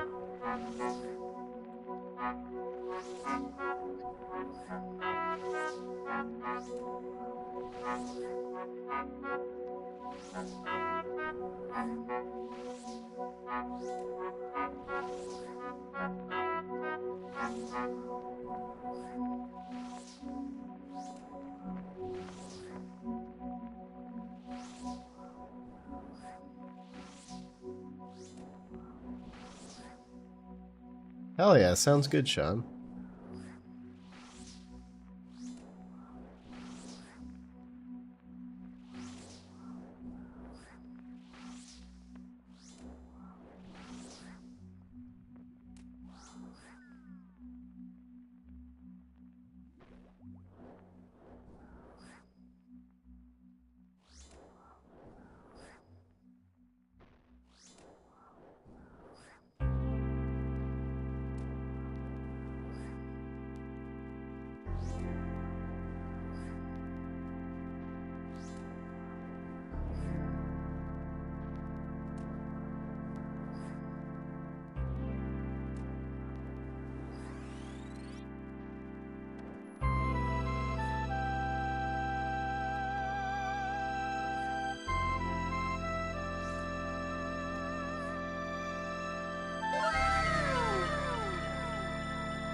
Hey, thanks for the follow, Aggressive Otter.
I'm gonna let it attack me here, actually.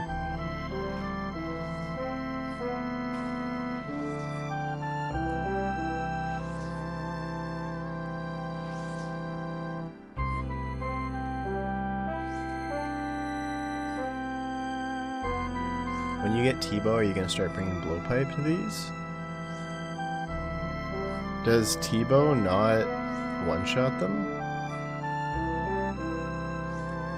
If it doesn't, then yeah, probably. I guess I would have to.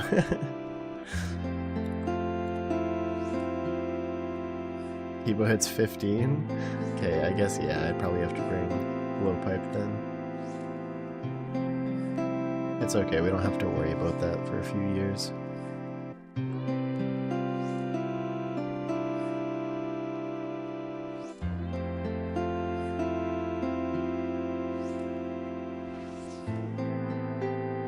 Hits 15 on a boulder, apparently. It'll be nice for Baba Puzzle? Yeah, definitely. It'll be nice for everything. It'll make Zebek so much faster. It'll make the, 100 down wardens faster.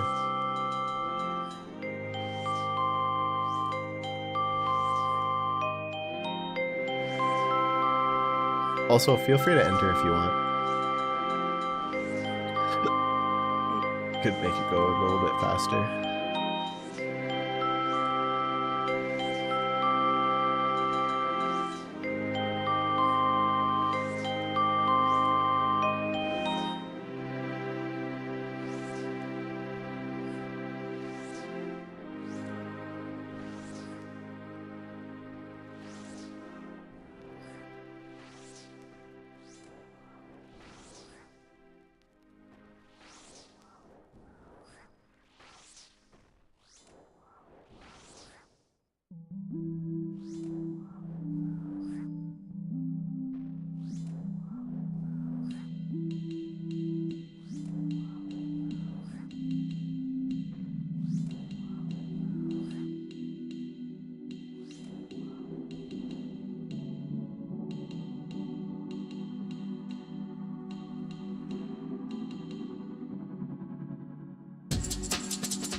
Noodle. Yeah, I just not hitting, hey.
You could not run 500s yet? No?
Finally made it on time for a stream. Hey, Johan.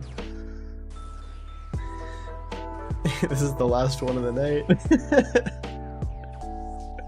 Well, I'm glad you made it.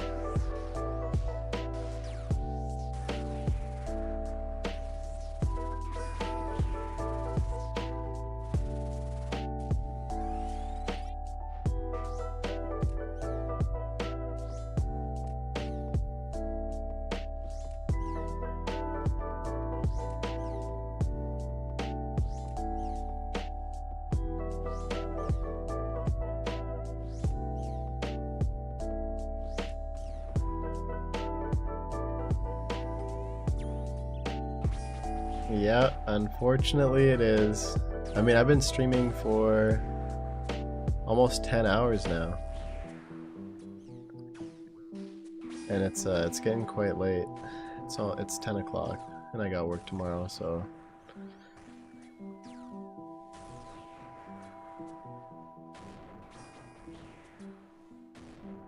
Can't make me, Jimmy. No, I will after this, Jimmy.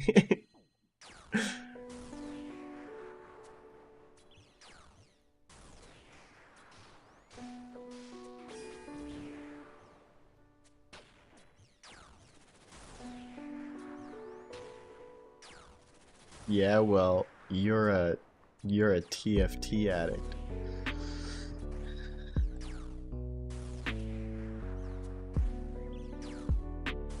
What do I do for a living? I'm a game tester.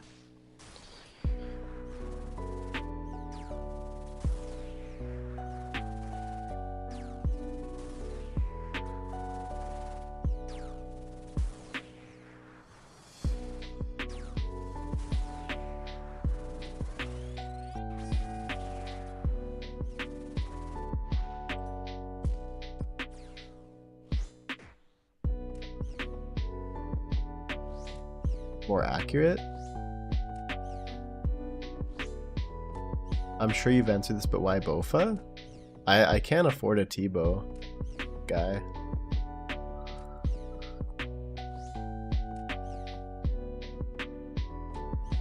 I would have a T-bow if I was rich. But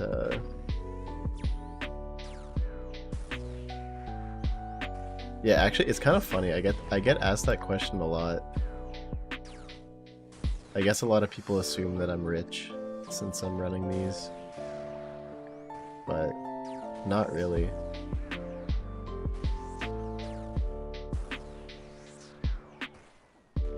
Eventually though, eventually I'll get a T-bow.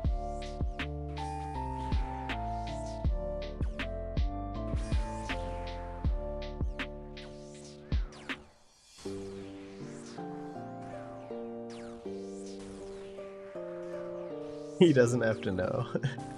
Yeah. I'm actually using Bofa because it's just better than T-bow. No one knows. No one knows that it's secretly better.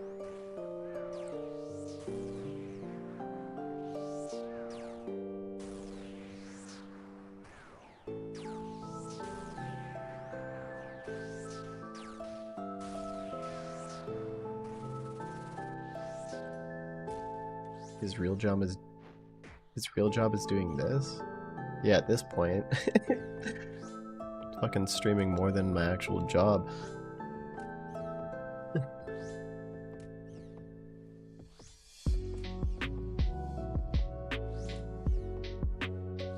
Thought you had some hidden Bofa tech, that's why you weren't using a T-bow? It is. I do have hidden Bofa tech. What are you talking about?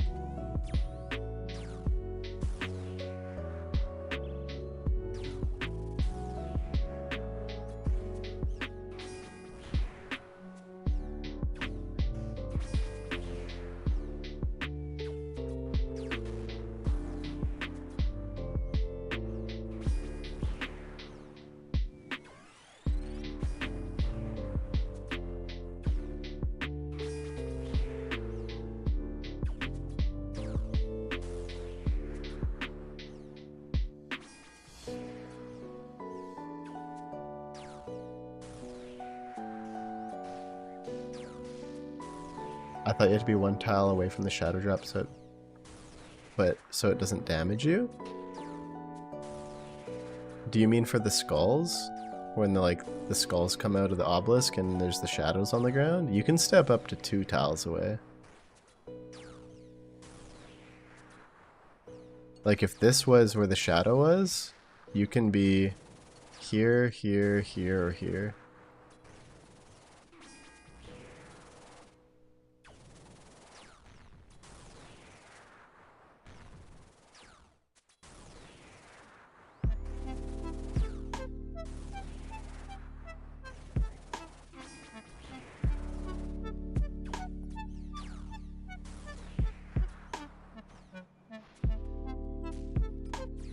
Alright, this is the last down. Oh, I'm fucking using a Fang. Dude, if that fucks it up, I'm gonna be so upset.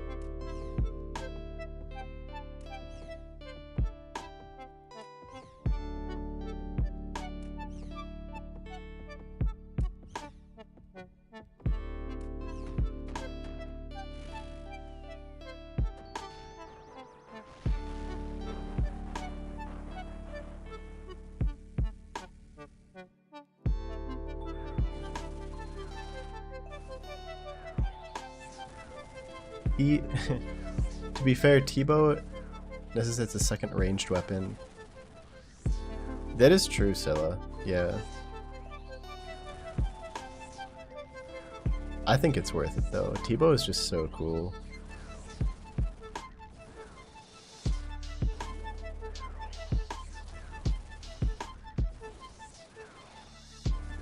Dude, one of these days after running this for like an hour and 15 minutes, I'm just gonna misclick twice and get instantly one-shot by the tiles. That would be so sad.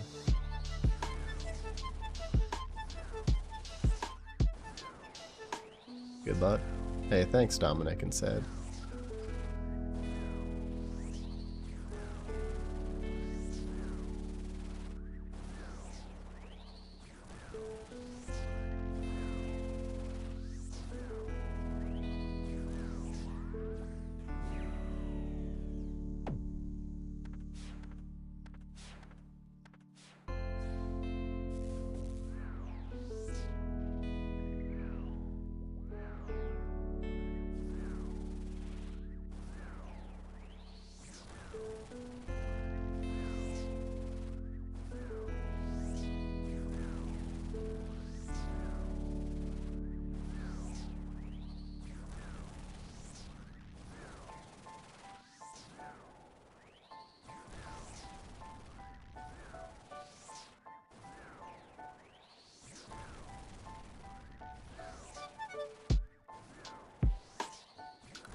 You're calling a Fang, Wheezy? That'd be nice.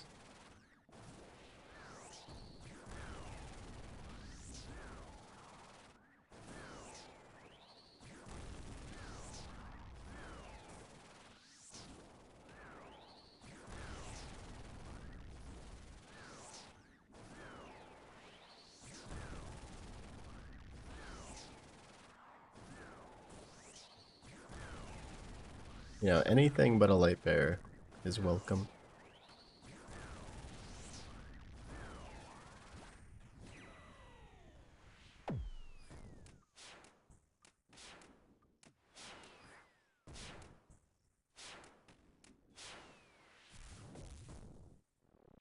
You're calling a ring? Why would you call a ring? Why would you do that?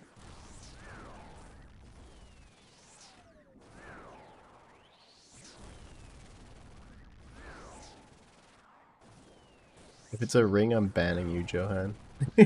Just kidding.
Oh my god!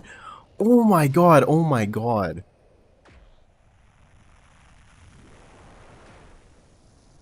Holy fuck! Oh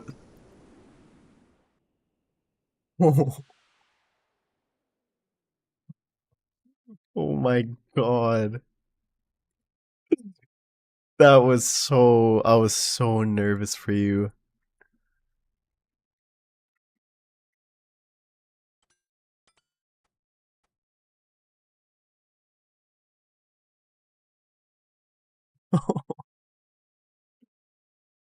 He was completely out of ambrosias. I was watching his inventory. I looked over and saw he had none left. He was at 1 health. Oh my god.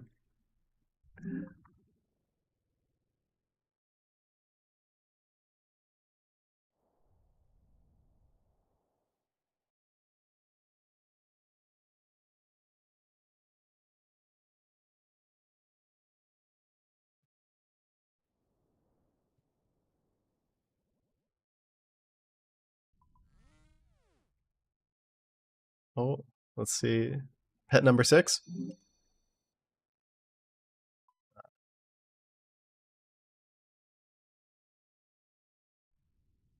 I told you I said shadow and got white.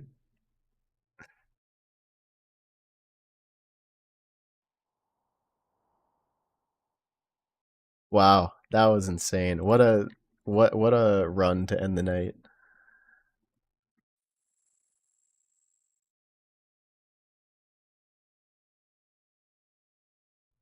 It's a shadow for the leech. I wish, man. I'm not a leech.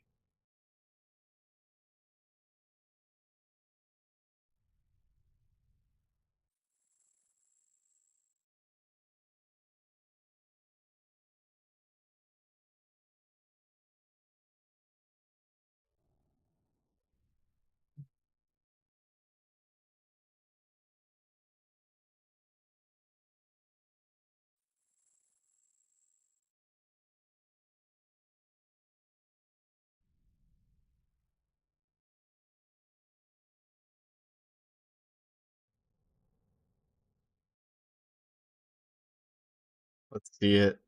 Oh, there it is.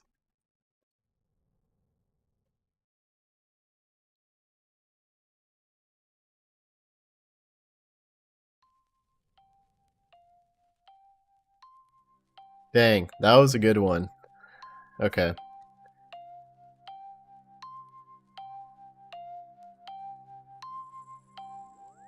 Are you sure? You don't have to give me anything.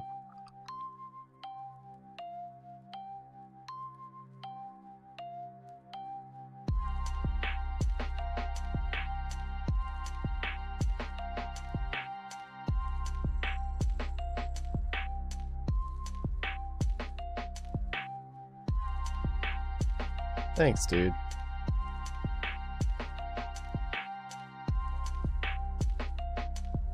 One more? I can't. I'm so tired. It's been 10 hours.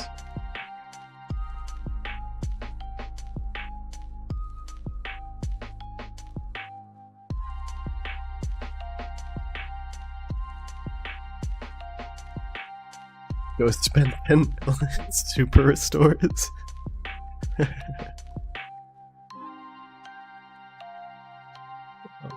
You know what I'm gonna do? I'm gonna sell all these stupid light bearers. Is this just from today? I think these are from the last 2 days.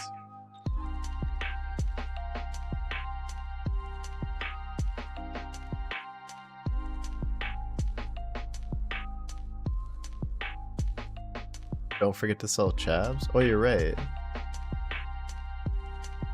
Yeah, I forgot I got these today. Oh my god. Actually, not a bad day.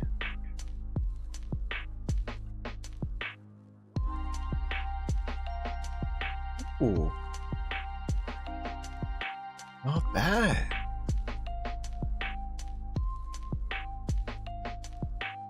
Are you sure, Blogmas?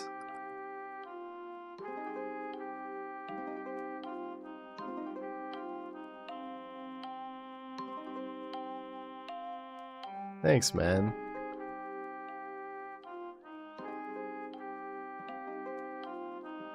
Can you show your HD settings? I think it's mainly just the default.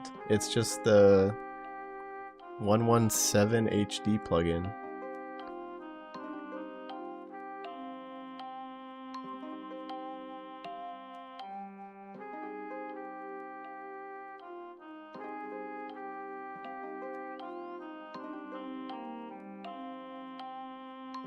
Is there anything specific you need from the settings, Isaiah?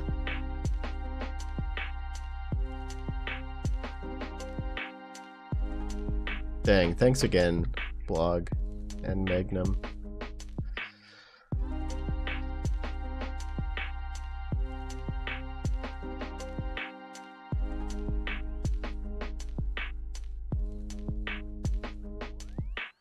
Ooh.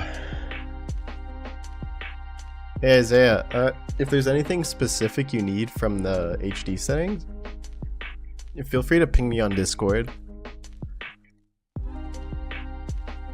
But I am gonna head to bed. I am super tired. But thank you everyone for watching. It's been a super fun day. I hope you all have a great night or day, depending where it is for you.